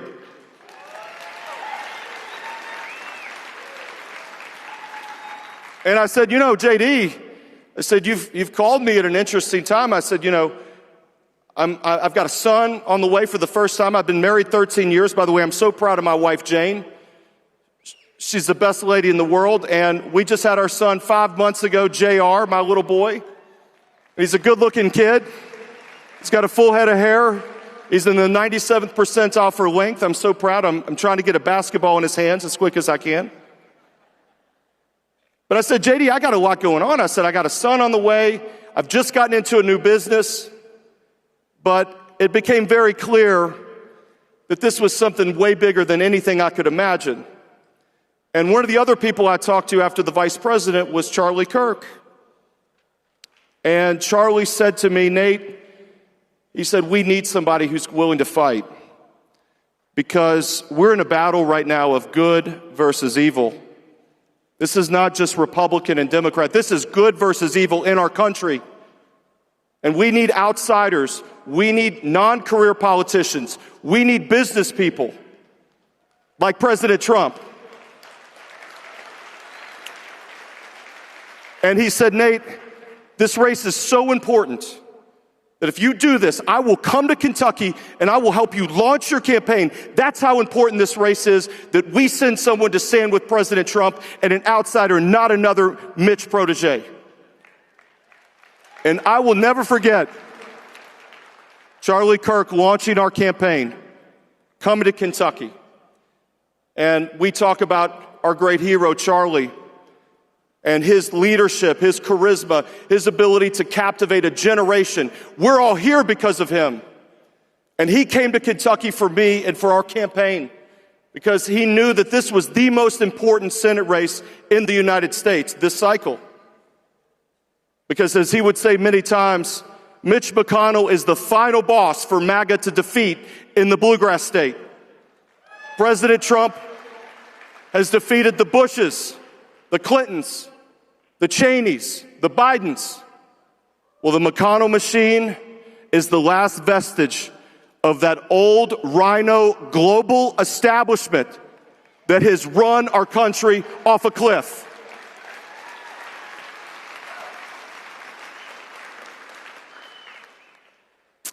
And as we started talking about the issues, the first thing we did was call for a full moratorium on any new immigration until we send every illegal back where they came from.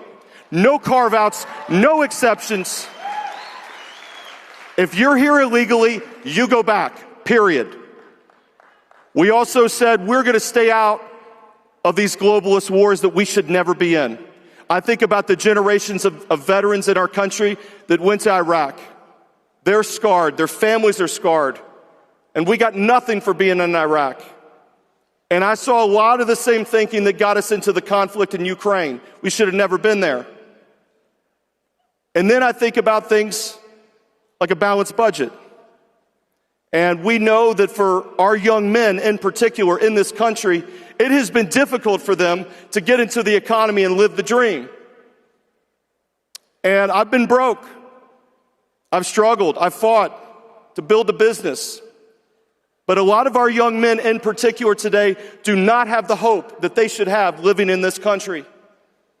And that's why we've got to have job creators, people that have signed the front of a paycheck, not just the back of a paycheck, going into the United States Senate.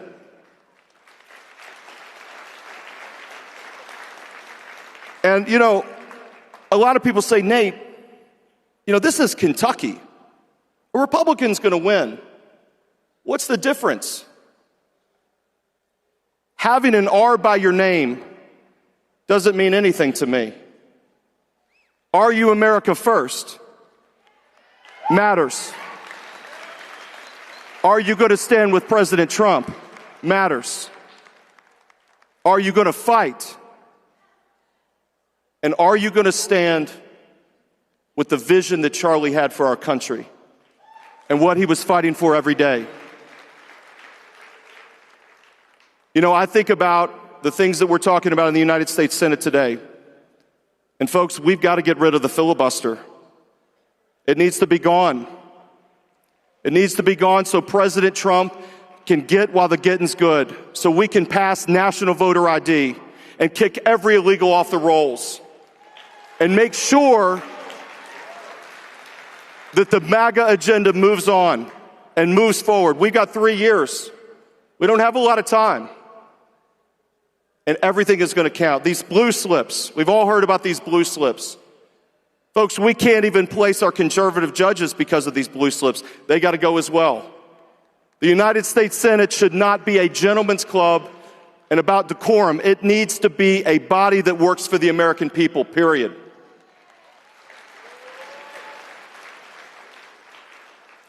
You know, I'm so inspired by everybody I see here today because I see Charlie and his vision in every one of you. You're all here because of him. And a big reason why I'm in this race and running for the United States Senate is because of Charlie. I believed wholeheartedly in everything he was doing. And to receive his endorsement was one of the great honors of my life. And every day that I wake up, I think about the responsibility that carries with it. I think about the responsibility of our campaign. And I think about the responsibility that we owe to our country because he paid the ultimate price for what he believed. And the evil that tried to assassinate President Trump, that tried to bankrupt him, that tried to ruin his life, ruin his family, it's that same evil that killed the Brown University student a few days ago. And it's the evil that took Charlie from all of us. Folks, that's what we're fighting for. That's what we're fighting against. We're fighting against the radical left that wants to destroy our country. And that's why we've got to have people from the outside. We've got to have people that don't need the job. We've got to have people that are not trying to get rich in office, that want to serve and fight, just like George Washington said, I'm going to serve 2 terms and I'm going to be done. And that's why I say I'm going to serve 2 terms and I'm going to be done.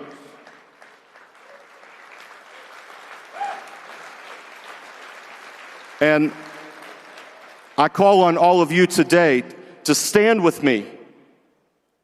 Stand with me in this campaign in Kentucky.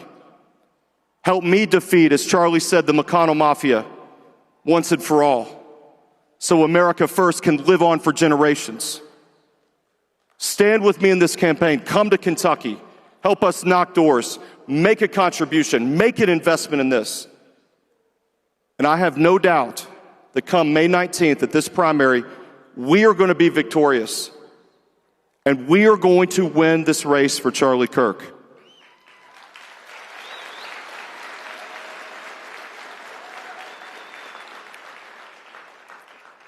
We will not let the evil that took him from us live on any further.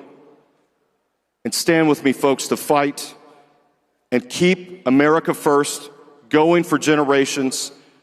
And let's win this for him. Thank you all.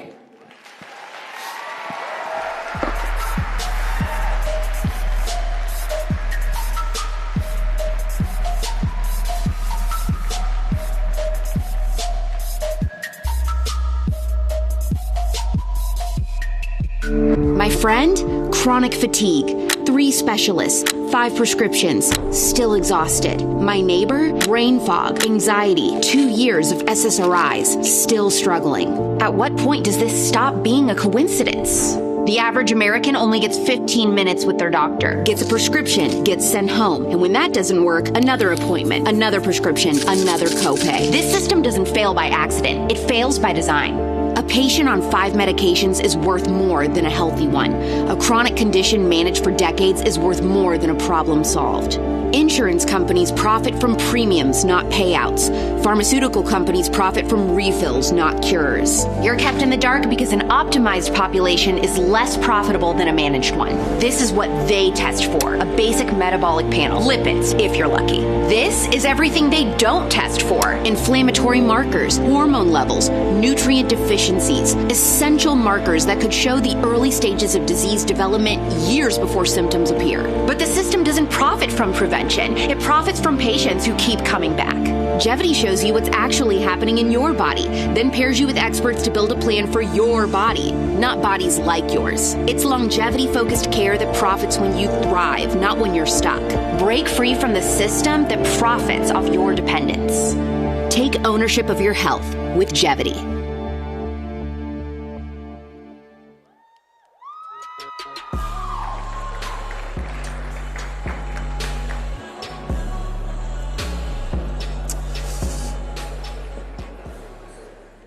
I'm here today to tell you how the healthcare system let me down in a really big way. I lost my father at the young age of 58 years old to lung cancer. And my dad, he did everything right. Okay, he worked out 5 days a week. He ate well. He trusted the system. He went to the doctor when things felt off. And in early 2021, my daddy started experiencing this lower back pain. And it's not the same type of back pain that I'm sure many of us are, feeling right now. It was different. And he told his doctor, this is different. The best advice the system had to offer my father was, why don't you stretch more before you work out? That is the advice that the system left my father with. But by the time that very system found out what was actually happening, it was too late. Now, I lost my father, who did not smoke, to lung cancer at 58 years old. And by the grace of God, he was able to watch me and my beautiful bride get married at the young age of 22, just a few months before he passed away. But it was months after when we found out we would be pregnant with his first grandson, who we'd never get to meet.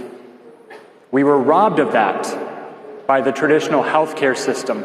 And this burned a realization inside of me, this realization that we don't actually have a healthcare system, we have a sick care system. We have a system that profits off of sickness, not health. We reimburse sickness, not sustain health. We pay for procedures, not avoided disasters. We're quick to celebrate the surgeon, but we overlook the quiet win when no surgery was ever needed in the first place. Misaligned incentives. It's backwards. It does not make sense. We profit off of sickness, not health, and that needs to change, and it can change.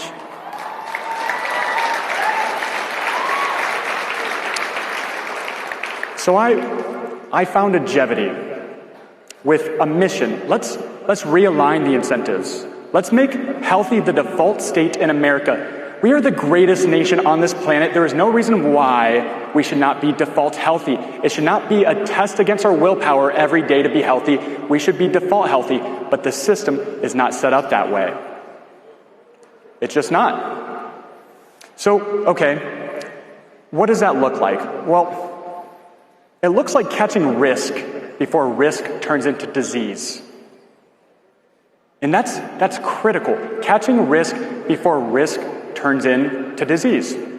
It looks like measuring now, today, what matters most. Well, we are the youngest we'll ever be. We have the tools readily available. They're accessible. Comprehensive blood work, our wearables. I'm sure many of us right now have on an Apple Watch or a Ring or something like that. look, we can compile all of this data and we can spot trends early while intervention is still simple.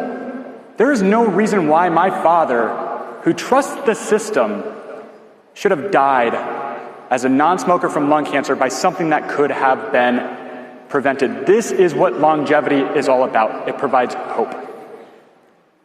And there is hope, but it's not enough. It's not enough to go to your primary care doctor, unfortunately, and ask for a full panel of blood work because they're not looking at enough. And that's not their fault, it's insurance companies' fault. They will not allow the doctor to test for markers that they don't cover. Why is that? I should be able to go to my doctor and say, I want this looked at, and my insurance that I pay a lot of money for should cover that, but that's not the case. We get screwed every single day by insurance companies. The system is broken. The incentives are backwards, and there is a better way. But it's not going to be big pharmaceutical companies or biotech or the WHO or any stakeholder of the legacy system who's going to make this change. It's you. It's me. It's people who realize that we have a sick care system who profits off of sickness, not health. And that is nonsensical. It makes no sense. So, okay, what does that look like? It looks like comprehensive blood work. And where do you get that done? Okay, now I know the sick care system sucks. Well, we're doing comprehensive blood work here at AmFest. I don't know if y'all have been by the exhibit hall, but we have an amazing booth. We have 6 bays. And look, I encourage every single one of you to go and get your blood work done because I do not want my story to be yours. My babies were gypped of meeting their grandfather. I have 2 little boys who will never know the man who raised me. But if a solution like Jevity would have existed at that time, I believe he would still be with us today. And I think that's probably the case for many of us here. So if you're not going to take this step for yourself, you should consider doing it for those who love you most, for all those around you who want to be with you for longer. You owe it to them. If you don't know where to get started, come on by and talk to our team. There's a stark contrast in talking to a team whose incentives align with keeping you healthier for longer versus talking to somebody who's part of the system who only makes money when you're already sick. Okay, 20% of our GDP, 18% of our GDP is spent on healthcare. That's over $5 trillion. But in 2010, it was $3 trillion less. Guess what happened since 2010? The average life expectancy in America has gone backwards. We spend $3 trillion more on healthcare every year, but we're not living as long. That is nonsense. It's because we have a broken system, a framework that does not work. It's ideologically broken, but it starts with you guys. It starts with you. So my call to action is go and get tested today. Get your blood work done today. Establish a baseline. It could save your life. If my father would have done this, I believe to my core that my little 3-year-old and my 10-month-old, that they would have a grandfather. And the healthcare system robbed me, robbed my wife, robbed my children of that. And change starts today, but it starts with us. So go get your blood work done. Let's make America healthy as the default, because we can. My name is Nate Graville. I'm the CEO and founder of Jevity. I'm 27 years old. I grew up right down the street. And I want to encourage everybody, do not let my story become your story, because it does not have to. Thank you. God bless you guys. God bless Turning Point USA and Erica Kirk, and God bless the spiritual health of America. Thank you.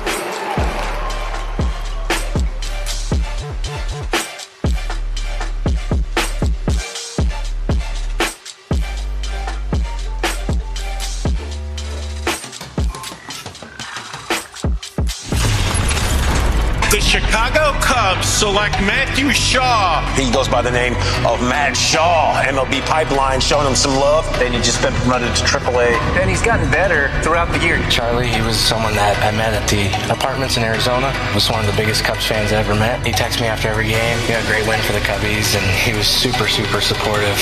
Obviously someone who's really faithful, so we connected on that front. You're playing in the best league in the entire world against the best players in the entire world. It really doesn't get better than that.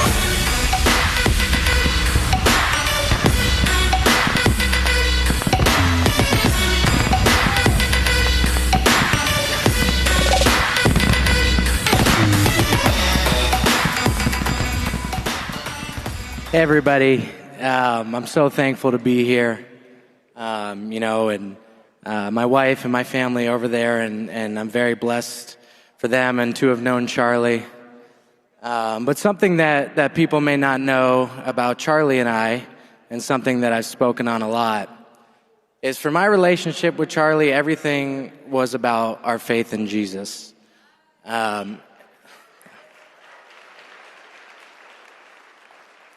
And for me, I feel a very similar way. My faith in Jesus is everything that I am. It's guided me and put me in the position that I am in today, especially to come up and talk to a bunch of people who get the opportunity to learn about healthcare, which was great. And more importantly for me, I'd love to talk about my experiences and why I'm in the position I'm in today. So for a long time in my life, I wanted to be a professional baseball player. And that started from when I was a really young kid. And I worked hard, and I grinded through, played high school, college, and then eventually made my way to professional baseball. And during that time, I read a lot of books. I thought that was going to kind of help me, put me in a good position. I wanted to absorb knowledge. And the more that I read, I kind of learned what it takes to be successful, right? And these books say, work hard, be disciplined on and off the field, no matter what you're doing. Be focused. And inevitably it said, work harder than the rest of the people. And I was like, great. I can do that, right? I can work hard. I can eat right and sleep and all those things. And for a long time, that's what I believed my purpose was in life, was work hard, live the American dream of being able to accomplish what I put my mind to. It wasn't until college where I started to realize that being a professional baseball player, working hard, all these things, they just didn't fulfill my heart. And, it started there for my journey and learning about Jesus. And my wife, who's sitting over there, was extraordinarily helpful for guiding me in the direction.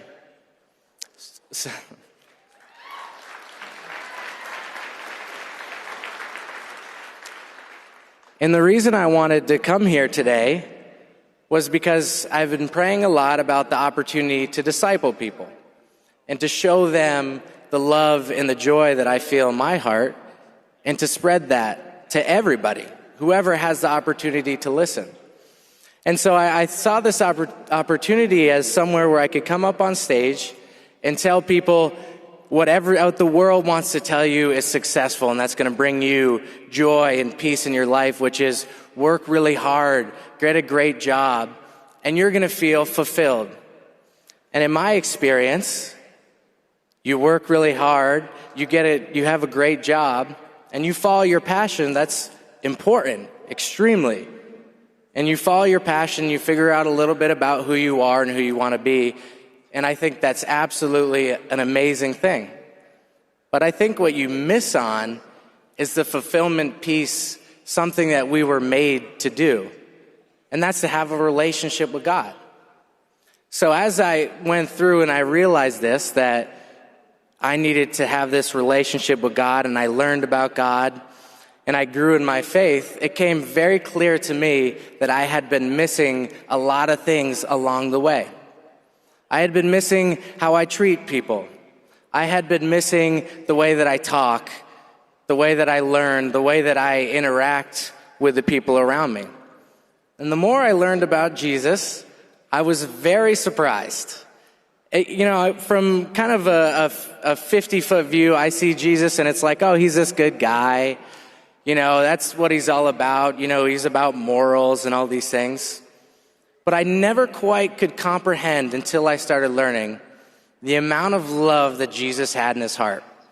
And I think that was the biggest piece for me that changed the way I looked at a lot of things. Jesus went to all these people, different people in different areas of life and different walks of life. And what he wanted to do was show them that no matter what they did in the world, good or bad, that without him, you're always going to be missing something in your life. And that's exactly how I felt. I'm not saying this because it's something that I read. I'm saying this because I experienced this. I grew to the top of my game and made it to the major leagues. And I'm sure there's people in this room who are going through similar things. They want to just get to that next goal, that next thing in work, wherever they're at. And that's what they look forward to the most. But what I'm saying is, no matter how far you go along that ladder, you're still going to be missing something innate in your heart. And it's that God craves a relationship with everybody here. And I think that's, what Charlie and I talked about, was that God craves a relationship with everybody. And he does that through this intimate love that he has for all of this.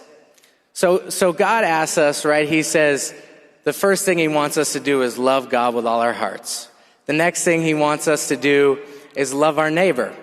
And the last thing he wants us to do, and this is just a very simple 3-goal thing to what I believe and what God tells us, is to love our enemy.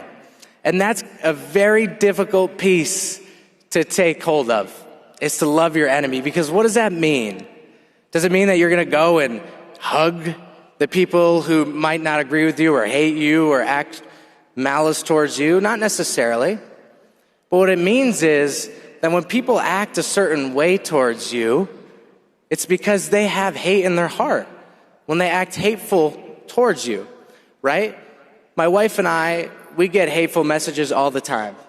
And I've been praying about what I should do about those messages. And usually I just ignore them. I say, you know what?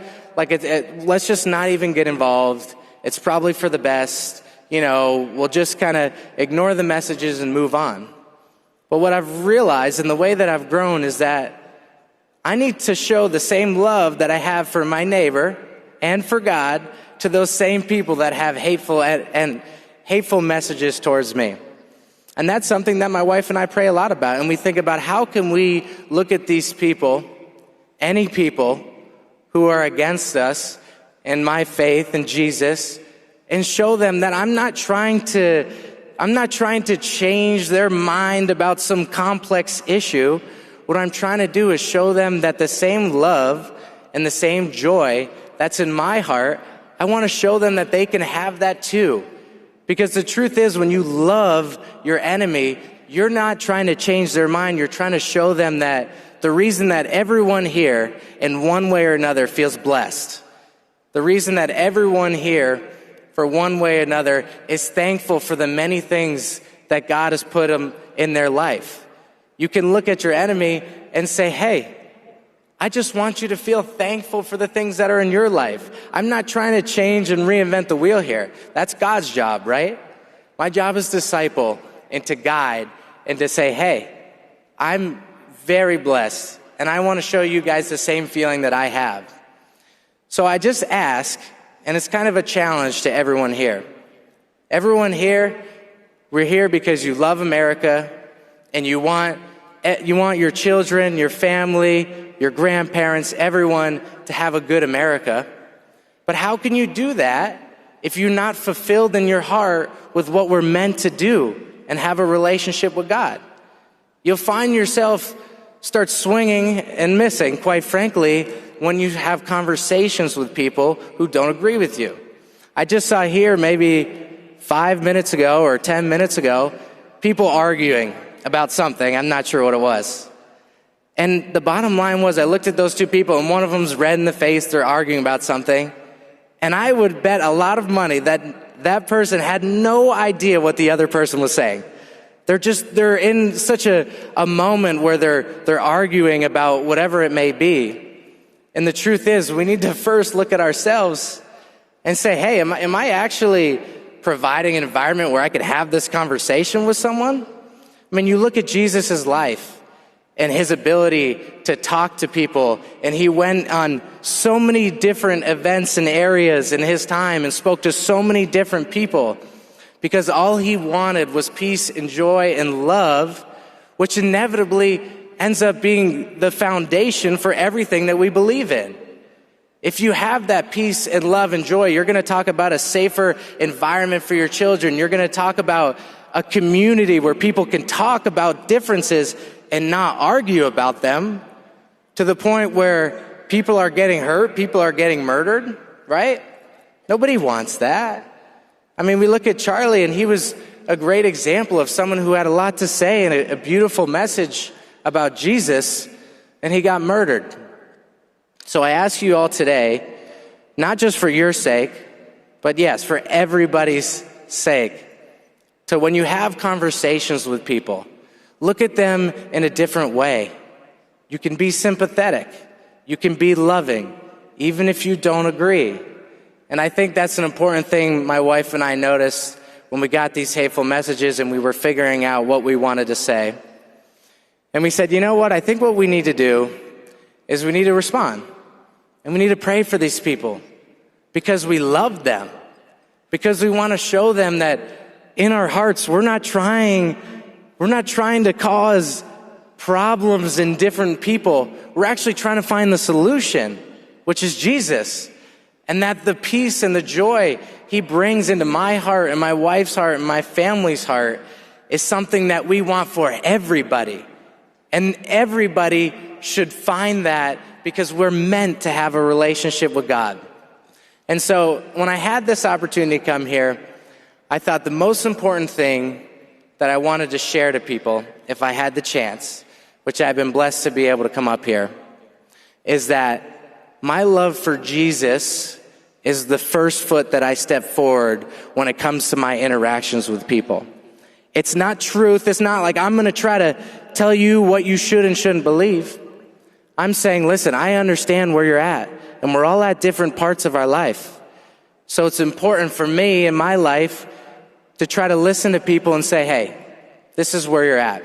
I love you. I don't know you.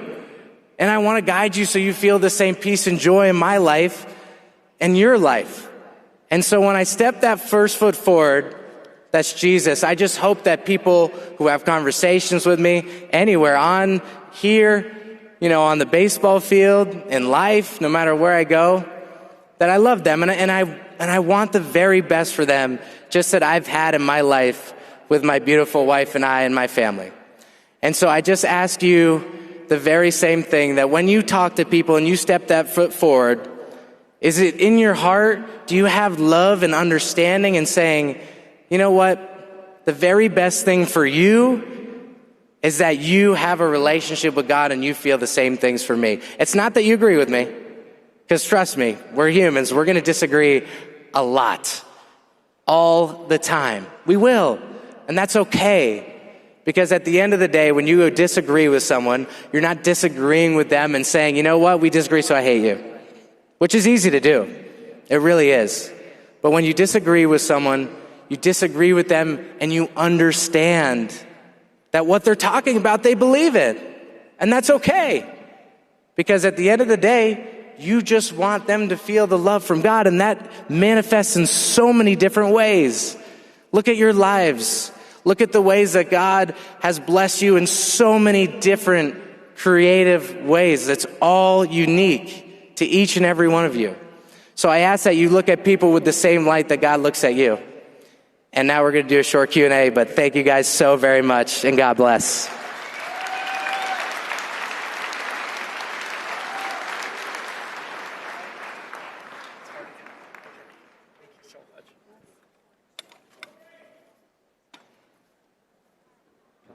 Yeah.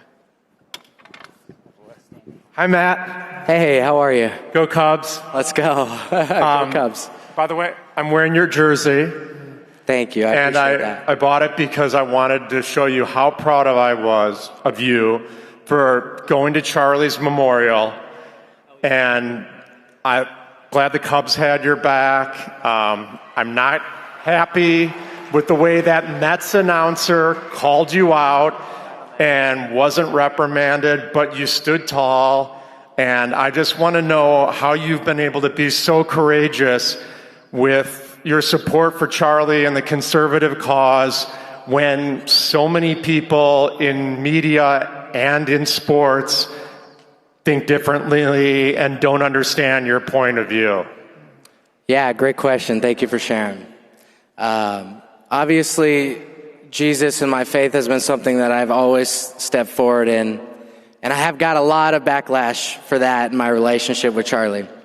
And you mentioned courageous, and it's something that I very much so believe in, is that it's not me who's doing all these courageous things, right? I'm a sinner. I make so many mistakes. Those are the beliefs that I have. And I believe that God has blessed me with the ability to come out in front of people and just share my testimony and share my faith and share my belief, because he loves me so much that no matter how much hate, no matter how much people might disagree or argue with me or go on TV and say, oh, he's the worst, it doesn't change who I am and what I believe in. And it doesn't change how I'm going to interact with that guy the same that I'd interact with anybody else. Because that's what Jesus did, and that's what he told me and showed me. And so I just hope for you and your beliefs and what you believe in, that again, even when people say terrible things about me or terrible things about Charlie or terrible things about anybody, you just show them grace and love, because in their heart, yes, they're angry, but you want to get them to a point where they too see the peace and the love that they can have with God and with Jesus. Thanks, Matt. Hey, Matt. My name is Bentley Love. I'm from Dallas, Texas. And after I graduate college, I hope to work in sports media one day. So maybe I'll get to interview you. But what kind of advice would you have for me in going into a field where people don't tend to talk about their faith as much, or the fact that they're conservative? How would you kind of suggest that I go about that? Yeah, I think the most important thing that you can do in media is get to know the people that you're talking to, right? We have some people that might come in and out here and there, ask questions, and they can kind of manipulate what we say. But your job is to get to know the person. So when you're writing the story, you have everything about who they are, and you can maneuver that into a story. Like, that's what good media is, right? Is taking what they say, but understanding who they are and tying those things together to show the bigger public a picture of what they're all about. And I think that's easily misconstrued. So I encourage you, and first of all, God bless you and good luck with everything you're going through. But I do encourage you very much to get to know the people that you're talking to. And even if they don't necessarily talk about what you're talking about, you get to know them and understand where they're at. And you're going to be able to use your beliefs to guide them just as much as you're guiding your stories.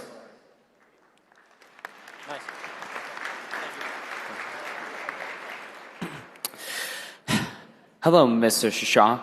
I wanted to say that your speech was absolutely incredible and reflective of the gospel. And I like how it reflected the love of Christ and how we were supposed to show grace to our enemies. But there's a lot of controversy with how we're supposed to properly apply it. So do you think 1 Corinthians 13 is a more accurate way of showing the love of Christ? I wish I had a photographic memory of what 1 Corinthians 13 was. But what I can say is that through my experiences with people who might not like me, or and sometimes who might hate me, who would identify themselves as definitely opposition to me, I would say that the most important thing, as you said, is to first show grace, right, and understand where they're at. But at the end of the day, what you're trying to do is through your experiences and the love that you felt in your life, can you show them that same very thing and how it's manifested in their lives? All right. Yeah. What's up, Matt? How's it going? Hey, there you are. Okay. So let me just say, as a lifelong fan of the back-to-back World Series champion Los Angeles Dodgers, let me just say that it takes great courage for you to come out and just support Charlie. As a Cubs fan, back home you'd be surprised there's some Dodger fans that also happen to be MAGA. What would you say to those that say, "Oh, you can't be a Dodger fan and be MAGA and all that crap"? What do you think about it? Yeah, I would say that the most important thing is that you're a fan of Jesus.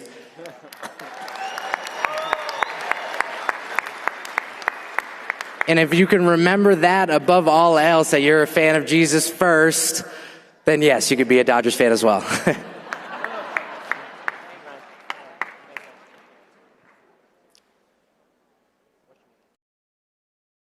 think we're going to do one more question here, guys. This will be the last question. Hi, Matt. My name is Camden, and I have a question. How do you share Jesus with your fellow teammates? That's a great question, Camden. Thank you for sharing and having the courage to get up there.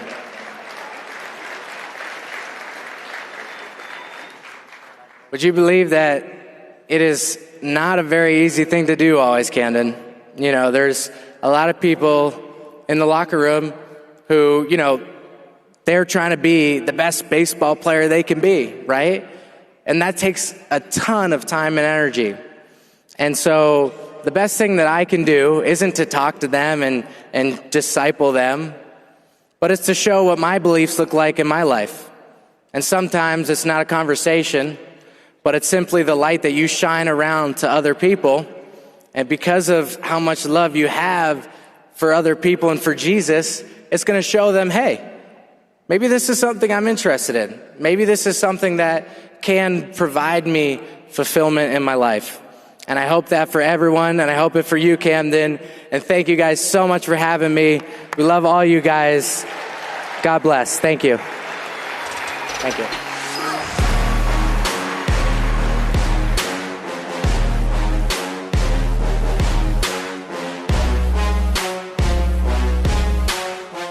Freedom begins with your health. If you want to show up for your family, your faith, your country, you need to show up for your health. Cardio Miracle is the all-in-one daily drink that moves your entire body forward so you can carry out your mission with nitric oxide, vitamin D, and over 55 natural and whole food ingredients that support energy, focus, immunity, and overall heart health. This is for the doers, the believers, the freedom fighters, the future leaders, backed by real science, driven by real results. It's more than a supplement. It's a daily declaration.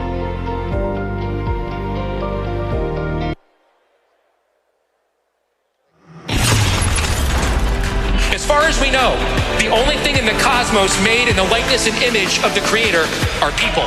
There is nothing more important in the kingdom of God that He has given us in His creation other than us. One of my favorite quotes from Augustine, there are many sheep without, but many more wolves within. And ultimately, we have to make that first commandment great again. Love the Lord your God with all your heart, soul, strength, and mind. We think it's about authority. It is not. It's about responsibility. There already is an authority in this world. It's God.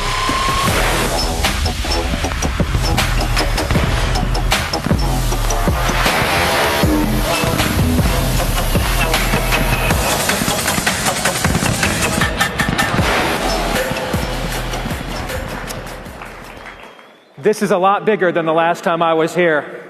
Wow. In fact, there are, and thank you guys very much, there are 30,000 RSVPs for AmericaFest this year. Absolutely incredible. And I know that a lot of these people, this is your first opportunity to come here and to mourn and celebrate Charlie. And so I want to speak on behalf of them here for the next few minutes. And if you'll indulge me, I'd like to eulogize my friend. In my line of work, you get to meet famous people, wealthy people, powerful people, wealthy people, powerful people, rich people, all that kind of good stuff. But you don't meet a lot of good people in politics. You meet even fewer great people. And I want you to know that I've met very few great men. And Charlie Kirk was a great man.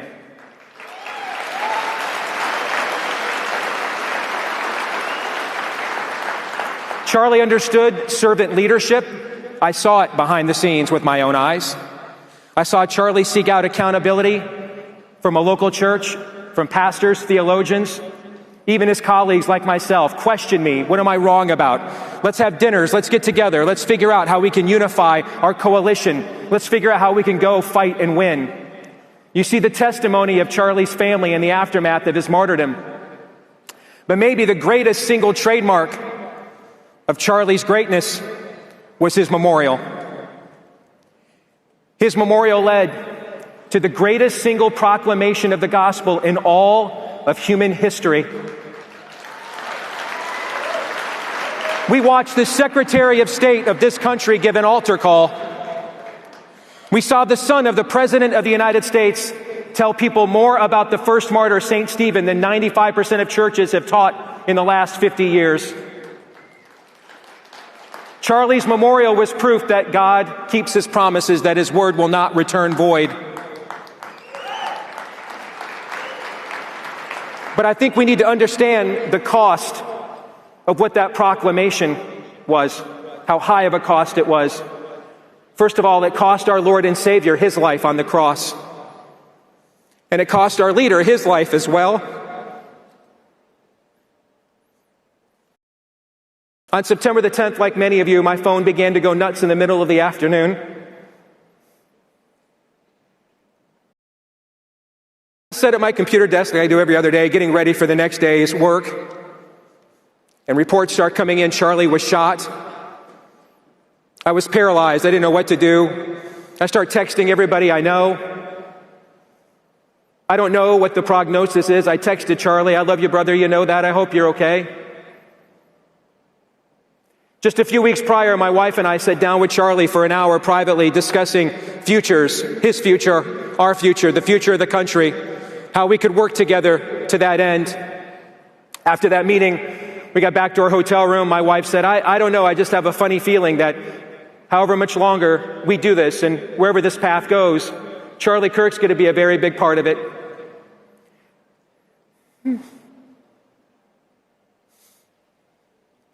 Little did my wife know that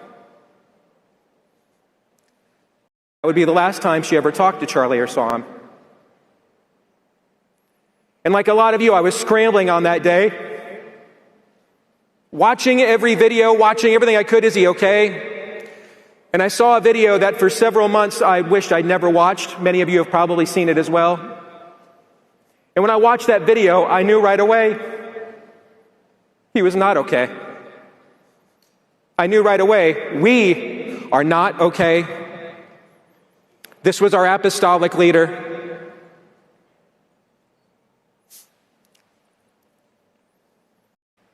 And in the aftermath of this, my phone ran off the hook. It just so happened that Charlie's social media channels pushed out the day before his martyrdom the Freedom Night in America that the two of us had done together at his home church. And so a lot of media thought that this was just done the night before his death when it was done 3 months prior. And my phone is ringing off the hook, and I don't want to overplay my hand. I don't want to make it about me.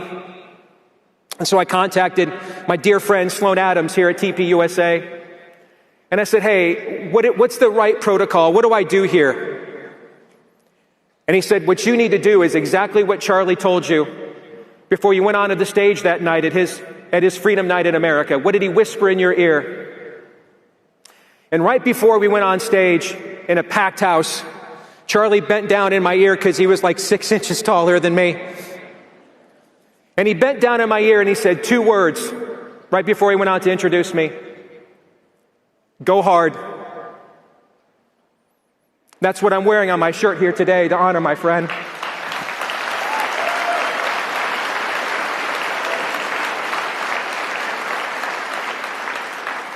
Forgive me, I'm going to try to keep it together. And I've thought a lot about what go hard means over these last few months. And of course, we all know in this room how much Charlie was concerned about the young men in America. I'm 20 years Charlie's elder. And in terms of modeling what a life lived well looks like and finishing your race looks like, he put me and too many in my generation and the generation above me to shame. And one of the reasons we're losing and concerned about losing our young men to voices of nihilism, voices who are out there even as we speak, telling them that seeking a life of family and legacy is, quote, pathetic. Pushing the stroller is, quote, pathetic. Promoting things like being incels, denying the dominion commandment. The reason our young men are falling into this abyss that Charlie was trying to rescue them from is because of the older men. And that is the group that I think I am qualified to speak to. So in the final few minutes I have here this afternoon, I want to talk to the older men about what go hard means. Because for too long, we have been too soft. Too soft.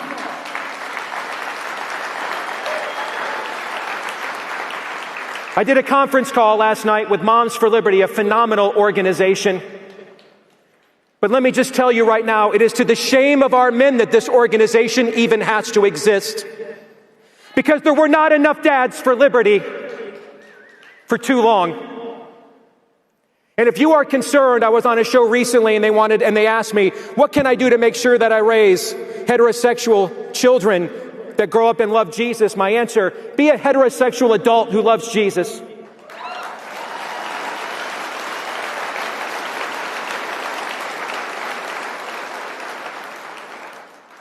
We have skipped a generation of finishing well men, and this culture is paying for it. Charlie did his best to model what he preached. Get married, have children, go to church. If it wasn't for the family he leaves behind, you could not script a better death than Charlie's. He died instantly in the arena, painlessly, fighting for his Lord, fighting for the grace and redemption of his own enemies, standing tall in the arena.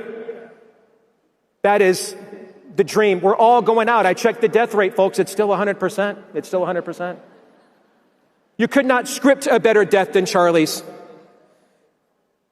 But his ministry also came at a high cost. And there are now 2 children and a wife that are going to go home every night from this ministry the rest of their lives and never have his presence ever again. To you older men, and I include myself as well, it will be to our shame if that sacrifice was in vain. And Charlie could only do so much reaching the younger men, modeling for them on the front end what a life well lived looks like, what sacrificial love looks like. Just as Christ died for us when we were his enemies, Charlie did the same for his. Now, how does this go from a moment, though, to a movement? How does it last? And what's going to happen now with our younger men without the best leader we had to reach them? Well, there's going to be a revolution in our younger men. It's occurring right now, and it must happen, and it needs to happen.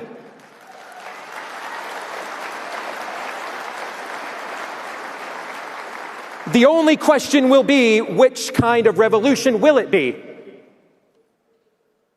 Will it be the nihilistic French Revolution? Anger, bitterness, resentment, godlessness. One group of innocents taken to the guillotine in exchange for the next. One group of people thrown in prisons in exchange for the next. One group of people castigated as the other in exchange for the next. Will it end in a reign of terror, of unregenerate, undiscipled young men?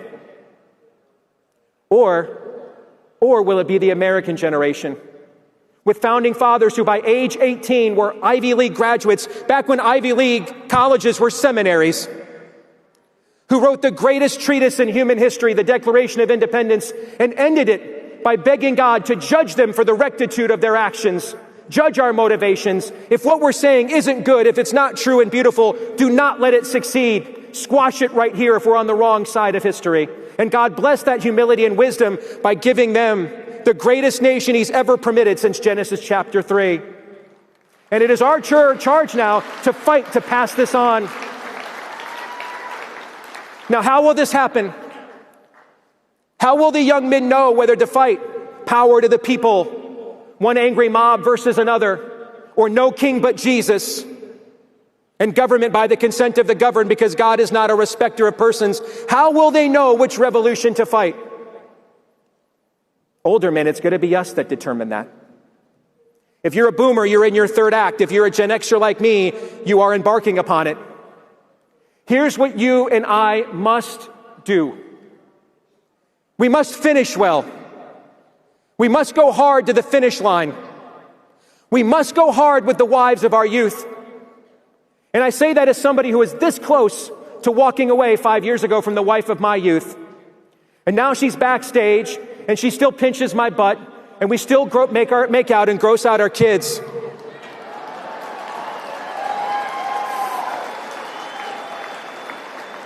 I'm going to go hard. I'm going to leave a legacy. I'm going to leave money to help with that first car payment, that first down payment to a house. I'm going to finish well with my Lord. I'm going to go hard to the end so that when my kids put me in the ground, they can stand up at my funeral and they can say with all credibility, the old man was not perfect, but we saw it through to him. We saw it through with him to the end. And we can testify, we saw him with his knickers down, his pants down, figuratively and literally, at his best and at his worst. But we can tell you, he fought the good fight, he kept the faith, and he finished the race. And older men, that is my charge to you. Go hard, finish the race. If you are concerned about the younger generation and where our young men are going to go, show them what faithfulness means and where it goes, what the reward on the back end is for the faithfulness that Charlie showed on the front end. Because at the end of your race, when your children rise up and call you blessed and say, that is a legacy that I want to follow in. Those are footsteps that I want to follow in. That is pressure. That's the kind of pressure that I want to assume and pass on to my sons. Go hard. Thank you.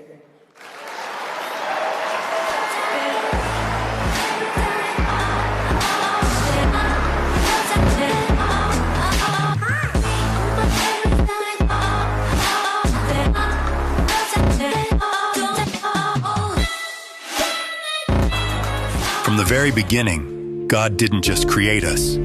He called us to know Him, to walk with Him, to live free, bold, and unshaken in His truth. Jesus said, "Man shall not live by bread alone, but by every word that comes from the mouth of God." Because the word isn't just ink on a page, it's life, it's true, it's power. When you know God through His word, everything changes. Hearts are healed, minds are renewed, lives are transformed from the inside out. Coming to Caris, I was completely set free. My marriage is now restored. I was set free and I was healed of Crohn's disease. I know that I'm loved by God, and the joy of the Lord really is my strength. America was built on biblical truth.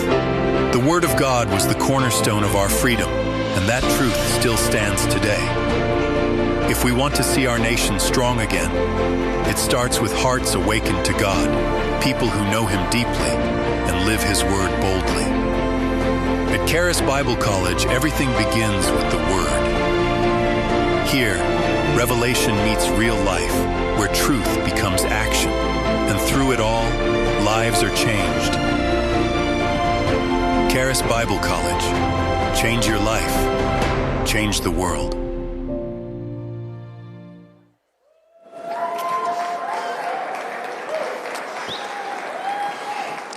I'm so excited to be here with you today. If you believe that Jesus is the Lord of this nation, can you make some noise for the Lord Jesus Christ?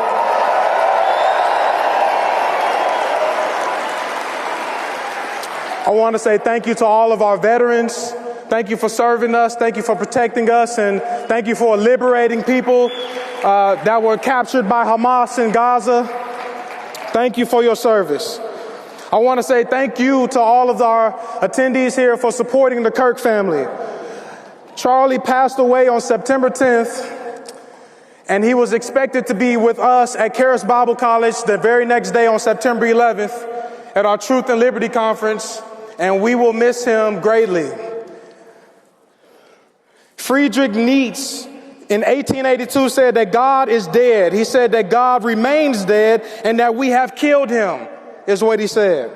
And so sometimes we may feel like we are losing this battle. We may feel like we are losing the fight. We've lost Charlie. We've had a few losses before. But I want to tell you today that God is not dead.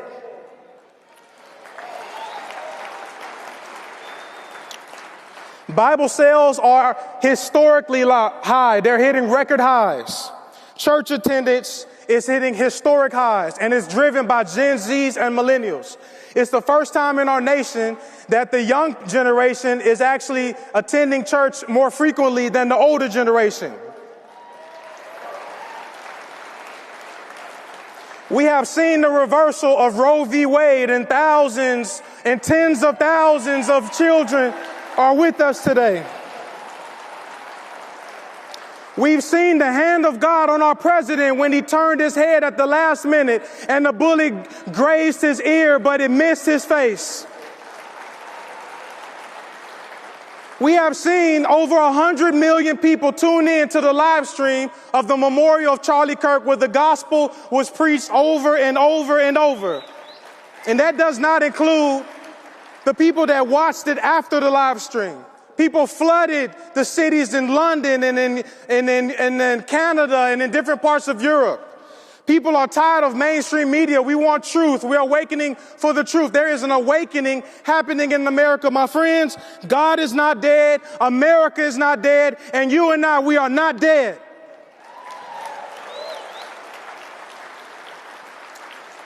And I would also like to submit to you today that Charlie Kirk is also not dead.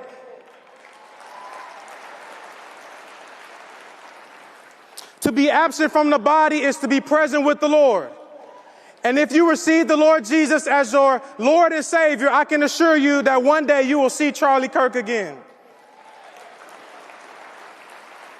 And I've been seeing those signs that says that we are all Charlie. And it's true, we are all Charlie. And I would take this liberty to say that I would imagine that Charlie's wish would be that his God would become our God, because the qualities that we admire in Charlie were just a reflection of the God that he served, the God that created him. And so the Bible says, blessed is the nation whose God is the Lord. That word blessed means worthy to be envied. I've had the privilege and the honor of traveling to 23 nations in the world. I was a missionary for 8 years. I've lived in other parts of the world, and I've visited other parts of the world, and I can tell you that America is the envy of the world. People love our music. They love our movies. They love our culture. They love our economy. The American dollar is the world standard currency across the world. And there's a reason for that. It's because blessed is the nation whose God is the Lord. God has blessed us, and he has made us the envy of the nations. And so our founding fathers, they understood that it is impossible to have a good country without the blessing of a good God. Even the Capitol building itself was used for political reasons and also as a church building. So people would work all throughout the week as senators and congressmen and different things, and then they would go to church in the very same building where they legislated laws. This nation was found on the foundation of Jesus Christ. And so the seat of power of our nation was also a place of worship. And if we are going to make our country great again, we cannot do it without the God who made it great in the first place.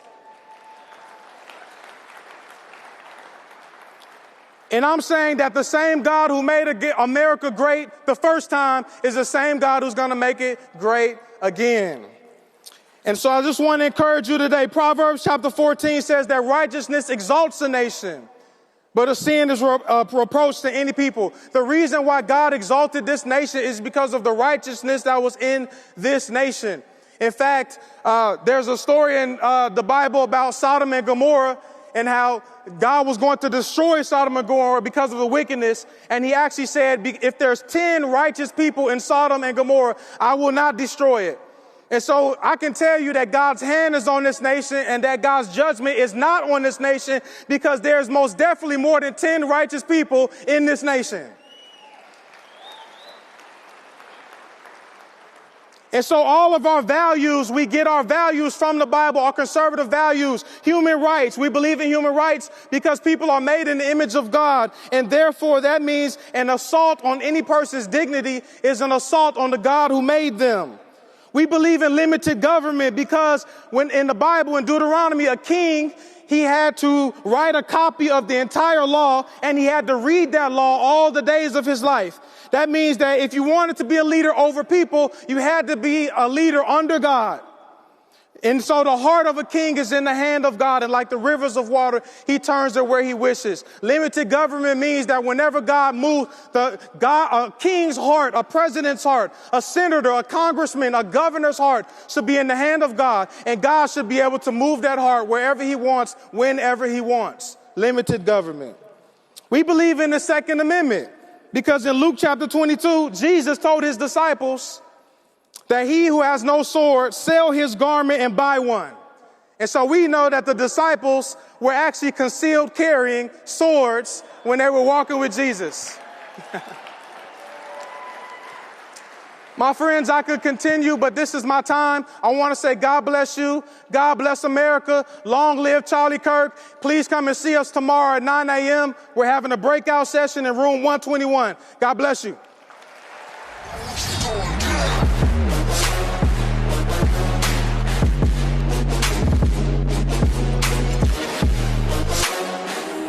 You know your choices matter, and getting it right starts with good information.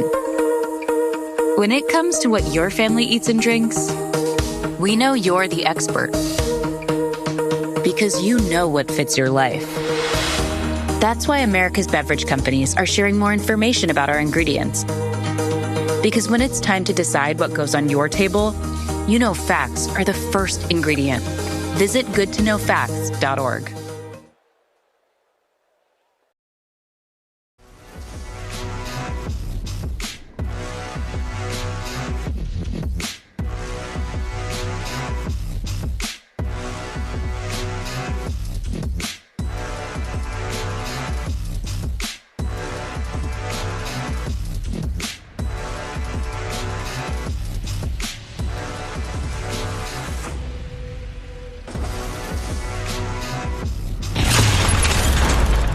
You don't realize the things that you took for granted until you don't have it. We can all have an opinion and be respectful of it, but we do have to agree that each of us have the right to believe what we believe. Keep your nose out of what's going on in another country until your front porch is clean. Don't sweep around theirs till you sweep yours. I think we got a lot of sweeping to do in our own country. Everything that I've done, I have given glory to God. I have done my part. You can't steal my joy. My joy comes to me by God, so you can't take what He gives me.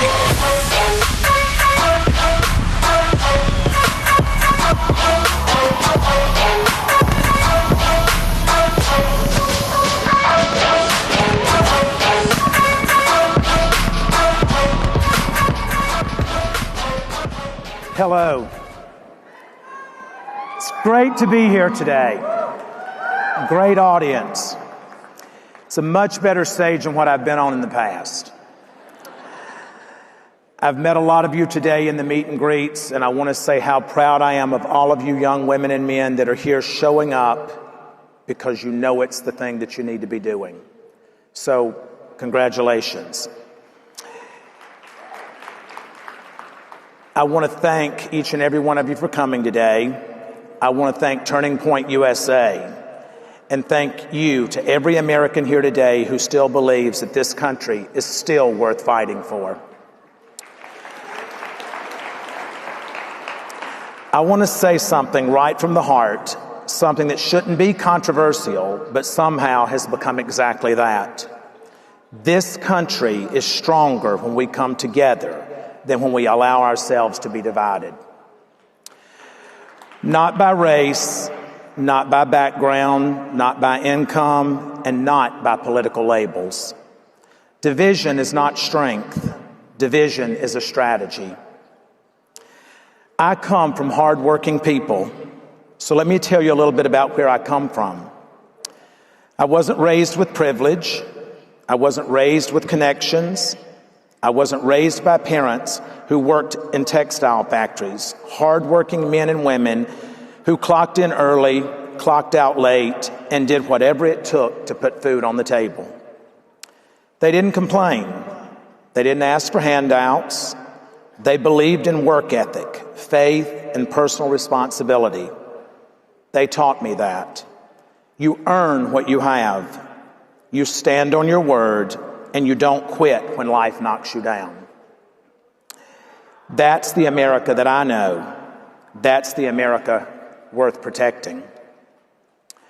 I want you all to know that right now, division is being sold to us every day. Today, we're being told that we should see each other as enemies.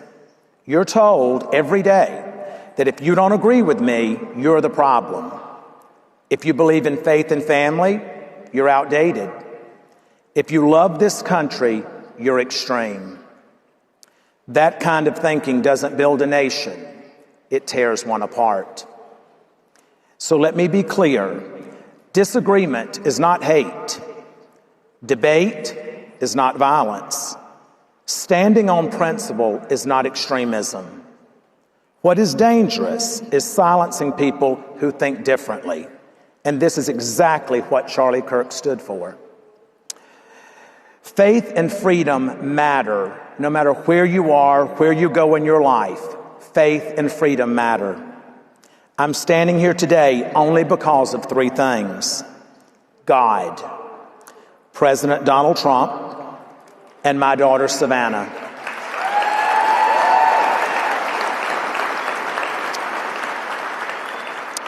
And I want to be very honest about that. Without my faith in God, I wouldn't have had the strength to keep going when everything around me was falling apart.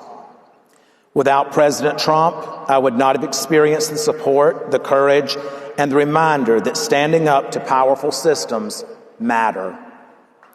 And without my daughter Savannah, who refused to be silent, who stood boldly, who carried strength far beyond her years, I would not be standing here today. That's not politics, that's the truth.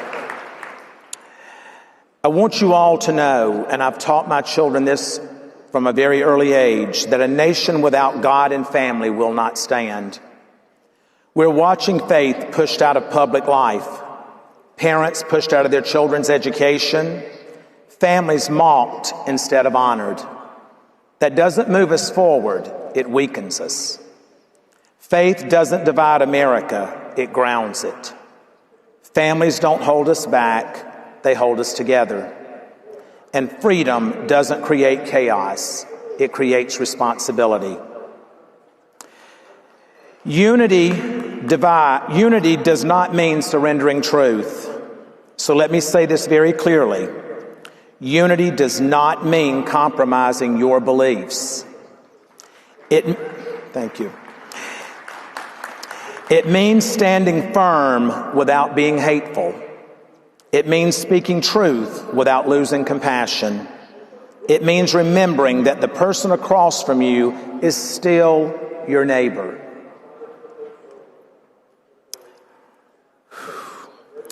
We can come together without thinking the same way. We can love this country without agreeing on everything. And we can fight for freedom without tearing America apart.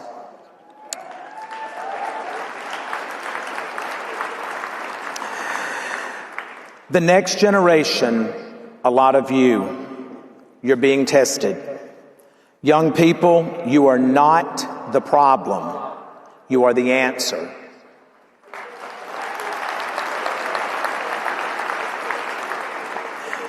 But I need for each and every one of you to know that you're being targeted. You're being told what to think instead of how to think. You're being pressured to conform instead of lead. And you're being told that silence is safer than courage. Don't believe it. America doesn't need more followers. It needs leaders with conviction.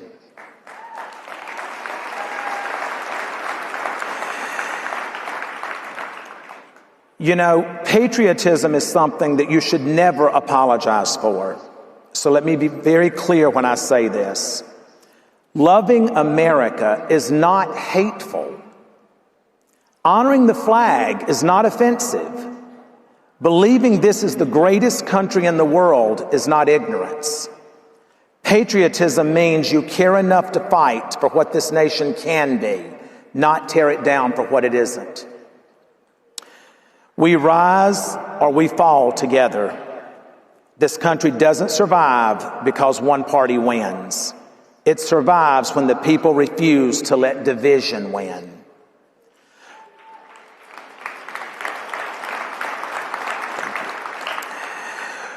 When we choose conversation over cancellation, when we choose faith over fear, when we choose unity over chaos, because at the end of the day, we don't rise as conservatives or liberals, we rise as Americans.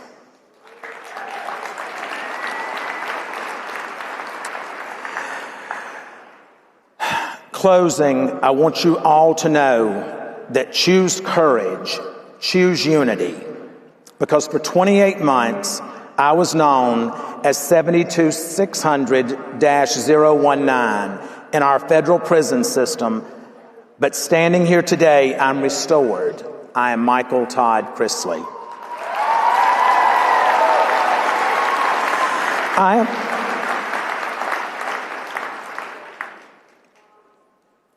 am the son of textile workers. I'm a man saved by faith. I'm a father strengthened by his child. And I'm an American who still believes that this country's best days are ahead.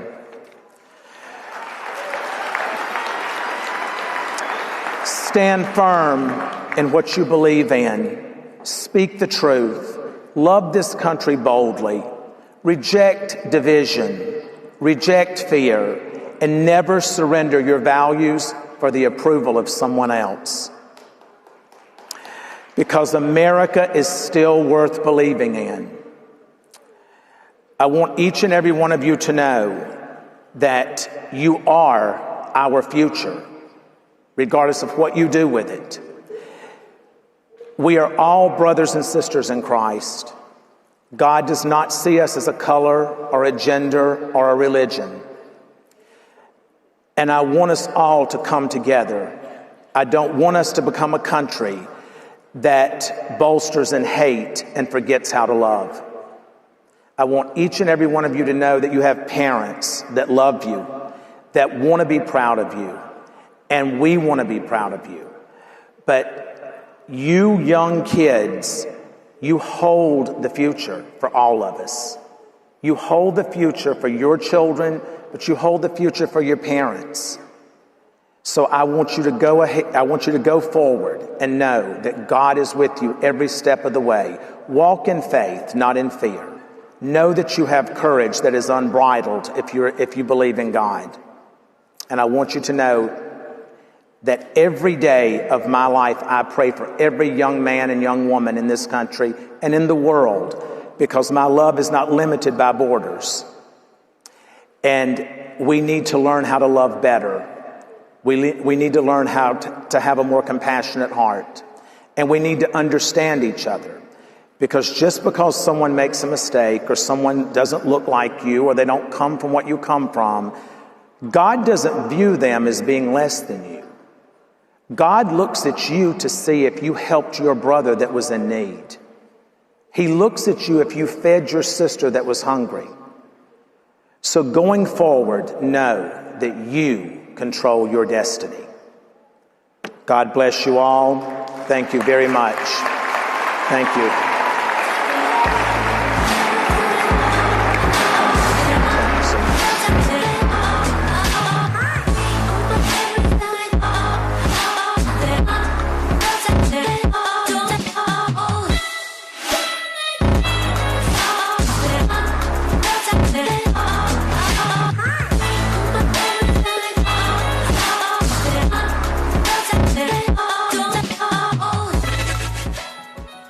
Every year, we add something new. Another dream, another voice, another story. Welcome to the comeback of Gold Star Science, Beauty, and Backbone. Welcome home. Teach your children how to blaze a trail of glory. Go lead in truth and go be the light. Bold, visionary, God-fearing women, all shaping who we are. This summit isn't changing who it's for, it's changing how far it can reach. Because leadership grows stronger when every woman has a place in the story. We do it for you. We do it for her. Curated for her, the Women's Leadership Summit.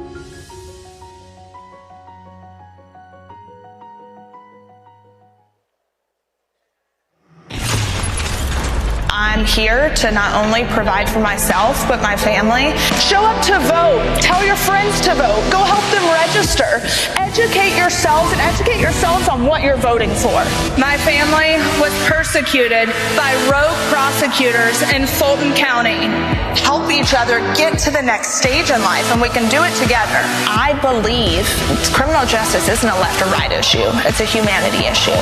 You are exactly what the world needs.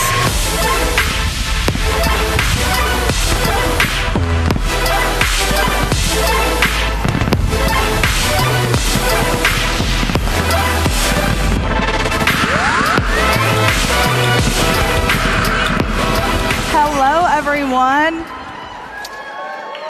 First off, I am so honored to be part of the Turning Point family. What this organization stands for is everything that I stand for and what you guys in this room stand for. So thank you, Charlie. Thank you, Erica. And tonight, I could walk out here and give you all of my greatest hits that you've probably heard before. I could talk about government corruption. I could remind the media, again, that there are only two genders.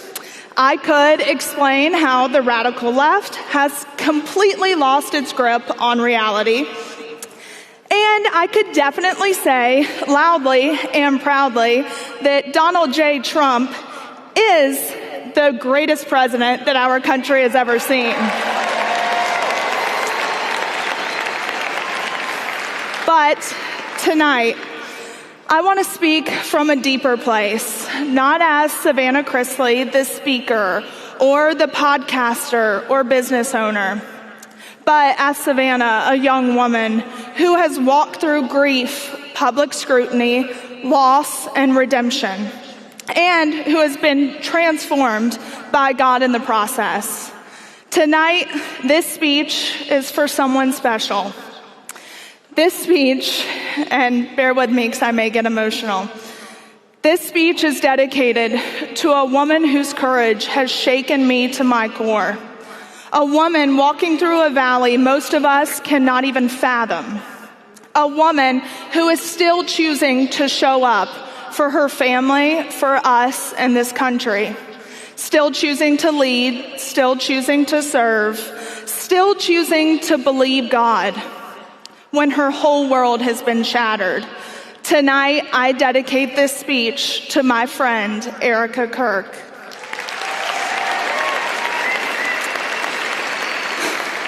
And I honor the life and the witness and the legacy of a man whose impact will outlive all of us, Charlie Kirk.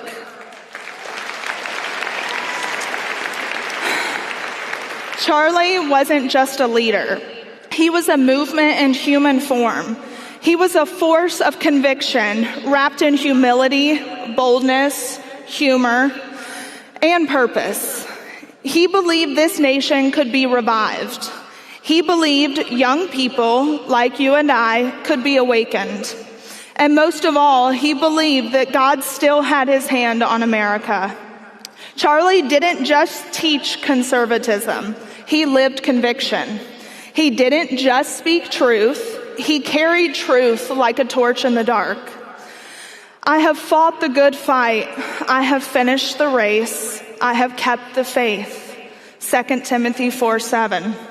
Charlie fought, Charlie finished, and Charlie kept the faith. And because of that, his light didn't go out. It multiplied. Now, in the days after Charlie passed, many of you saw a video, a moment of raw and unfiltered grief, a moment where Erica kissed her husband's hand as he lay in his casket and whispered, "I love you, I love you, I love you. God bless you." Some people, some who make a living off of opinions disguised as truth, some who thrive on division and speculation, some who call themselves influencers but forget the responsibility that comes with influence. They tried to twist that moment, but that moment didn't reveal weakness. It revealed love. It revealed devotion. It revealed a wife facing the unthinkable.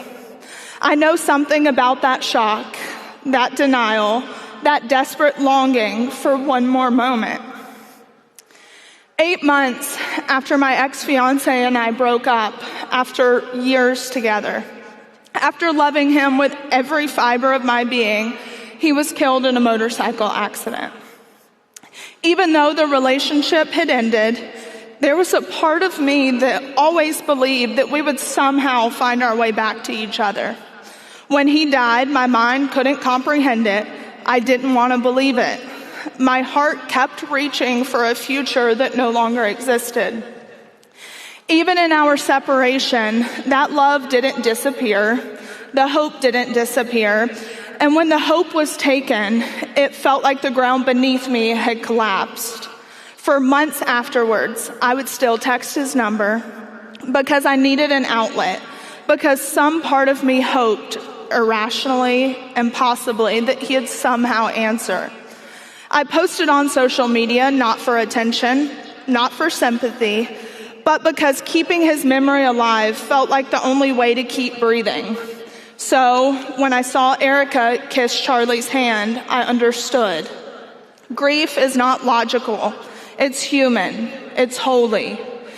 It's where love and loss collide. Her moment wasn't madness. It was pain. It wasn't strange, like some of these people tried to say, and I think we know who those people are. It was sacred. God's hand is on this woman.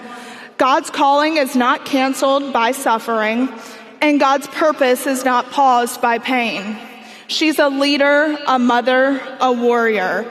People will always have something to say when they don't carry the weight that you carry. People with microphones rarely understand what it means to carry a cross. Drama is a business model, but God, He judges the heart. Charlie didn't just fight cultural battles. He fought for the soul of America. He stood against a government addicted to power. He stood against an administration that weaponizes agencies, attacks faith, silences speech, and calls it democracy. He never bowed to political correctness. We honor him best when we refuse to bow, when we refuse to be silent, when we refuse to retreat. Love is stronger than death. Faith is built in fire, and purpose doesn't end at the grave. The enemy attacks where God is moving most. And we see that every single day. You have seen how countless people in the media have tried to attack Turning Point USA. And they attack it because they're afraid of it.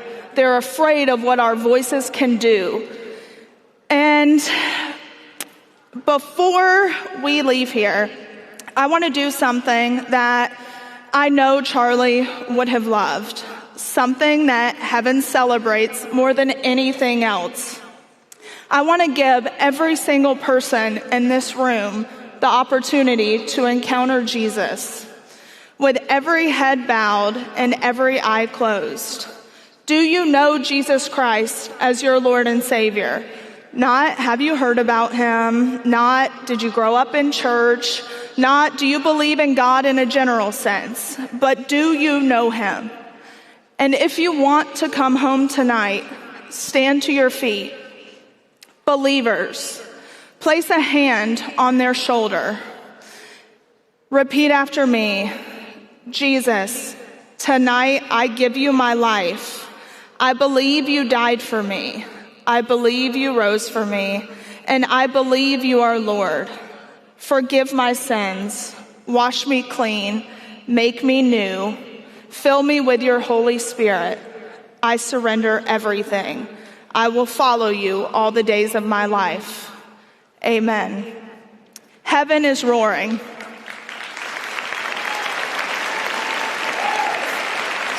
Heaven is roaring. The kingdom just grew. And by that, Charlie's legacy continues. So welcome home. And I think I'm going to open it up for some questions. If anyone has questions, I would love to answer them. I had quite a fun time at the college stops recently, and I had a young guy ask me, keep in mind, ask me about how I could believe in God but support the president for expanding IVF for women. And I laughed. So I was like, this came from a man. And then I continue on. He didn't like my response, but I answered it. So ask whatever. Hi, my name is Lexi. I am 15 years old and I'm from Atlanta, Georgia, and not far from Fulton County, actually. Oh, goodness. And one thing that with you seeing everything that happened with your parents, what would you say the biggest judicial or congressional reform America needs right now? I think we should do away with prosecutors having full immunity. That is the number one thing that I will stand behind, because these prosecutors will lie, they will steal, they will craft their own story. We saw how they did it with President Trump. In our cases, there was huge Fourth Amendment violations. Prosecutors had lied, they had destroyed evidence. And until prosecutors are held accountable, we will not have fair justice for all.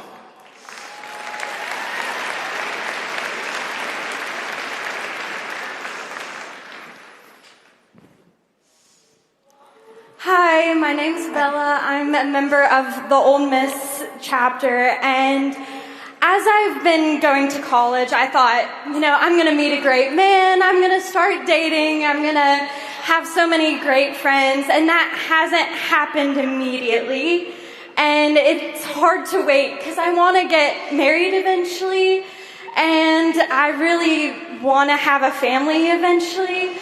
And so what's your advice for, criteria when you're looking for a biblical man, and just some encouragement for those who are like me are discouraged because they're not dating? Well, I am 28 and I thought I was going to be married with kids by the time I was like 21. Welcome to the South, and I was so hard on myself. But until you lay it all down at God's feet and say, I want your plan and not mine, then you're never going to be content with where you're at.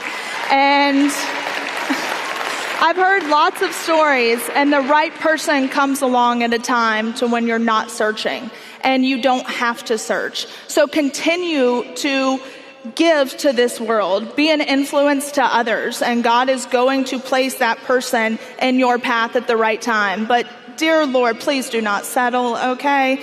Don't settle, and men, give us something worth looking at. Thank you. Hi, Savannah. My name is Christine Bailey. It was so nice meeting you earlier. I was jumping up and down like a bunny rabbit. I'm very energetic. My question for you was, how did you stay strong when both of your parents were locked away and you had all this family drama, and then with dealing with the loss of your fiance? What kept you strong, and what did you do when people tried to silence you, or other celebrities or influencers? Mm-hmm. Well, in the world of Hollywood, faith, family, and freedom is not very popular. So I lost a lot of money. I lost a lot of brand deals at a time that I couldn't afford to lose it. But I wasn't willing to sell my soul to the devil any longer. And that's when I stood up. I also had 2 children, my brother and sister, 10 and 16 at the time, that were looking at me. And I look at the younger generations and ask myself, what legacy do I want to leave behind? How do I want to teach them to encounter people in this world? And I refused to stay silent. I showed up in DC at political events that I may not have been invited to, but I knew they were happening. So I showed up, I forced myself into rooms I wasn't invited into, and I educated myself. We live in a world to where college is everything, right? If you don't go to college and you don't get a degree, you're gonna do nothing with your life. I think we've all heard that. And I don't think there's anything more dangerous than an individual who has educated themselves.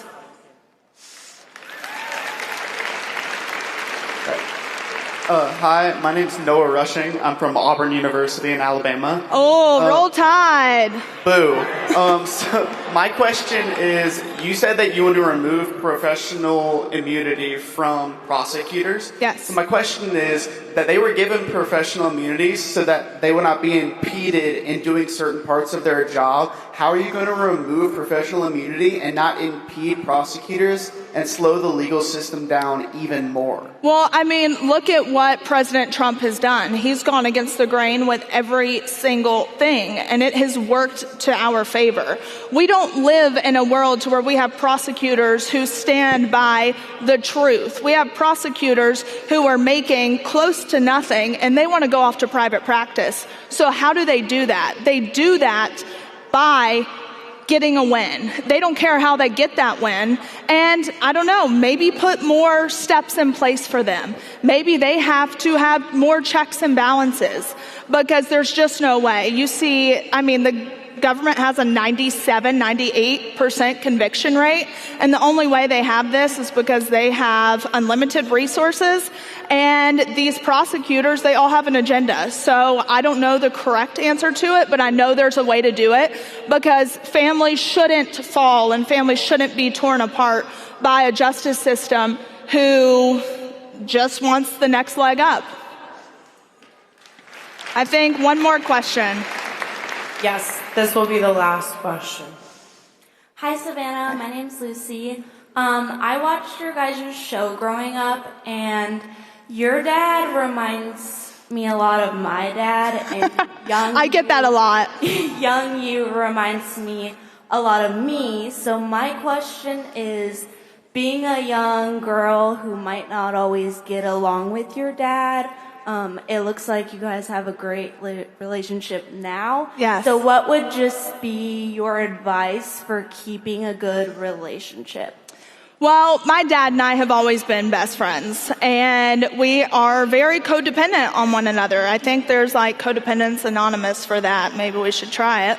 But I think the older I got, the more I realized the things that my dad was saying and the things that he was doing, it was to protect me. And in that moment, you know, he's the worst person in the world. But as an adult, I am so happy that he handled me the way that he did. And the moment you realize that your parents aren't superheroes, it's their first time doing life too, then I think you can have more grace for them. Thank you guys so much. Thank you.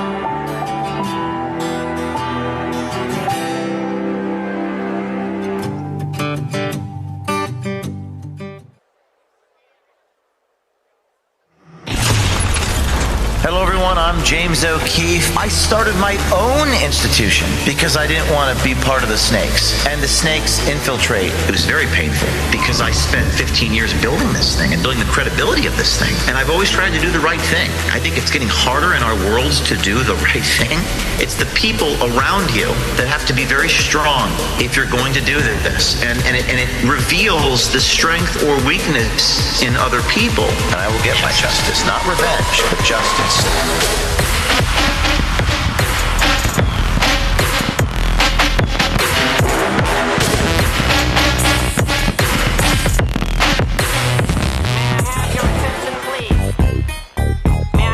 Attention, please. All right, let's bring out the Slim Shady. Will the real Slim Shady please stand up? I repeat, will the real Slim Shady please stand up? We're gonna have a problem here. Y'all act like you never seen a white person before. Jaws all on the floor like Pam, like Tommy just burst in the door and started whooping her ass worse than before. They first were divorced, sewing her over furniture. It's the return of the... Oh, wait, no, wait, you're kidding. He didn't just say what I think he did he? And Dr. Dre said... Nothing, you idiots. Dr. Dre's dead. He's locked in my basement. Feminist women love him and them. Chicka, Slim Shady. I'm sick of him. Look at him walking around, grabbing his you-know-what, flipping the you-know-who. Yeah, but he's so cute, though. Yeah, I probably got a couple of screws up in my head loose, but no worse than what's going on in your parents' bedrooms. Sometimes I want to get on TV and just let loose, but can't. But it's cool for Tom Green to hump a dead moose. My bum is on your lips. My bum is on your lips. And if I'm lucky, you might just give it a little kiss. And that's the message that we deliver to little kids and expect them not to know what a woman's is. Of course they're gonna know what intercourse is. By the time they hit 4th grade, they got the Discovery Channel, don't they? We ain't nothing but mammals. Well, some of us cannibals who put other people open like cantaloupes. But if we can hump dead animals and antelopes, then there's no reason that a man and another man can't elope. But if you feel like I feel, I got the antidote. Women wave your pantyhose, sing the chorus and it goes. I'm Slim Shady, yes I'm the real Shady. All you other Slim Shadys are just imitating. So won't the real Slim Shady please stand up? Please stand up, please stand up. Cause I'm Slim Shady, yes I'm the real Shady. All you other Slim Shadys are just imitating. So won't the... Will the next undercover journalists please stand up? You know, Charlie told me, the last thing Charlie said, he said 2 things. He said, number 1, James, I want you to break 5 massive bombshells exposing the federal government a year. And when you go to AmFest, James, I want you to recruit the students to go undercover. So, raise your hand if you want to wear a hidden camera in 2026. Raise your hand. Hundreds of people. Will the real Jim Keefe please stand up? This was a Halloween favorite, by the way. How in the hell do they not recognize me anymore? And by the way, if I can do this with this ridiculous wig and these glasses and go undercover, what's your excuse exactly? Oh, they recognize me in my neighborhood, my hometown. Well, if James O'Keefe can do it dressed like this, you can do it too. And you can sign up, undercover journalist. There's the QR code, O'KeefeUndercover.com. That's O'KeefeUndercover.com. If you want to go undercover, and if you sign up, you get a free invite to our party tonight. So let's talk about this investigation. We exposed this individual, DEI government contracts, telling me about pass-throughs and breaking the law. And of course, I was dressed like this. I tell you, pass-throughs are a great thing as well. So we bid on it for them. They became our son. And it's an automatic win because of your Native American status. Isn't that exciting? Right? A lot of people don't know that. I don't think anybody knows that. We want to keep it that way. That's right. That's right. We want to keep it a secret. Yeah, you know what I mean? Exactly. Now, she's talking about money, $100 billion from the government, funding these DEI programs. It's against the law to sub out all the work, but she calls it a pass-through. So ATI would do 20%, and the subcontractors would do like 80%. 80%. Wow. I don't know if you want to share that they do all the work. No. Yeah. So we do about 20% of the work. 20%. Right? That's against the law. The government says you can't do that. And then we actually did a cheers to this fraud. As I like to say, veritas is the Latin word for truth. I think we have a glass of, I don't think it's wine, I think it's grape juice. But we actually did a cheers to the pass-through. And here's to Here's to pass-throughs. There you go. How about that? Right? Yeah, exactly. Exactly. In vino veritas. Ain't no party like a Jim O'Keefe party. Ain't no party like a James O'Keefe party. So, we launched this investigation. The head of the SBA suspends the contracts. The Treasury Secretary suspends all the contracts. But there's much other fraud out there we got to find. We confront this individual, and this is pretty funny how she responds. My name is James O'Keefe. I'm an investigative reporter, and you're on video. And my question for you is, why didn't you bring up that this is illegal?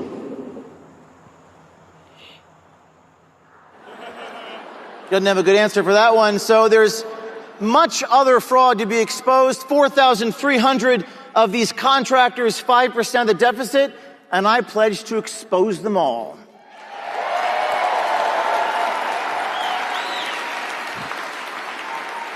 Well, let's talk about something more recent, shall we? There's fraud everywhere. There's corruption everywhere, including in the universities. And this is another ridiculous disguise that they didn't recognize. This guy is talking to me about this James O'Keefe guy. You ever heard of the guy named, his name is James O'Keefe. You heard of that? Yeah. What do you think of him? Yeah, could be better. Could be worse. Could be worse. What could be better? How could he be better? Just, they'll be an asshole. I mean, the disguise was literally dyeing my hair and nothing else. Again, if I can do this, you can do this on your campus. And then I tell him that I am James O'Keefe, and he refuses to believe that. Well, the thing is that I actually am James O'Keefe. Are you? Yeah. No, you're not. No, I'm not. I'm not James O'Keefe. Are you not? And then, for reasons I do not understand, why do they always run away? Do you understand that you're being recorded? He's a professor of journalism at Georgetown, and like a scene out of Forrest Gump, he runs faster than he's ever ran in his life. And you don't know that...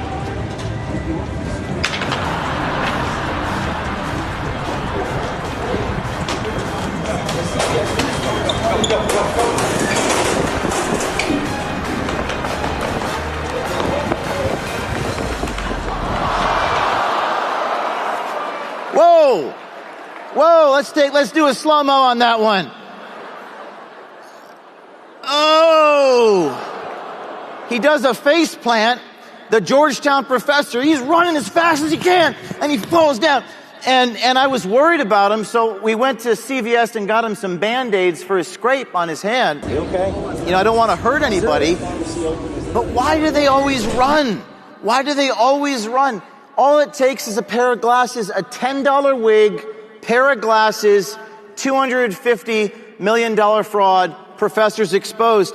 But you know what? It's not just the professors. It's not just the government contractors. This works. I met with people in the Biden White House.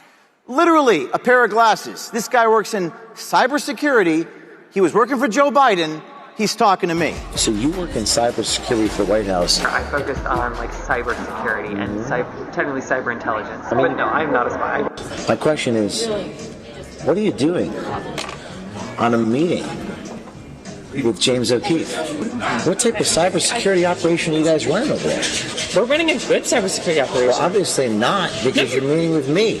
Did you not do your research? I mean, I didn't have your last name. I just had James, and that was your name. I literally posted my photo on Tinder. By the way, why are they all gay? We'll get to more of that in a minute. I think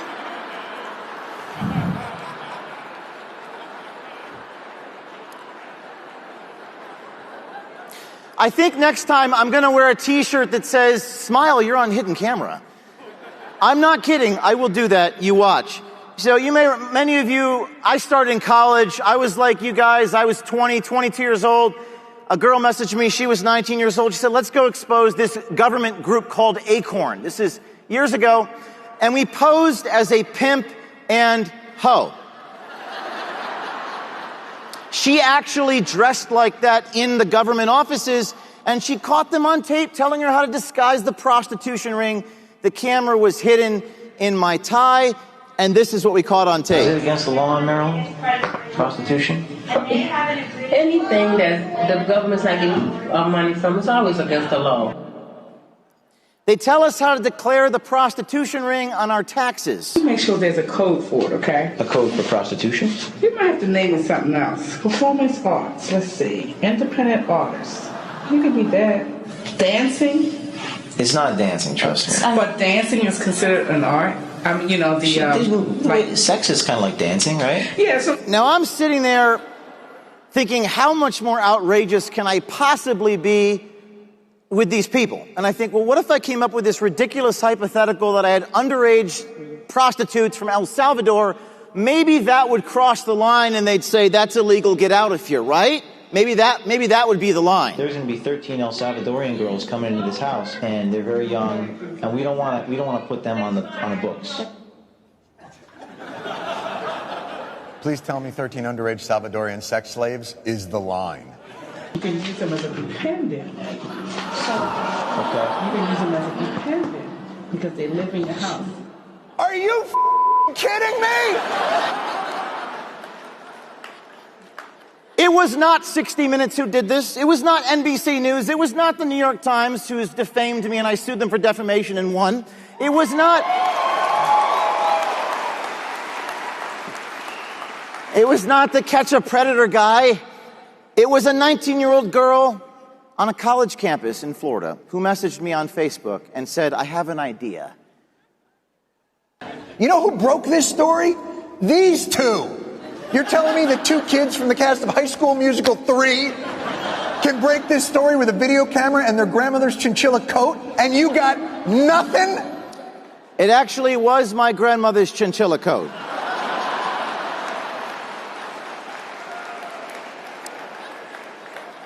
And it's framed in my office. Now, Acorn did an episode on Charlie recently. At the time, they did an episode on these videos. All right, get out of here. Huh? What? I'm not falling for it. But I heard Acorn helps pimping their bitches. I've done videos my whole life exposing corruption and the absurdities and ironies of the human condition. Things have gotten so corrupt and so broken, it doesn't really take a lot except a little creativity and brass balls.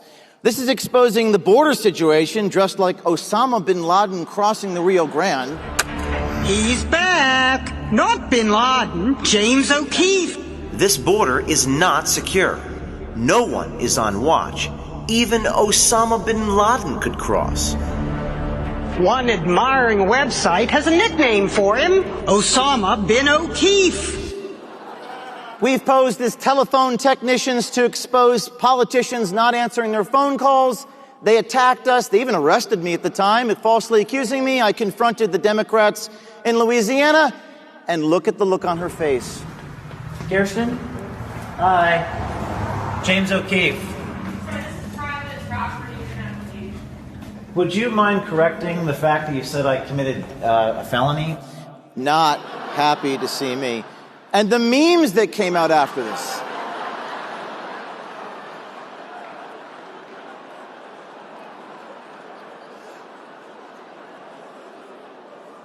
My favorite one is the Nirvana cover. We've exposed the most powerful people in the world, Pfizer, BlackRock. Pfizer was very interesting because these were top officials at the company. I mean, vice presidents, the director of mRNA, who I'll show you in a minute. And again, why do they always run? Why? Vanessa Gelman, I'm a reporter with Project Veritas. Miss, why did you send emails telling Pfizer employees not to report that you guys were using fetal cell lining, miss? What else are you hiding from the public? Miss, what else are you hiding from the public? The public needs to know. She's never ran that fast in her life. We get our cardio doing this type of work. And the memes, I am not creative enough to come up with this. She's a runner, she's a track star. She gon' run away when it gets hard. She can't take the pain, she can't get scars. Excuse me, sir. Excuse me. Do you have time to talk about our Lord and Savior Jesus Christ?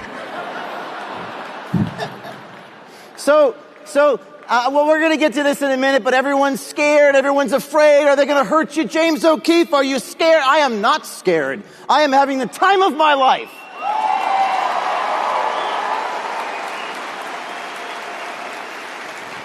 And I would ask you stop projecting your fear onto me and stop talking about it and start doing something, because that's what Charlie wanted you to do.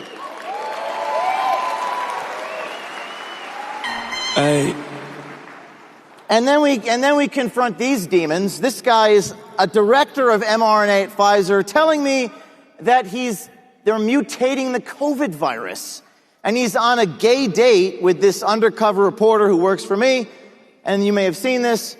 This is absolutely insane. Don't tell anyone this building. You gotta probably don't tell anyone. We're exploring, now, you know how the virus keeps mutating? Yeah. Well, one of the things we're exploring is, why don't we just mutate it ourselves so we can preemptively develop new vaccines, right? So we have to do that. If we're gonna do that, though, there's a risk of, as you could imagine, no one wants to be having a pharma company mutating the virus. This is crazy. I confront him. He says, no, I just lied. I'm a liar. Bro, first of all, I'm literally a liar. Then he says, I'm literally a liar. Then he says he was lying to impress his gay date. I was trying to impress a person on a date by lying. Because nothing makes your date hornier than bragging about mutating the COVID virus. I mean, these are the people that are running our medical systems. Everything has become fake and gay.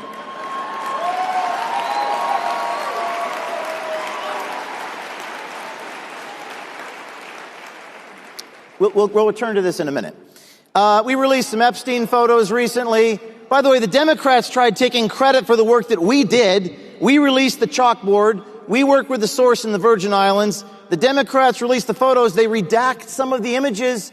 We had already released these photos. I confronted him. Everything is fake and gay. What? By the way, what is this word dark brain? How is that protecting victims? Someone please explain to me that. Everything is fake and gay. By the way, I'm okay with some things being gay. I'm okay with some things being fake. But when you put them together, we have a problem. Going back to the Epstein photos, we released the photos unredacted on the phone next to his bedside table. We even released the names of the people on the phone. They redacted those names that worked. And, kind of going back to this whole fake and gay thing, if they can't shut you up, what do? They use the justice system to target you. And as you all know, I was raided by the FBI 4 years ago. I'm going to tell you something you may not know. This was the video of the raid against my colleagues 4 years ago. Banging on the door at 6 a.m. This is a search warrant. Open up. So after this happened, this March, I said this in July to SAS, the administration did in fact release the affidavit in my case so we can finally see what the justification, the probable cause was to raid a newsroom. We're the only newsroom in American history to be raided by the FBI, and there better be a good reason for it. So I was very excited to see that probable cause. My lawyer called me in March and sent me the document 3 pages long. And I was very excited to see the reason why the Federal Bureau of Investigation would point guns at journalists in America just because they don't like what stories they're working on. And I opened up my email to the 3-page probable cause, and this is what I saw.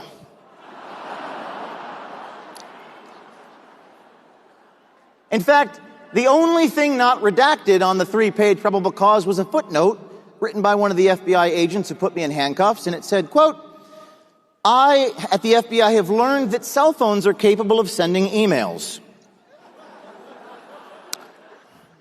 I hesitated to show you this photo. You might think, well, that's offensive, James O'Keefe. Why would you do that? Why would you say these offensive things?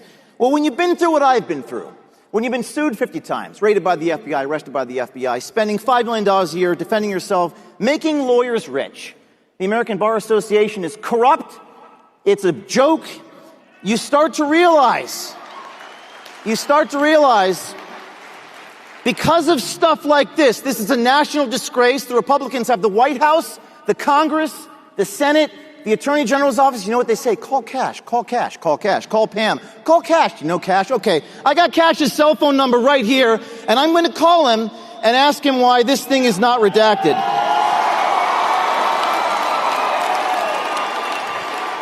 Call Cash, call Cash, call Pam Bondi, call Cash. It's a disgrace. We should be better than this. I'm going to leave him a voicemail.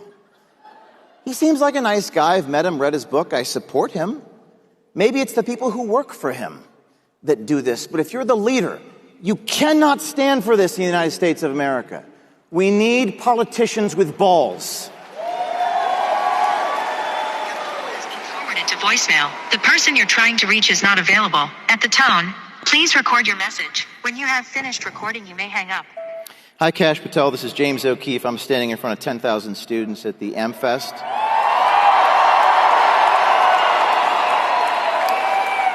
I've come to understand from sources in D.C. that there were confidential FBI informants at Project Veritas, the company I founded, and they were trying to sabotage my operation. I've also understand that the reason why this is not redacted is because the FBI, quote, wants to protect its sources and methods. It creates a constitutional crisis when you send FBI sources and informants to disrupt the newsroom. My right to see the sources supersedes whatever marginal privacy concern the FBI has for its sources and methods. I demand that you unredact this affidavit immediately for the public's right to know. Thank you.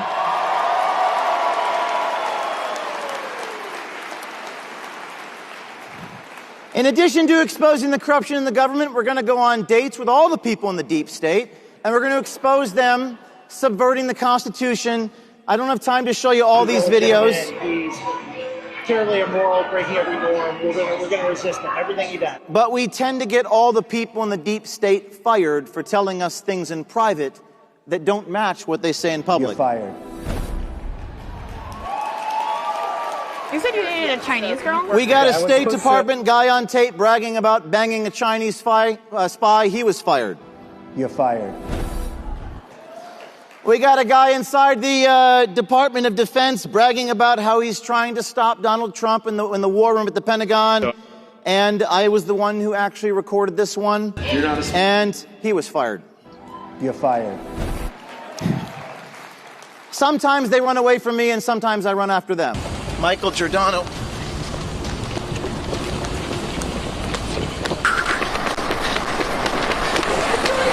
Sir. He's got the Tesla. I actually caught up to this guy in Los Angeles. See if we can catch up to him. Hi, Michael. Watch out. Watch out. Hi, Michael. Discrimination on the basis of race. Title VII of the Civil Rights Act. Vice President of Disney, he was fired. This guy at the NIH. We're here with the guy inside the... By the way, why are they always driving white Teslas? We're here with the guy inside the NIH who's driving away in his Tesla. Listen, you work for the government.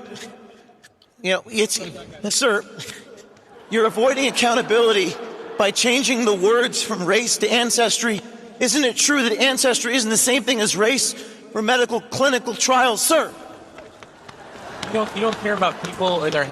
Charlie Kirk actually tweeted this one. Now listen, I've only got a minute left. Let me address the pink elephant in the room, pun intended. A lot of people here have come up to me and they say, but I'm afraid, okay? And I just want to address this here and now. This is what I got to say about this. I've had people say, I don't want to get involved because Charlie was murdered, and I'm afraid, and I don't want that to happen to me. Just like JFK 60 years ago, if they can kill a president, they can kill you. If they can kill Charlie Kirk, they can kill me and you. And, you know, who knows, that may or may not happen. But Charlie went out the best way a man can go out: valiantly, courageously, and bravely. And the way I see it is this. The way I see it is this. And I'm going to say something that might make you feel uncomfortable, but it is the truth. We're all going to die. The outcome don't change. Except in one case, and I've been thought, maybe I should take a step back. I'll live comfortably. Maybe I'll live a few more decades. I don't know. But like a very brave man said in a movie that we all love, you know, dying in your bed many years from now, and by the way, you will die in shame, which is the worst way to die. What would you give for just one chance to come back here and work with James O'Keefe and wear a hidden camera and in 2026 expose the motherfuckers? I will see you tonight. I will see you tonight. O'KeefeParty.com. O'KeefeParty.com. O'Keefe Party. Make America rave again.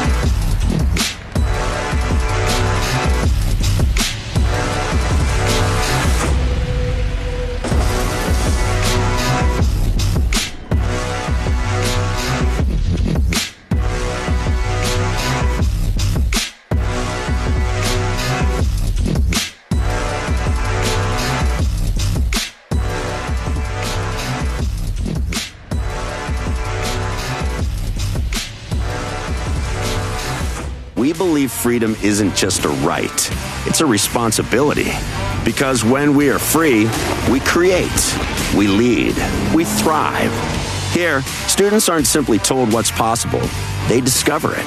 They learn that freedom of thought is only fulfilled through enterprise, and that earned success is the truest measure of achievement.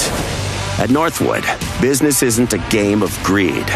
It's a force for good, for families, for communities, for a freer world. Our graduates turn freedom into progress, and they remind us when we are free, we are responsible, resilient, and unstoppable. America needs more creators, more dreamers, more doers. America needs more Northwood University graduates. What is up, Amfest? I'm so excited and so honored to be with all of you.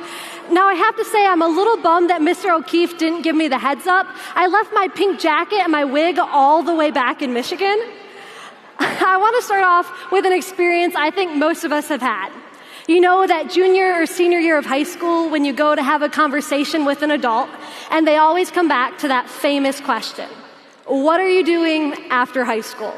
Some of us duck our heads in embarrassment and say, I'm not really sure.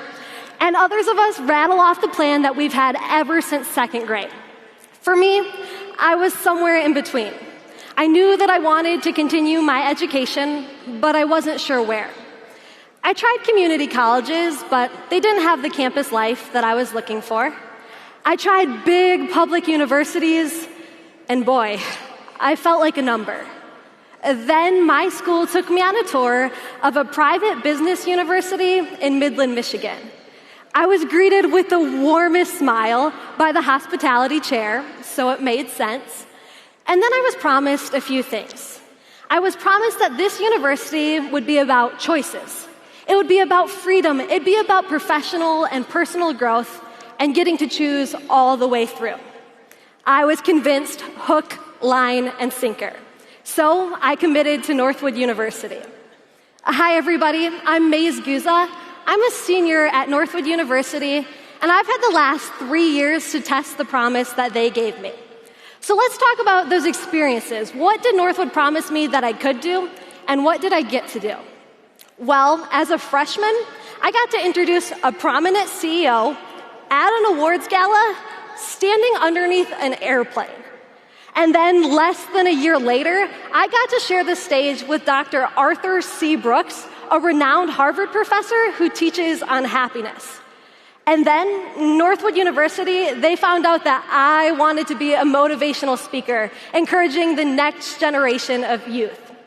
So what did they say? They said, hey, Maze, is there any chance you want to talk to 30,000 of the most incredible people at AmericaFest? And I said, sign me up. I'm so excited to be in front of all of y'all. This is incredible. And while moments on this stage are bucket list worthy, it's the moments in the classroom that have taught me a whole lot more. At Northwood University, we have hard conversations and discussions in the classroom about taxes, about abortion, about things that are hard to talk about, but we're always invited to bring our true selves to each and every conversation, having open and honest dialogue. Everything that Northwood University does is a part of their code of ethics. Fresh air. It's a pretty simple acronym. Freedom, responsibility, empathy, spirituality, honesty, achievement, integrity, and respect. Northwood University does everything following that code of ethics. Personal responsibility, it comes back to that each and every time. Your successes, they're all yours. These moments on this stage, they're your time to shine.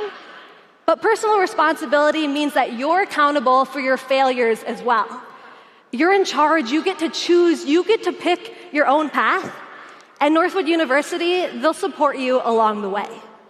And now, if anything I said stuck out to you today, I would love to talk to you about Northwood University, talk about motivational speaking, things that get students excited, internship opportunities that you might have lined up for them. Or stop by the booth for Northwood University. We're right at the front of the exhibit hall. We're selling some really cool 1776 hats. And then I want to personally invite each and every single one of you to our breakout session tomorrow at 9 a.m.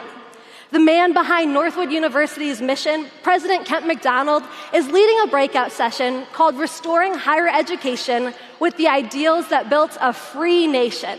We're giving out some hats. We're learning about what drives the success of higher education and how we can hold higher education to higher standards and the ideals that make this country incredible.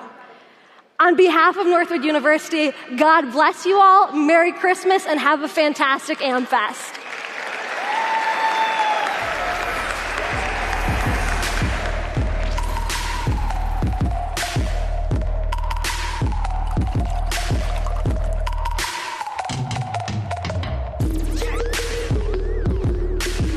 Charlie was one of the few that really did it for the purpose of forwarding free speech, the actual idea of doing something great for America. We got a lot of stuff to talk about today. Yes! Now we're heading into one of the most bullish weeks of the year. There's a video that's kind of dividing the internet. Took us all day, boys. Got hammerhead.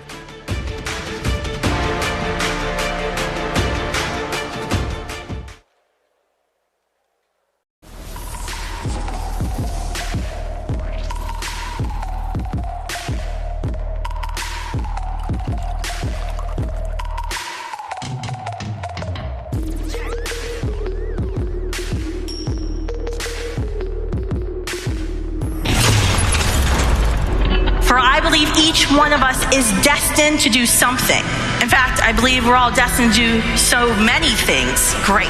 God has a plan for every one of us, and it's far greater than we can even imagine. You and I can actually make an impact by voting, by working for candidates, by passing laws, lobbying. We have to mobilize this generation to be unafraid to find the truth for themselves and to speak that truth and to then show that love.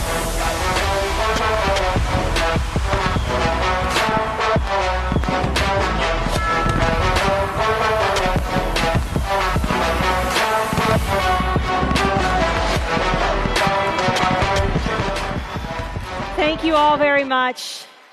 You know, I'm here today at the request of my dear friend to represent a cause close to his heart, and as he would have put it, to organize and mobilize the next generation. I'm here to recruit young leaders who are willing to tell the truth with brave clarity and conviction about who made us and why every person matters, no matter their size, their age, their location, their abilities, or the circumstances of their conception. I'm here because, like you, I am a proud member of the pro-life generation. And all too recently, I've seen firsthand the cost of silence. 3 months ago, on September 10th, I was at the University of Montana, standing under a tent that said, "Prove me wrong," just like the one Charlie was sitting under at Utah Valley University at that very moment. My phone started buzzing in my back pocket, and I learned that Charlie had been shot. At that moment, I was speaking to about 150 college students who had spent the last hour trying to convince me that a preborn baby in the womb did not deserve the protection of our laws. When I told them that my friend had just been killed, the reaction stopped me cold. Some of them laughed. Others cheered. One young man put his fists in the air and said, "This is war." I was shaken. But then I remembered earlier that morning, I had read a report that said that a third of college students at elite universities now believe it's acceptable to use violence to stop speakers with whom they disagree. And I realized I shouldn't have been shocked, because Gen Z grew up as the least church generation in our American history. And when a generation grows up without worshiping the God who spoke the universe into existence, the void is always filled by the God of something else.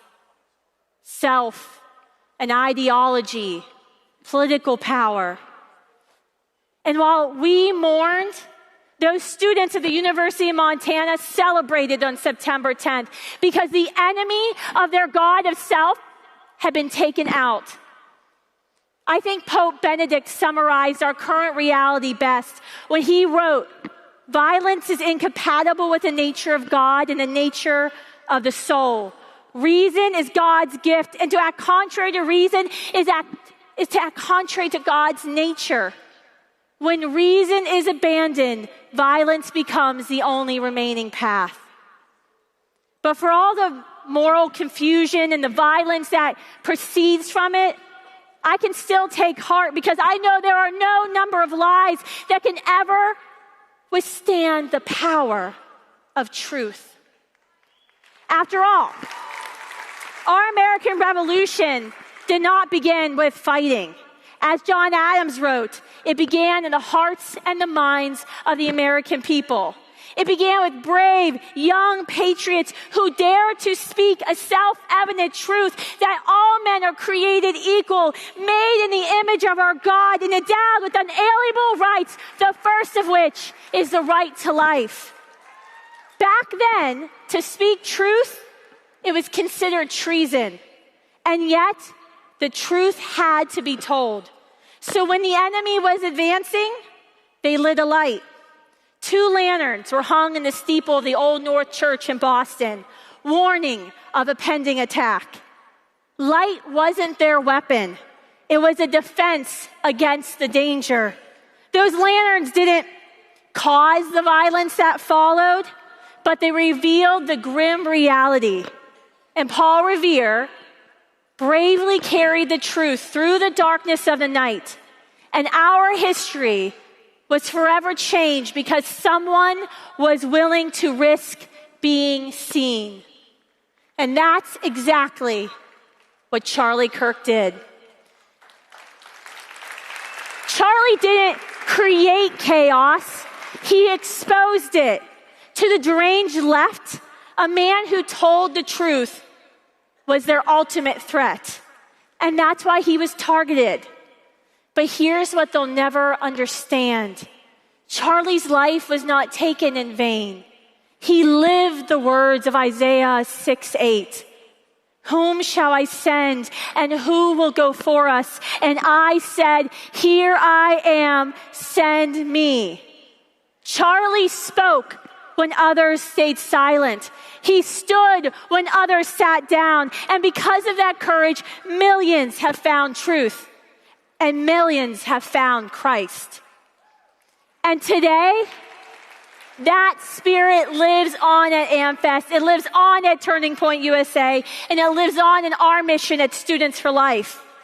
Nearly 20 years ago, when I started debating and speaking and organizing on campuses, we birthed the idea of Students for Life with a simple thought. If we train the next generation to boldly speak the truth of their convictions with compassionate actions, our nation will transform. And that transformation is well underway. Today, we are proud to serve more than 1,600 active Students for Life groups in all 50 states. We've trained nearly 250,000 young people. And when Roe v. Wade fell, we were there on the steps of the Supreme Court, and we were ready. We've been mobilizing in every state capital, and we're the only pro-life group in America who can do that because of you. But we're still hard at work today. On campuses and face-to-face conversations, we change minds at least 18% of the time, and up to 20% online. Thanks to our efforts, more than 50 Christian schools, I shouldn't have to say this, but more than 50 Christian schools have cut ties with Planned Parenthood. More than 70 campuses have ended discriminatory policies against pregnant and parenting students. In our communities, over 8,000 women in crisis have been directly connected to support. And the media won't tell you this, but the tide is turning. Just this year, for the first time since Roe's reversal, pro-life identification in young people rose 11 points. Parenthood, the nation's abortion Goliath, announced the closure of nearly 70 facilities. Young conservative men now say having children is the #1 marker for success in their life. For the first time, our Supreme Court has announced that states like South Carolina can defund abortion vendors with taxpayer dollars.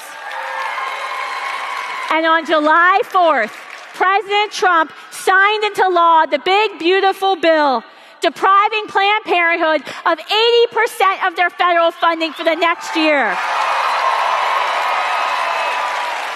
He told Planned Parenthood to go fund themselves. But it was a start. It should have been forever. It took us 18 years to get that hard-won victory. 18 years since I started the first defund Planned Parenthood rally. 18 years of conversations, millions of them, of election results, and leaders like Charlie who played crucial roles. That's why I believe when Roe was overturned, the pro-life movement entered what I call our Book of Joshua era. For more than 50 years, we wandered in the wilderness, and we finally entered that promised land when our Jericho, Roe, fell. But if you know your scripture, you know that wasn't the end of the fight. No, there are still many cities and battles we must win in order to conquer the entire promised land. Chemical abortion pills are now the leading cause of infant death in our country. These do-it-yourself abortions are 22 times more dangerous for women than the FDA told us 25 years ago. They turned our dorm rooms into abortion facilities and our sewers into cemeteries. They help abusers cover up their crimes because anyone can order chemical abortion pills. And they're shipped to your state, violating your state's pro-life laws and the federal Comstock Act. And Students for Life has proven that nearly 50 tons of medical waste, including the broken bodies and the placental tissue from over 700,000 abortions every year, enter our wastewater. And it's laced with anti-progesterone metabolites that have been known to cause pregnancy loss in livestock. Yet our FDA and RFK's HHS has so far failed to do anything about it. On Capitol Hill, we continue to fund Planned Parenthood through reckless Obamacare subsidies, and we'll be refunding the abortion Goliath in just a few months if they do not act. In our communities, most Americans do not know there is a non-violent alternative to Planned Parenthood. In fact, there's 3,000 pregnancy resource centers and 19,000 federally funded qualified health centers that provide cheaper, more, and ethical treatment to women and families. On our campuses, young women and men in a pregnancy crisis don't know where they can go for support. Yet we know there's help available because no woman should ever think she has to choose between the life of her child and her education. In our discussions, our peers can't answer a simple question of why their life has value, why their life is worthy of protection, let alone the tiny child they can't see who may be temporarily inconvenient to them. So, this is not a moment for spectators, my friends. This is a moment that demands an organized, disciplined army. That you can tell the truth about the violence of abortion and the deeper truth that abortion tries to erase. That every human life has dignity because each of us was made in the image of our God on purpose, for a purpose. And that's exactly what Students for Life of America is building. We were able to reverse Roe because we built that infrastructure. But now we must build the army that will finish the work, getting us from the victory at Jericho completely to the entire promised land. We must win. So here is my ask of you tonight. If you are already active on a campus with Turning Point, a conservative group, awesome. We want to be your partners. We will equip you to speak the truth for free. If you are looking for a way to save lives and become a leader, amazing. We will mentor you along your journey. If you are a graduate or a community activist wondering where you fit in this fight, come talk to us, and we'll show you how to go church by church, neighbor to neighbor, to change minds. Before you leave tonight, find the Students for Life booth in the exhibit hall. It's next to ICE, something I've never said before. Awesome. Put your name down, join a chapter, start a chapter, associate your Turning Point group, launch a campaign in your city. Sign up to be that truth bringer like Paul Revere, like Charlie Kirk. Bring the truth to a generation living in the darkness, unaware of the evil that's coming for them. Because history is always written by those who show up. So decide right now that ours is a generation that will march forward from Jericho, conquer the promised land to an America where every child is welcomed in life and protected by law, where abortion is unthinkable and unavailable, where every child has the freedom to be born. And when the Lord asks again, whom shall I send? Be ready with your answer. Here I am, Lord. Send me. Thank you.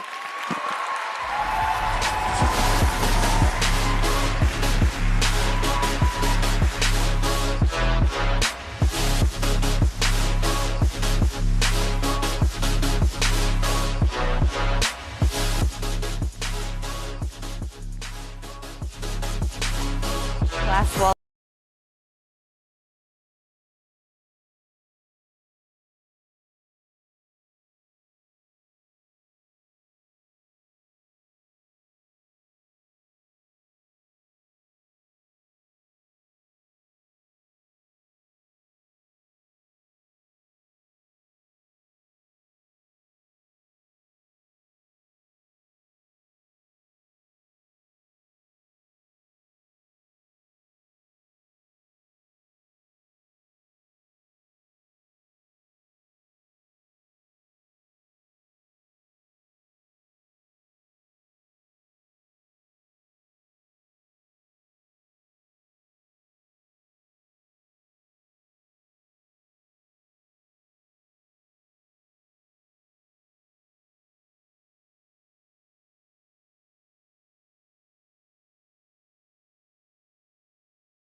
and their rage.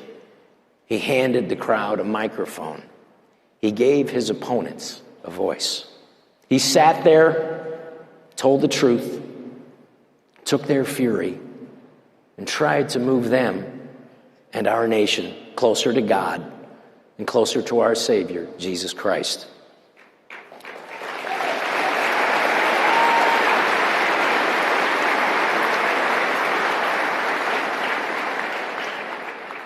And they killed him for it. May Charlie Kirk's death be what Telemachus's death was. May it be the end of the games, the end of the spectacle, the end of the blood sport.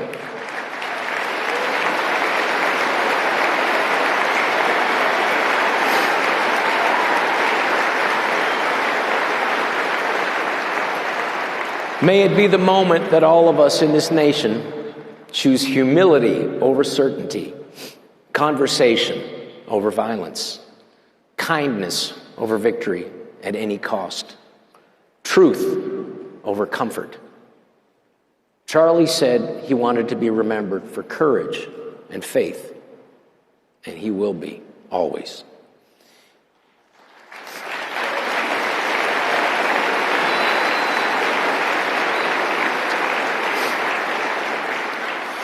And though we lost him way too soon, Charlie Kirk knew you don't kill a Christian.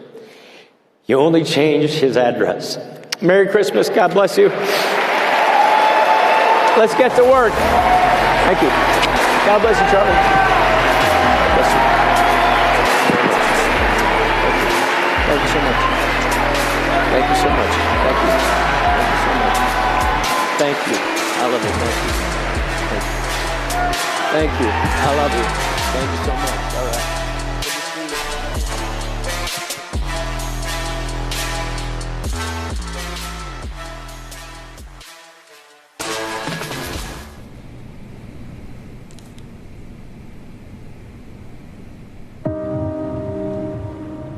I know you never expected this. The voices and the anger are so loud.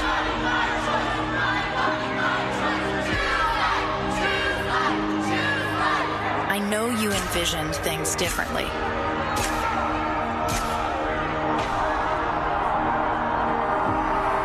They're telling you that you've only got two choices. But the truth is, there's three. Are these options difficult? Of course they are. But you deserve to know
We today are hungry for a purpose. We are hungry for a cause. We're hungry for identity. At a moment in our national history when the things that used to give us that sense of purpose, I think we need an awakening of a new conservative movement, a new American movement in this country that answers that question that our generation longs for. What does it mean to be an American? Our diversity is not our strength. Our strength is that which binds us together across our diversity.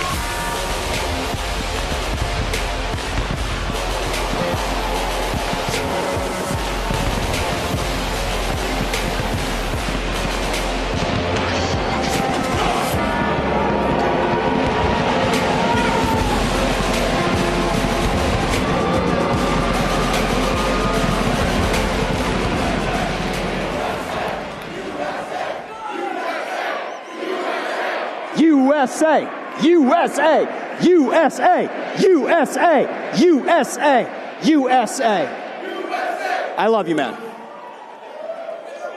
It's good to be here. I-O. Where my Ohioans in the house. We love you. So Charlie Kirk said this. We traveled the country last year. He said the answer to lies is not censorship, it is truth spoken with courage. You guys ready for some truth tonight? Let's talk truth. I'll tell you about a private conversation that Charlie and I had about a year ago. It was in October of 2024 in the lead up to the presidential election. We had a doubleheader that night. We started at Georgia State with one of the Prove Me Wrong events, and then we had a turning point event at UNC, and we traveled and we flew together. And we had one of our deepest conversations. It was about faith. It was about theology. We went broad, and Charlie is such a curious guy.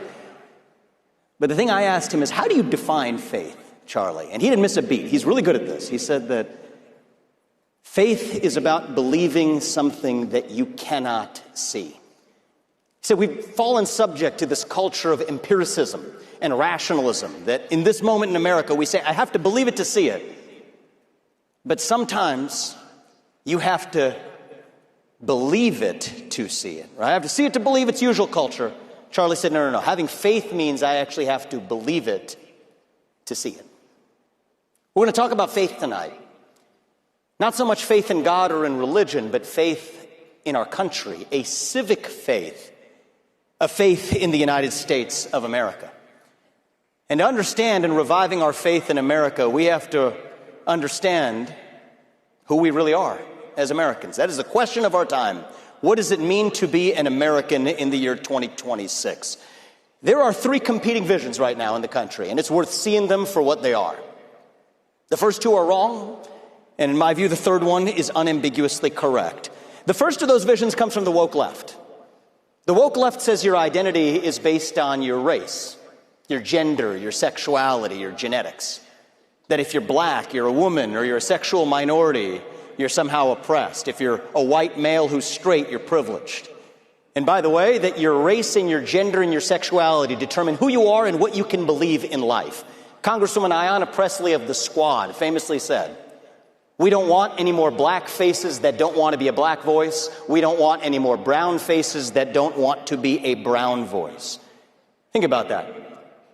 Your race and your gender define who you are. Ibram Kendi famously said, the remedy to past discrimination is present discrimination. The remedy to present discrimination is future discrimination. And if you disagreed with that view, for the last 4 or 5 years in this country, they labeled you a racist, a bigot, a homophobe, a transphobe, which created a new culture of fear in our country that spread like an epidemic, a fear that replaced our culture of free speech in the United States of America. And that was un-American.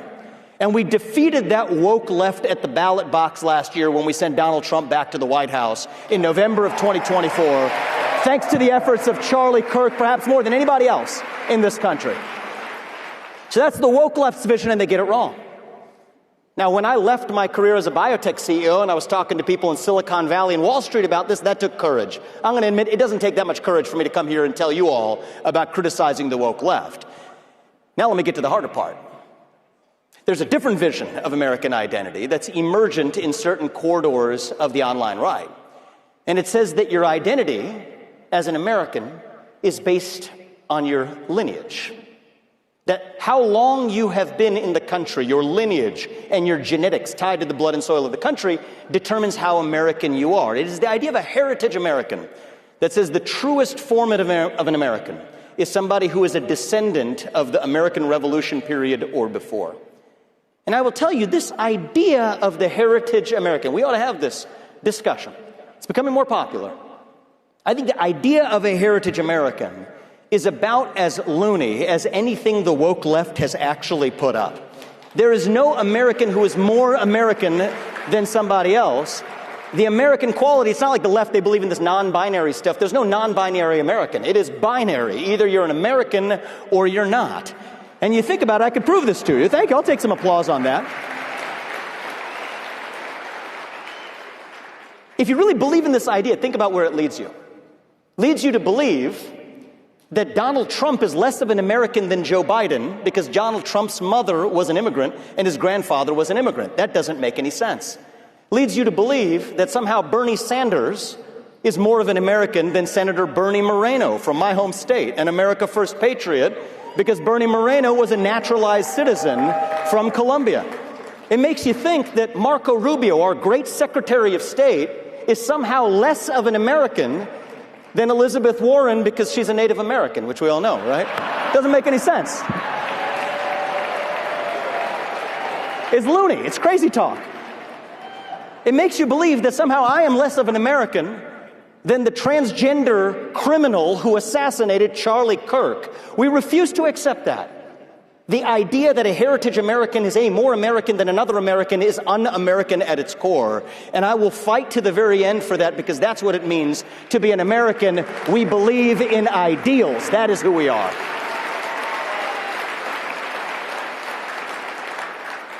What does it mean to be an American in the year 2026? It means we believe in those ideals of 1776. It means we believe in merit. That the best person gets the job regardless of their skin color. That you get ahead in this country, not on the color of your skin, but on the content of your character and your contributions. It means we believe in the rule of law. And I say this as the proud son of legal immigrants to this country. That means your first act of entering this country cannot break the law, and that is why we have sealed the southern border, and we will not apologize for it. Because a nation without borders is not a nation. What does it mean to be American? It means we believe in free speech and open debate, even for those who disagree with us. From Nick Fuentes to Jimmy Kimmel, you get to speak your mind in the open without the government censoring you. It means you go to a college campus, you speak without fear. That words are not violence, that violence is violence, and violence is never an acceptable response to words. That too is what it means to be a citizen of this country who believes in free speech in America. It's not just our constitutional principles. It also means that we believe in the culture that was born of those principles. It means we believe in accountability, that we're brave, that we're courageous, even heroic, when called upon to do what is right for our country in our hour of need. It means that as Americans, we take risks. Sometimes we fail, but we pick ourselves up and we take those risks again. That we encounter hardship from time to time. But hardship is not the same thing as victimhood. It means that we are ambitious, that we're curious about landing on the moon to Mars, curious about the world around us as our founding fathers were, still believing that it is our manifest destiny to lead it and our duty to die for that country if we are called to do so. That is what it means to be a citizen of this country. There are those who are skeptical of this vision of America, those who are skeptical of the American dream, especially young people, and I hear you on that. We'll come to that in a second. But I would rather live in a country that has those ideals and falls short of them than to live in a country with no ideals at all. See, the left has preached to us for a long time that our diversity is our strength. No, sorry, our diversity is not our strength. The online comment threads of Twitter might preach that our lineage is our strength. No, I'm sorry, our lineage is not our strength. Our true strength is what unites us across that diversity and through that lineage. That is what makes this country more distinctive than any other country on planet Earth. It is what makes American exceptionalism possible. And Ronald Reagan understood this. He famously said, you could go to Italy but you would never be an Italian. You could move to Germany, but you would never be a German. You could pack your bags and live the rest of your life in China or Japan. You would never be Chinese or Japanese. But you can come from any one of those countries to the United States of America, and you can still be an American, so long as you pledge allegiance to the ideals in that flag. So long as you work hard, you play by the rules, you make your contributions, obtain your citizenship, you are every bit an American as somebody who descended from the Mayflower. It is called the American dream for a reason. There is no Canadian dream. There is no British dream. It sounds kind of goofy to say it. There's no Chinese dream. Okay, it is the American dream that makes American exceptionalism possible. And the answer of what it means to be a conservative, this is what it's up to us to answer. It is a fork in the road for the future of the conservative movement right now. What does it mean to be a conservative? It means we conserve those ideals that define our country. And now is a moment, a time for choosing in the future of our conservative movement, to determine with clarity who's actually on that team of conserving the ideals versus who actually is not. If you believe that boys should compete with girls in girls' sports, I'm sorry, you're not on the team. You have no place in this movement. If you believe, thank you. It's pretty obvious, but I'm going to say it anyway. If you believe in racial quotas in government hiring, you have no place in the conservative movement. Sorry, you're not on the team. You're free to believe it. It's a free country, but you have no place in the conservative movement. If you believe in normalizing hatred towards any ethnic group, toward whites, towards blacks, towards Hispanics, towards Jews, towards Indians, you have no place in the future of the conservative movement. Period. And I will not apologize for that. I will not hedge when I say it. If you believe, and you will forgive me for giving you an exact quote from our online commentator Nick Fuentes, if you believe that Hitler was pretty fucking cool, you have no place in the future of the conservative movement. You can debate foreign aid to Israel all you want. That's fine, that's fair, but you have no place with that level of hatred. You can debate the right resolution to the Russia-Ukraine war, but if you believe Joseph Stalin is someone to look up to, you have no place in the future of the conservative movement. If you call Usha Vance, the second lady of the United States of America, a Jeet, you have no place in the future of the conservative movement.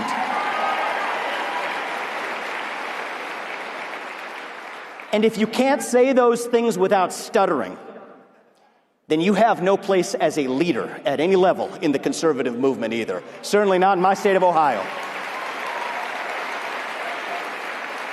Now, does this mean those who have espoused these views or even said these things are bad people? Right? Because it's easy to come here and denounce the woke left. That part's super easy. Coming up here and denouncing a bunch of groypers, in the conservative movement, a little bit harder, but in the scheme of things, I could care less. Pretty easy for me. The hard part is asking the question of where we go from here. This is what our country actually requires. This is what true leadership demands. And we ask the question, are these bad people for saying these things? And I think the answer to that question, I think I'm going to tell you something that both Ben Shapiro and Tucker Carlson ought to be able to agree on. I think they will. Are these bad people? I think the answer to that question is no, because there's no such thing as an inherently bad person, actually. See, the Christian faith that Charlie espoused teaches us that every one of us, every one of you is made in the image of God. My Hindu faith teaches us that God and his divinity resides in each of us, that we're truly equal in the most moral sense. There is no such thing as an inherently bad person. There's only ever an inherently good person that exists. But sometimes good people do and say bad things. They believe they're doing the right thing, but they're still doing the wrong thing. And the job of a true leader is to understand why, and then to step up and actually fix it. And the issue in our country right now, all jokes aside, is that we are in the middle. All of this, everything we've just talked about, from the woke left to the groyper right, these are symptoms of a generational crisis of purpose and meaning in our country. Depression, anxiety, addiction, higher than we've ever seen in American history in your generation, in Gen Z. Economic insecurity, which I understand, feeling like you work hard, not quite getting ahead. Home ownership out of reach for a 30-year-old. took on that four-year college debt and degree, but without being able to get that right job, has created economic angst. You combine that with the failures of an educational system that are failing our youth day to day, when 75% of eighth graders are not proficient in math and 70% of them aren't proficient in reading. Something that makes the left upset when I say it because they think that's racist, and something that makes some of my friends on the right upset because they take it as a personal insult. The truth is, years of woke indoctrination and victimhood psychology in our schools, we were complaining about it not because we were culture warriors alone, but because that has consequences. So we have to fix it, and it's up to us to do this now. And I mean this message as bitter medicine for everyone in my shoes, leadership in the Republican Party, myself included, to swallow. Now we can't blame the Democrats anymore.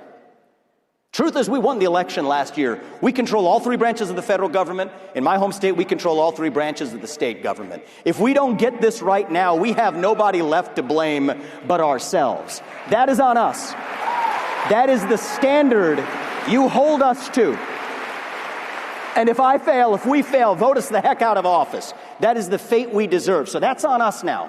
No more just, cable news screaming about Schumer shutdowns or whatever it is, right? It bores me. It doesn't matter. It's up to us. We have a chance to lead with our own vision. Blaming the Democrats isn't enough. That's on us. But I also have an ask in closing of each of you here tonight, especially Gen Z, especially the next generation of young conservatives who I believe are actually going to save this country. Do not repeat the mistakes of the woke left. The number one mistake of the woke left, I will ask you, I will implore you not to repeat as young conservatives, is don't be a victim. The number one factor, thank you. Victimhood culture from the left or the right will be the ruin of this country. The number one factor, not the only factor, but the number one factor that determines whether each and every one of you achieves your goals in life is actually you. That's the truth.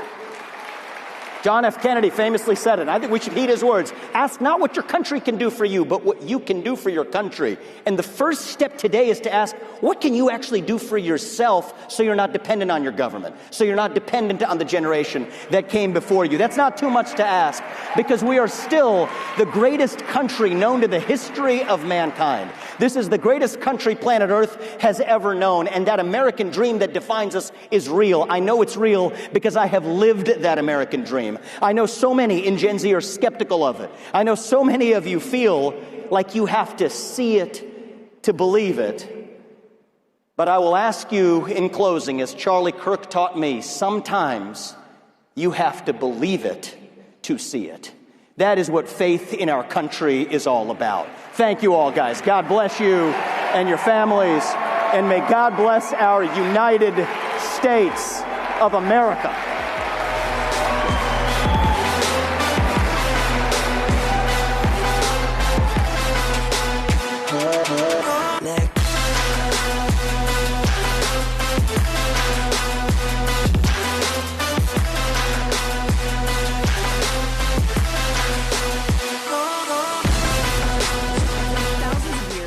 Has been the universal symbol of honest value. It is time to return to the truth. Gold is the only real money. Our soon-to-be-released documentary, Make America Gold Again, tells the full story. Ancient origins of gold as money, the forces that suppressed it, and the future of restoring honest American currency through real U.S. gold dollars. It is time to make America gold again and return the sovereign value to our dollar. Learn more about our new docuseries, Make America Gold Again.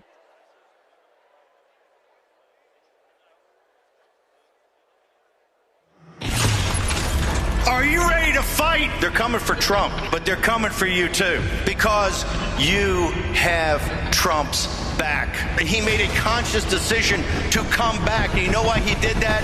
Because of you. He knew there were people out there that had his back. If your task and purpose is to save your country, that country will be saved. Are you worthy of the Patriots in Boston Harbor that night 250 years ago? Are you? You report for duty and we get it done. Action, action, action. They are afraid of Christians that are populist nationalists. The must be destroyed to free the American people. Is there any question about that? Ladies and gentlemen, Steve Bannon.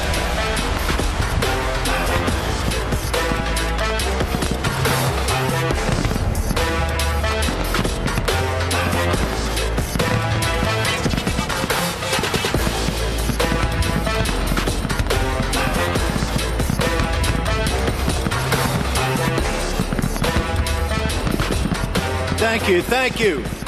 We are at war. You know how we know this?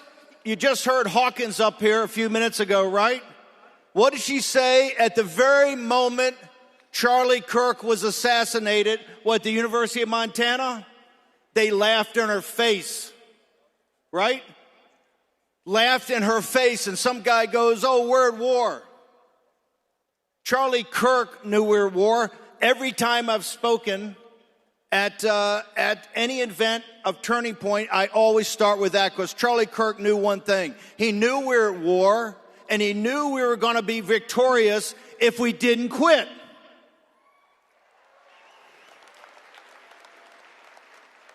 Now, what do I mean by that? Let's go back. Do you understand, for the last 10 years, there have been 8 national elections, either primaries, off-year elections where Congress is voted on for the whole nation, or presidential elections. We have won 7 of those 8. This is why they hated Charlie Kirk. It wasn't Charlie Kirk's philosophy or even his debates. Charlie Kirk was a tough person that built a machine that you guys are dedicated to that delivered victories. Let's be specific. Go back to 2015. President Trump, 15-16, wins the primary against all odds. Then in 16, he wins a come from behind, once in a lifetime victory against Hillary Clinton. We lost the 18 midterms because people were leaning on their rakes.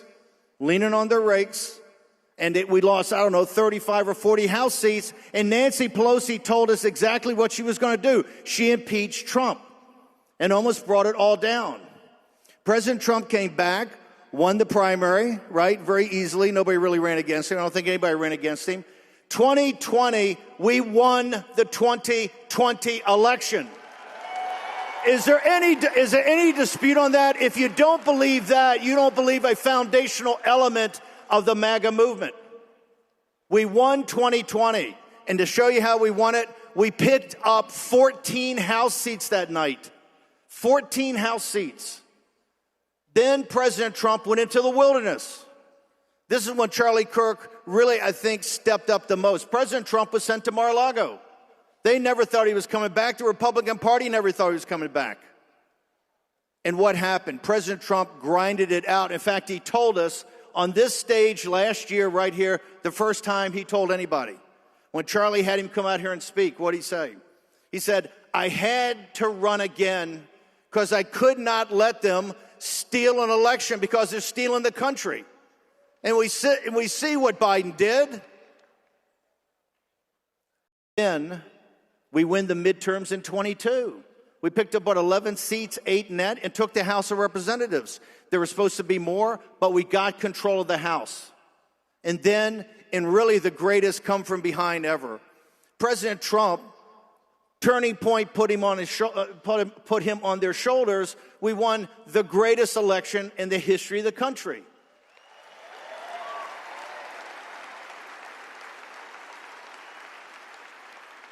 In 10 years, a decade, you've been beaten once when we leaned on our shovels.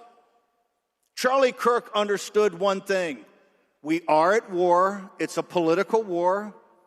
It's a cold civil war. We don't want it to turn hot. We don't need it to turn hot if we accomplish what we're supposed to accomplish. And we have won 7 of 8 national elections. The American people are with us as long as we get things done, as long as we accomplish the punch list that Rob Snyder talked about when he walked down this stage. That's what's incumbent upon us, and that's what the Republican establishment to date, because you can already see what they're doing in trying to block President Trump. You see this in Indianapolis. You see this in the redistricting. The Republican establishment think that President Trump's just a passing storm and that he's just going to fade away. And what they're going to try to do is co-opt Turning Point, because Charlie has built it into a massive political operation that cannot be beat. And the left knows that. It's one of the reasons, yes, I realize we haven't gone to trial yet. We don't know all the information. It looks like, at least the information we have out, it may be this guy, maybe not an organization in back of it. We don't know that yet because the evidence hasn't been put out. But Charlie Kirk is dead. Think about that. The individual that's probably, I think, at his age, the greatest individual this country's produced politically, culturally, since the revolution. Remember, all of the revolution was 30. Charlie Kirk's, hell, he's 31 years old. He's been doing this since he was 17 or 18.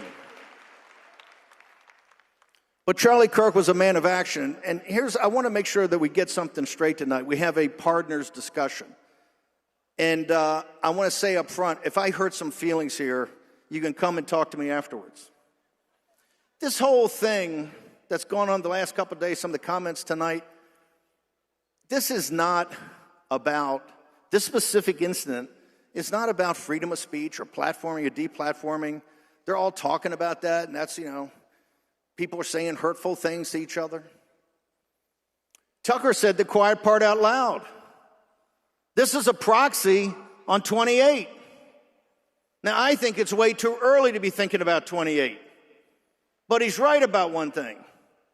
This is a proxy on an issue that's not freedom of speech and not are you going to get platformed or deplatformed. This is about a situation that Charlie Kirk was probably one of the most, if not the most important person in doing and accomplishing. And that is this concept of what I would call greater Israel and Israel first. You can't get a better defender of Israel than Charlie Kirk. You can't get a better defender of Israel than Steve Bannon. At Breitbart, adamant, couldn't have a two-state solution. In the White House, I'm the one that pushed initially hard to move the embassy to Jerusalem. At War Room, ask all the War Room people that are here. Ask all the posse. We always talk about it, and we're one state, not a two-state. But that's about Israel. It's not about greater Israel, and it's not about Israel first. Charlie Kirk had some foundational beliefs. Those foundational beliefs are, number one, he's a populist nationalist. America makes its own decisions for America. And as a populist, the American people are the people that make those decisions. Now, Benji Shapiro sat up here last night, and he was all, it's all about the truth. Ben, I've known you a long time, brother. You can't handle the truth.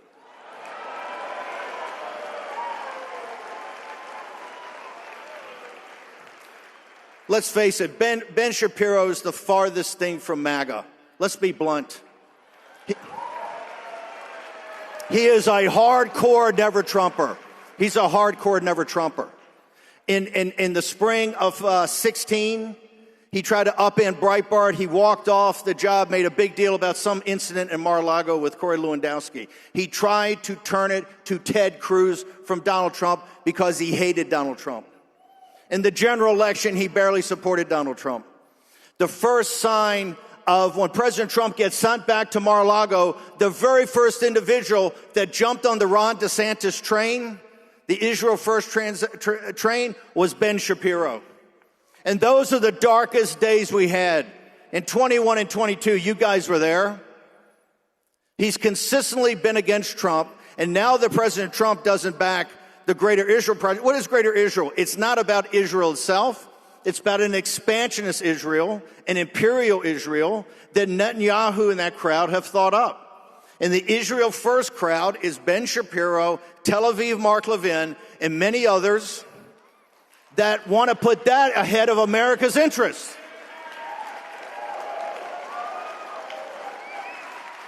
Charlie Kirk fought that. You know where Charlie Kirk fought it? In the White House. I know, because I was there. When I went back, Charlie Kirk was working with Sergio Gore, certain people around the vice president, to make sure that we didn't get sucked into a land war, a decapitation of the Iranian elites that would lead to a massive civil war that American troops would get sucked into, because that was Netanyahu's plan from the beginning. And we know that.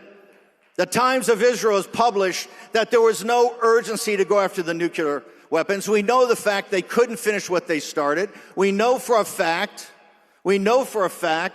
that they needed American Aegis, THAAD missiles, Patriots to defend themselves. On day 10 of the war, they were losing, and they didn't have the offensive capability. And I don't mean the B-2s coming in and taking out the caves. They relied upon our 1970s technology of cruise missiles fired from submarines in the North Arabian Sea to take out the above ground.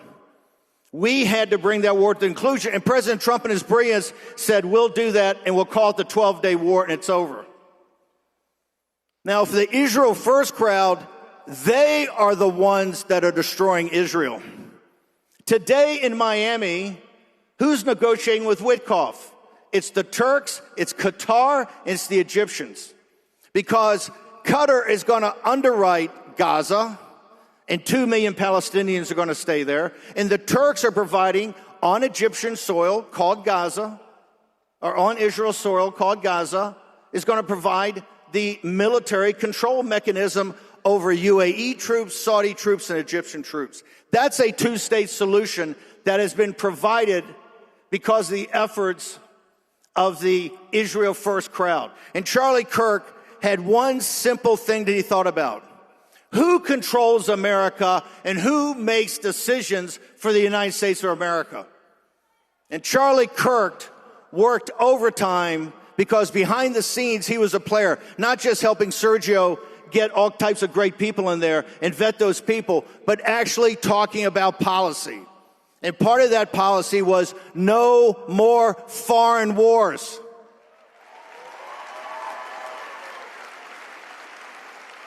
Charlie absolutely believed what I believe. The Middle East is a sideshow, and Israel's a sideshow to a sideshow.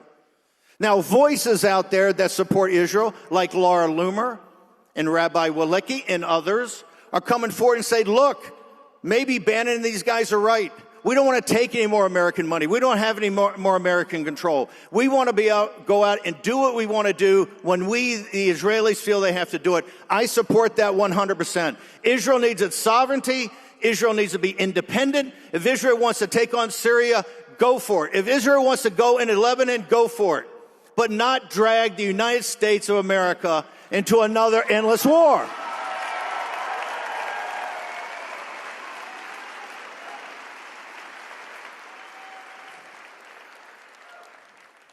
Ask Megyn Kelly when she comes up here. Look, Breitbart, Shapiro called Breitbart Trump Pravda.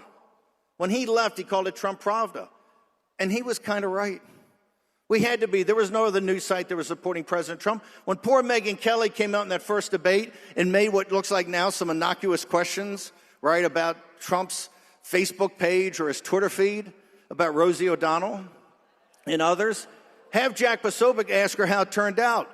We unleashed the dogs. We were maniacs. Why? President Trump had no backing at Fox, had no backing at the National Review, and in 2016, that would have driven him out of the race. So we had to be there.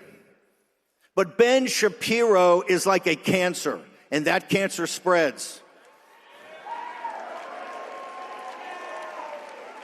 It's a cancer, and it metastasizes. He tried to take over Breitbart, and I ran him out of there.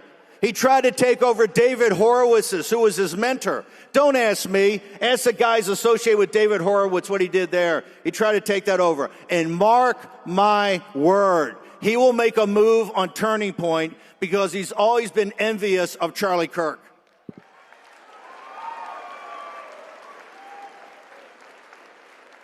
This is not about speech. It's not about deplatforming. This is about power politics. And what Charlie Kirk believed in, to the core of his being, that America makes decisions for America and Americans make decisions for America. That was Charlie Kirk. That's why the hell do you think they assassinated him? Why they put the poison all over this place? Why they mock and ridicule? James Carville said yesterday that Rob Reiner's done 100 times more than Charlie Kirk. They hate Charlie Kirk because Charlie Kirk brought victories. And with victory after victory after victory, that's when we can re-Christianize this country. What was Charlie Kirk's lesson? That we were a Christian nation that got off the rails. We have to re-Christianize this country.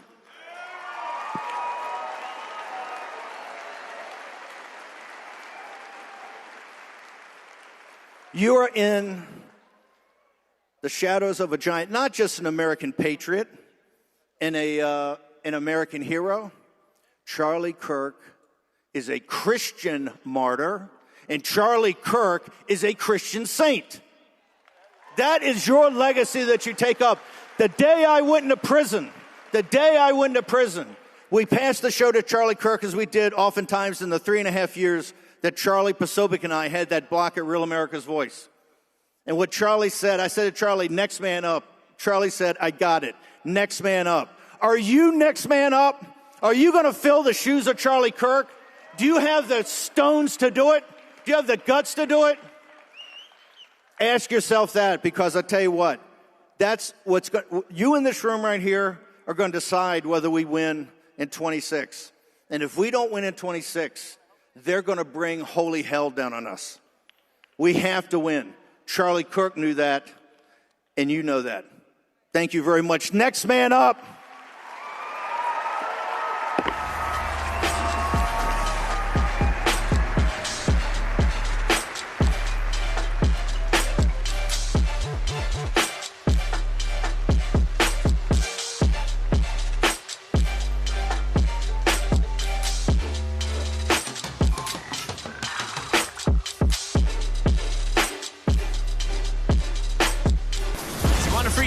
Stop by the White Rose Resistance booth in the exhibitor hall, then you need to check out the 1916 Project. This is our explosive deep dive into the dangerous ideologies that shaped the early abortion movement, from the American eugenics movement to Hitler's Third Reich to the KKK to the pedophiles. Planned Parenthood was at the root of it all. Shocker. We are exposing it all in the 1916 Project. Stop by the White Rose Resistance booth in the exhibitor hall and grab your free t-shirt.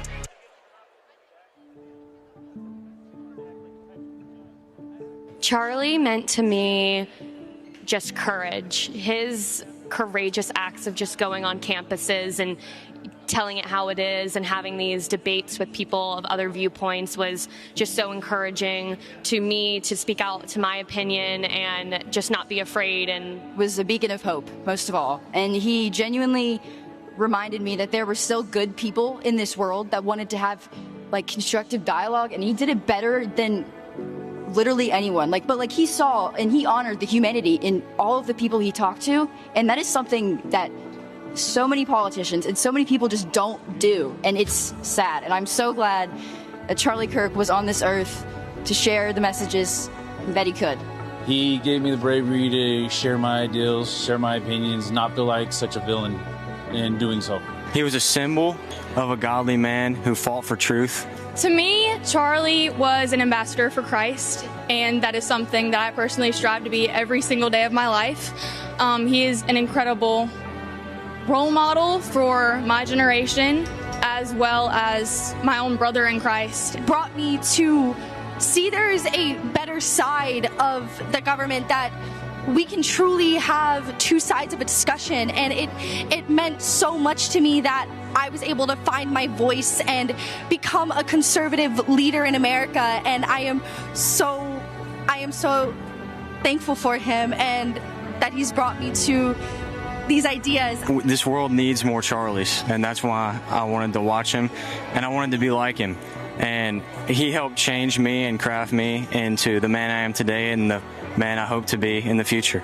I will carry on Charlie's mission by being really active in Turning Point chapters. I do want to go to medical school, and even wherever I go to medical school, if there's a Turning Point chapter, I want to be as involved as possible with Turning Point. And if not, I will start my own chapter. I know I will be risking my career as a physician in the future, but I have these values. I have this want and need to be a true conservative leader in America, and I hope I can continue that. To not be afraid to say my opinion, to continue his legacy and just speak the truth and be proud of it. I will continue to carry out Charlie's mission by constantly showing up for meetings and trying to not necessarily not start political conversations in the classroom, but to shut them down, and to shut them down confidently and with kindness, because that's what Charlie would do. Being unashamed of my beliefs and to have discussion with those who I have ideological opposition with. Because like Charlie said, when you stop talking, that's when violence happens. And so I personally believe that in the exact same thing. And so if you can get many people of opposing views together, you will have very minimal violence so long as they talk. I think as a Christian, I'm going to speak bolder about my faith and about what I believe and not be afraid of it, and learn to do it in a graceful and loving way like Charlie did. I will continue to carry on his mission by not letting my voice be shut down. I will continue to try and inspire others, whether that's just in my own circle of friends or community, or even, at Utah State University. My whole life I was kind of raised with a lot of the values that Charlie Kirk spoke about, and so it was so nice to not feel alone in the world, with everything that Charlie preached and taught to everybody. I feel like I'll just continue out those missions, get married young, hopefully, have children, and continue to eat healthy and be a patriot and a Christian. I would carry on Charlie's mission by fighting every day for the truth, the only truth, and the truth of the gospel. The only truth that will last for eternity, and the truth that can change people's lives. What he did and what I'm going to strive to do for the rest of my life. I will carry on Charlie's mission by talking about politics and everything he stood for. I will continue to carry on Charlie's mission by being an ambassador of Christ like him, by striving to be Christ-like just as he did, and continuing to spread the message and the truth that Jesus is the way, the truth, and the life, and the absolute only way to heaven is through him.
Megyn Kelly, you are a journalist at Fox News for 13 years. You are the founder of Devil May Care Media and host of The Megyn Kelly Show, one of the top podcasts in the world. You are a mother, a wife, and a devout Catholic. The boys should not be in the girls' bathrooms. The boys should not be in the girls' locker rooms. Calling anybody she when it's a he makes you actually part of the problem. Stand up for your beliefs now. Don't say that you support Planned Parenthood the way they want you to. Don't call yourself a feminist because your teacher will give you pats on the head. Stand up for what you really believe in, and that's how we spread the good word. It's all about hard work. Get in there, do every job, even the ones that aren't yours. All of it is a learning opportunity. Please welcome Megyn Kelly.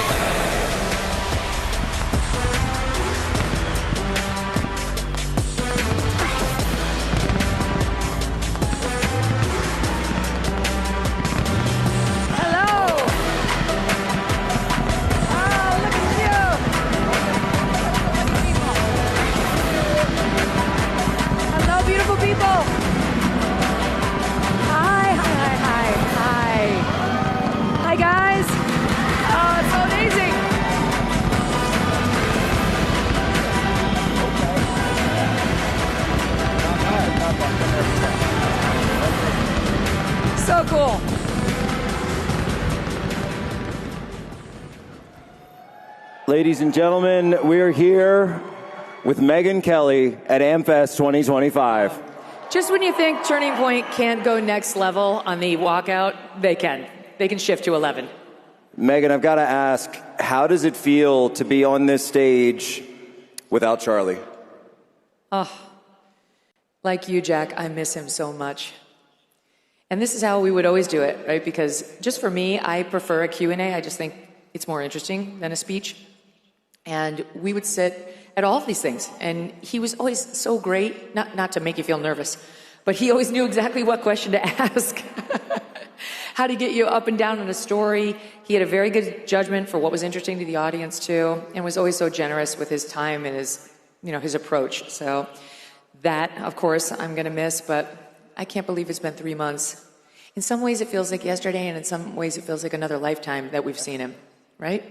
Somebody brought up an event I was at just a few days before Charlie's murder, and I remember thinking to myself, we were having lunch, and everything was totally normal, everything was just normal life, and then suddenly God snaps his fingers and shows you that you are not in control, that he is in control, that you are a spectator, you are a reactor, you are someone who is living out God's will.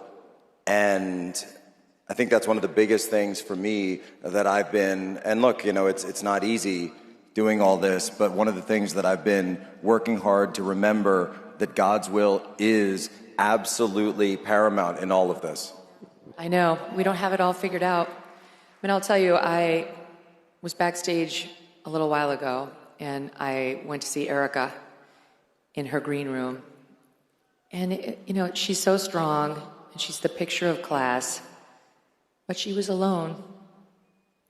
And I saw her, I met her for the first time backstage at one of these events, and she was with just their daughter, who was just a baby at the time. They didn't have their little boy yet. And she was seated, she looked so beautiful, she had her baby with her, Charlie was in and out of everything, it was crazy, we were in Florida, he was like sweaty, and she was just like an angel sitting there in the middle of the chaos, like completely managing it and nonplussed. And I just couldn't help but seeing her backstage alone, thinking, it doesn't feel right, she shouldn't be alone, she should be with the love of her life. And that's why we have to make sure we get justice for the man who took him. Absolutely. And Megyn, you were talking about this on your show recently, and you and I had a little conversation about it as well. And you said, can a Christian want that kind of justice? And can a Christian believe in that kind of justice? And it's a great question. It's something a lot of people wrestle with. And the Bible tells us that the sovereign is given the sword to wield justly. And so when you talk about things like the death penalty, when you talk about things like capital punishment, we understand that it is not done out of vengeance. It is not done out of anger.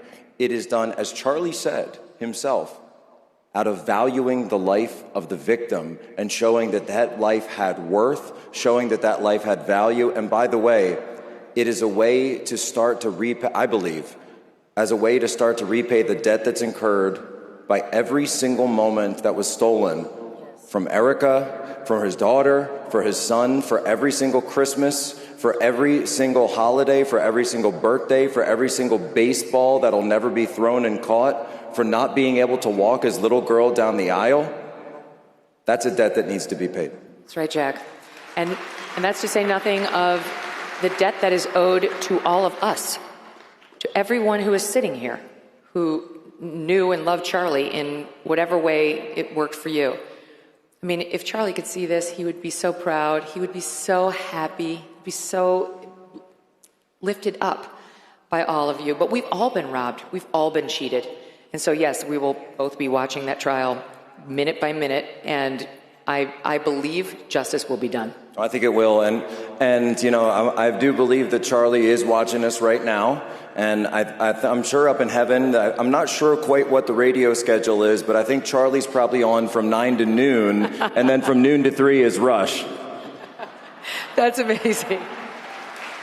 And of course, they do a handoff, because why not? But Megyn, one of the things that's come up in the wake of all of this, and you know, people have said there's so much division in the movement, and you know, is there divisiveness? Are there two sides? Are there fractures coming up? There's division, and Charlie was that uniter. So I'll just ask you the question as interviewing here today. Do you think that there has been an inseparable rift in the conservative movement that we've seen since the death of Charlie? I mean, there's a rift, but it was starting even before we lost Charlie, and it revolves around Israel. There just is. It's gotten worse without him. He was helping us navigate it. And this is another area in which I miss him so much, because I feel like Charlie and I were completely in lockstep on this. And you guys may have seen the episode that we put out, what we re-released of Charlie and yours truly talking about Israel weeks before he died, where we had a really powerful heart-to-heart on where we both were, who we were both ardent Israel supporters and had both been extremely defensive of American Jewish people on college campuses getting harassed and those hostage pictures getting torn down, and very outspoken about it and horrified by it. And then we had a discussion at the Student Action Summit in July where there was a passing comment about if Epstein was an intel asset, whose would he have been, which Charlie asked me. And I said it would make sense that it was the Israelis, since he was very close with the former prime minister and the former president. And then we both got called anti-Semites, like by some legitimate Jewish organizations for that conversation. By the way, Benjamin Netanyahu would go on to say I was right. And we were both on our heels. But Charlie was with young people every day for a living, in particular young Republicans, and he was seeing what I was seeing in my neck of the conservative woods, which was this party's changing on the issue of Israel. I mean, when I was at Fox, you supported Israel, period. Like, no one was really interested in your actual opinion. You just supported Israel, which was fine for me because I did. But the party started to turn after 10/7. Uniform support and sympathy for Israel on 10/7. But as the war went on 2 years later, people were starting to turn on them. It felt like too much. And then we were under pressure to get involved. We had the Iran bombing and so on. And the pressure started to mount on those of us who were pro-Israel to not allow the doubters their say, to try to censor them or disagree with them publicly or call them out. And neither Charlie nor I felt like that was what we wanted to do at all, nor was it our job. We're not the policemen of the conservative movement. I'm not. He wasn't. Ben Shapiro isn't either. Well, Megyn, you mentioned him, and your name came up on this stage last night in regards to pretty much all of this. Would you like the opportunity to respond? Well, I found it kind of funny that Ben thinks he has the power to decide who gets excommunicated from the conservative movement, which shows a willful blindness about his position in it. It reminded me a little of when the girl who was the head of our middle school chorus told me she was going to take all my friends away from me. Chorus? Like head cheerleader maybe, but like... So I resent the whole thing. I object to the whole thing. Ben and I, he had the nerve to call me a friend right before he called me a despicable coward for not calling out the people he once called out. So he both wants to parent me and be my child. He wants to tell me what I have to do and who I have to say what to. And then when I don't, he and some of his friends want to act like utter victims because I won't do what they say. They need me. I have to be their daddy and step in to protect them. And I am not their daddy. And I resent that he thinks he's in a position to decide who must say what to whom and when. Thank you. So I don't think we are friends anymore. I've been a very good friend to Ben. Nobody knew who the heck Ben Shapiro was when I started putting him on my shows on the Fox News channel. And I helped make him a star. And I've been very, very good to Ben over the years. And he's been good to me, too. He just recently came on my tour, as did you. And I gave him the most kind introduction I could possibly give him because I know that he's losing subscribers a lot. And so I tried to do something nice for him by giving him a long 10-minute intro and personally vouching for him. And we mixed it up on Israel out on stage. It wasn't Israel because we're on the same place on Israel. We mixed it up over whether Tucker Carlson should be excommunicated from the conservative movement, which I do not believe. And thank you. And when it was over, we hugged, said goodbye, and then we had a nice text exchange a couple days later saying our friendship was important to us. And the next thing I saw was him attacking me on stage last night as a coward. So that's not friendship, and I think that's fine with me, with friends like that. There was also some response where it seemed like that call was being co-signed by the new head of CBS News, Barry Weiss, and I wanted to know if you wanted to respond to that as well. So it's a similar situation with Barry. None of this is about them calling me out for anything I've said or haven't said, or it's certainly not about Erica Kirk, as Ben tried to make it sound last night. It's about Israel. Those two are very pro-ardent Israel activists, which is fine, but they don't get to dictate how the rest of us feel about Israel or what we do with respect to our friends and our friends' opinions on Israel. And I'll tell you, Barry Weiss wants to couch herself as Erica's protector, Erica's defender. She's retweeting the Ben speech saying anybody who doesn't call out conspiracy theorists is a coward. Erica Kirk barely knows Barry Weiss. Barry doesn't know anything about Erica. Barry Weiss has never been to a Turning Point event. Do you guys remember her here? Standing up for what we believe in when Charlie was alive? I don't remember her standing up for our principles. I don't remember her defending Charlie the many times he was called a racist or an anti-Semite. I really don't remember that at all. What I do remember is she had Erica Kirk come on one town hall in which Barry Weiss tried to play both super important VIP executive and super fabulous star anchor at her new network CBS. Pro tip, Barry, that's no way to win friends at your new organization, to try to steal all the hosting abilities of the on-air talent. So good luck with that. And what she did when she had Erica there was to have the nerve to bring on the man who asked the final question of Charlie right before he got shot. Hunter Kozak. To put Erica in the position of having to defend whether Trump uses hateful rhetoric. The nerve. I'll just say I didn't appreciate when I saw that happened, and I don't think that ever should have happened. I don't think that question should have been asked. And I noticed that when Hunter Kozak did that, he immediately went to try to get Erica to denounce Trump, denounce his rhetoric. This is a man who was standing in front of Charlie, in front of her husband when he died, and he never once even said to her the basic human decency of saying, "I'm sorry for your loss." It was sick. And that was a Barry Weiss move, because trust me, I've done town halls. You know who the questioners are, and you know what the questions are in advance in that setting. So she knew it was coming, and she thought it was appropriate to have Charlie's widow answer for Trump's violent rhetoric. I'm sorry, that's disrespectful, and I will not be taking any lessons from Barry Weiss in how to treat Erica or anyone else. All right. So, since we're spilling all the tea tonight...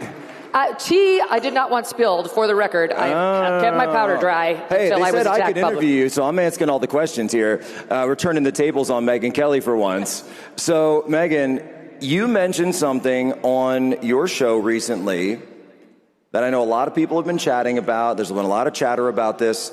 The sit-down, the peace summit heard around the world between Candace Owens and Erica Kirk. And you mentioned that you played a role in brokering this. Tell us the story, if you would.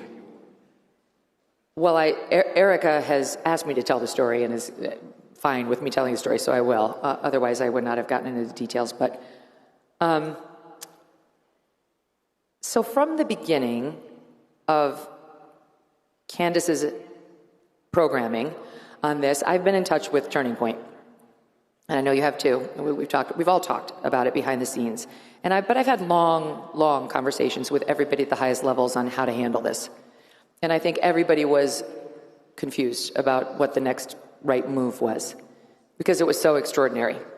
And I'm not going to get into the substance of those discussions, but suffice it to say that I think everyone felt the best course initially was to try to just rise above it and not respond in a tit-for-tat manner. And as it went on, it started to get more and more problematic for Turning Point, for Erica, and so on. And Erica called me and said, I want to do a sit-down with Candace, and I want you to moderate it. And I said, what? Say what? And I said, she said a word from you would silence her on this forever. Like, it doesn't have to be an oral word. It could be like a text or an email.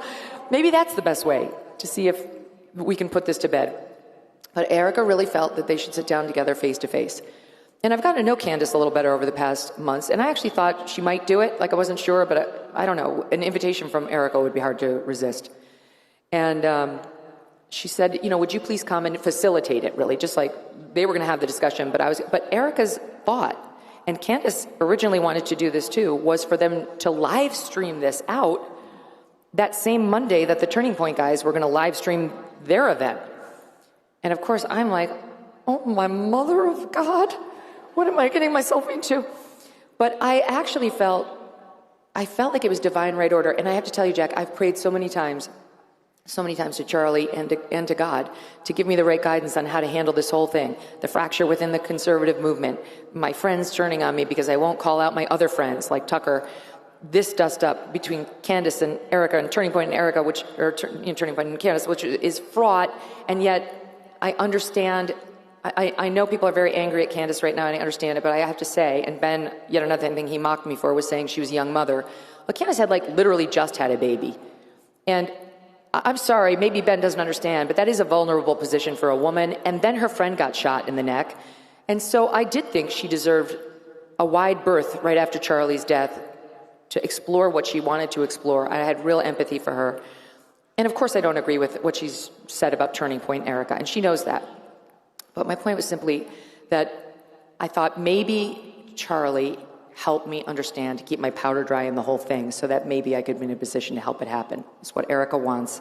Maybe Candace does want an off-ramp, and I'm willing to try. So Candace and I were in touch, and she was very nice. She said, I'm thrilled it's you. I'll do it.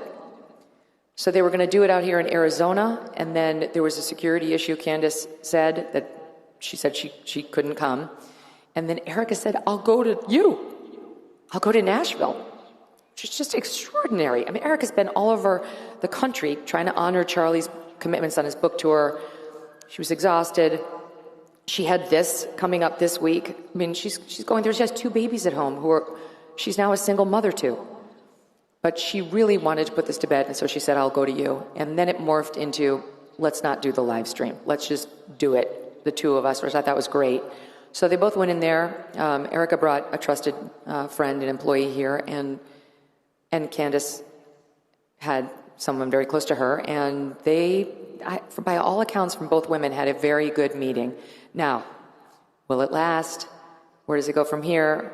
I was joking earlier, like, what's more tenuous, the Gaza peace deal or this situation? What I really want is for Candace to move on from Turning Point and Erica. I have no problem with her asking questions, but not about them. But I also object, for the record, to the people who have tried to shut Candace down entirely on inquiring into what, if any, role did Israel have here. And I want to make clear, I don't think Israel had any role. I think Tyler Robinson killed Charlie. My only question is whether there was some trans-Tifa element that helped him. However, it's okay to ask questions about Israel.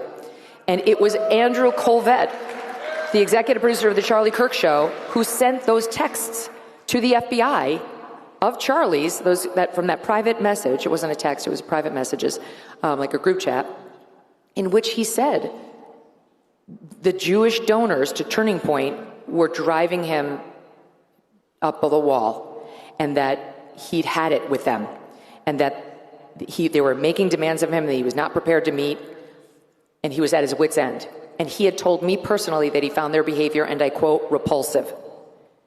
So I was fine. Again, I don't think Israel had anything to do with it, but why did I have an obligation to stop Candace from asking those questions? I didn't, and I didn't call her out because I favored her asking them.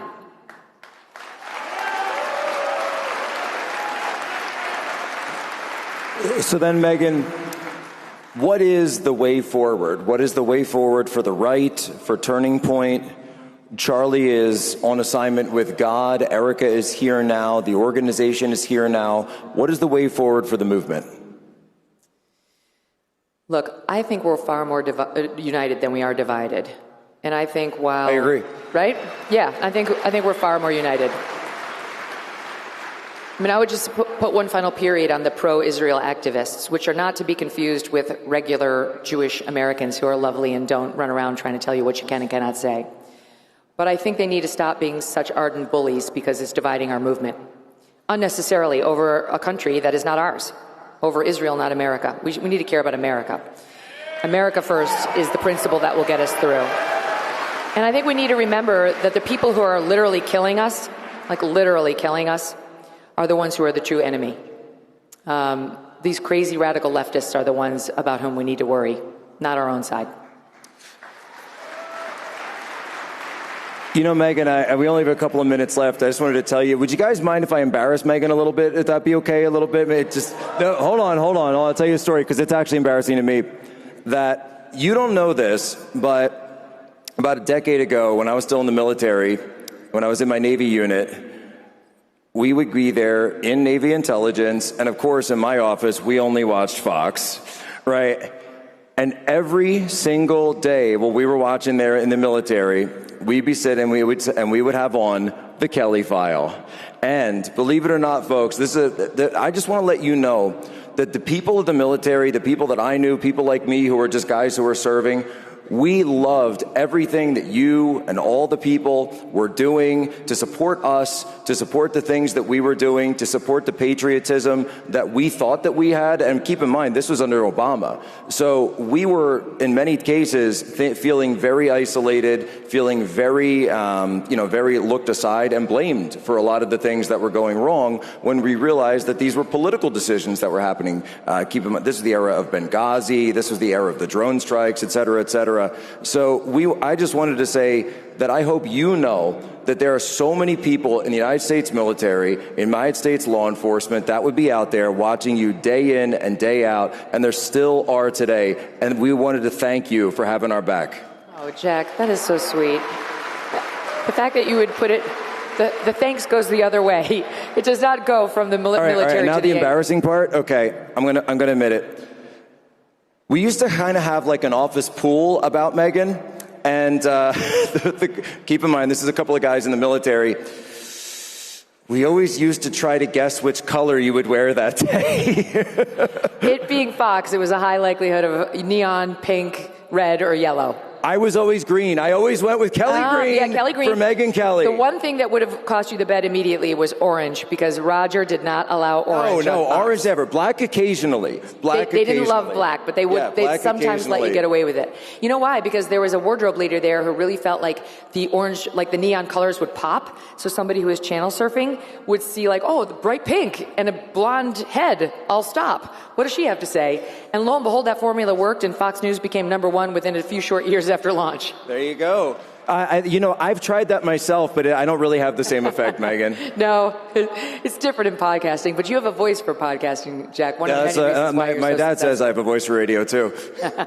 Megyn, thank you so much for your leadership on this, for your guidance, for brokering peace in a situation like this, for stepping up and being a leader when you could have been divisive, when you could have taken sides, but I'll say it from my side and you as well. I'm not on America's side, I'm on America's side, I'm on Turning Point's side, and I'm on Charlie's side. Right on. Same. Sign me up. Thank Ladies you all and gentlemen, so much. Give it up for Megyn Kelly. God bless. That's a true story, by the way.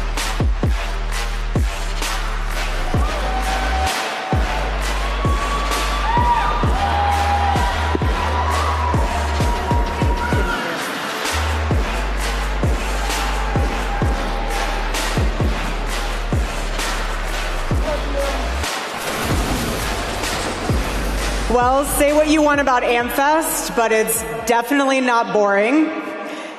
Feels like a Thanksgiving dinner where your family's hashing out the family business.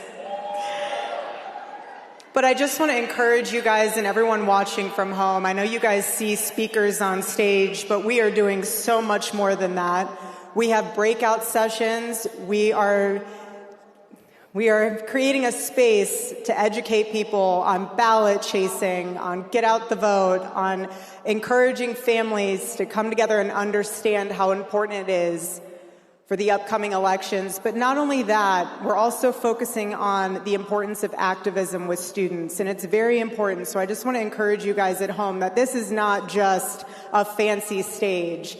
But the main reason why I came out here is to encourage the students, for you guys to go into the exhibit hall, to the student booths, because if you go there and you sign up to start a chapter, you will be entered in to win a photo with someone very, very special on Sunday. There's going to be 2 winners, so you guys go and do that now, and you guys will be entered into the contest to win a photo with someone very special on Sunday. But God bless you guys. Thank you for being at AmFest, and we'll see you tomorrow.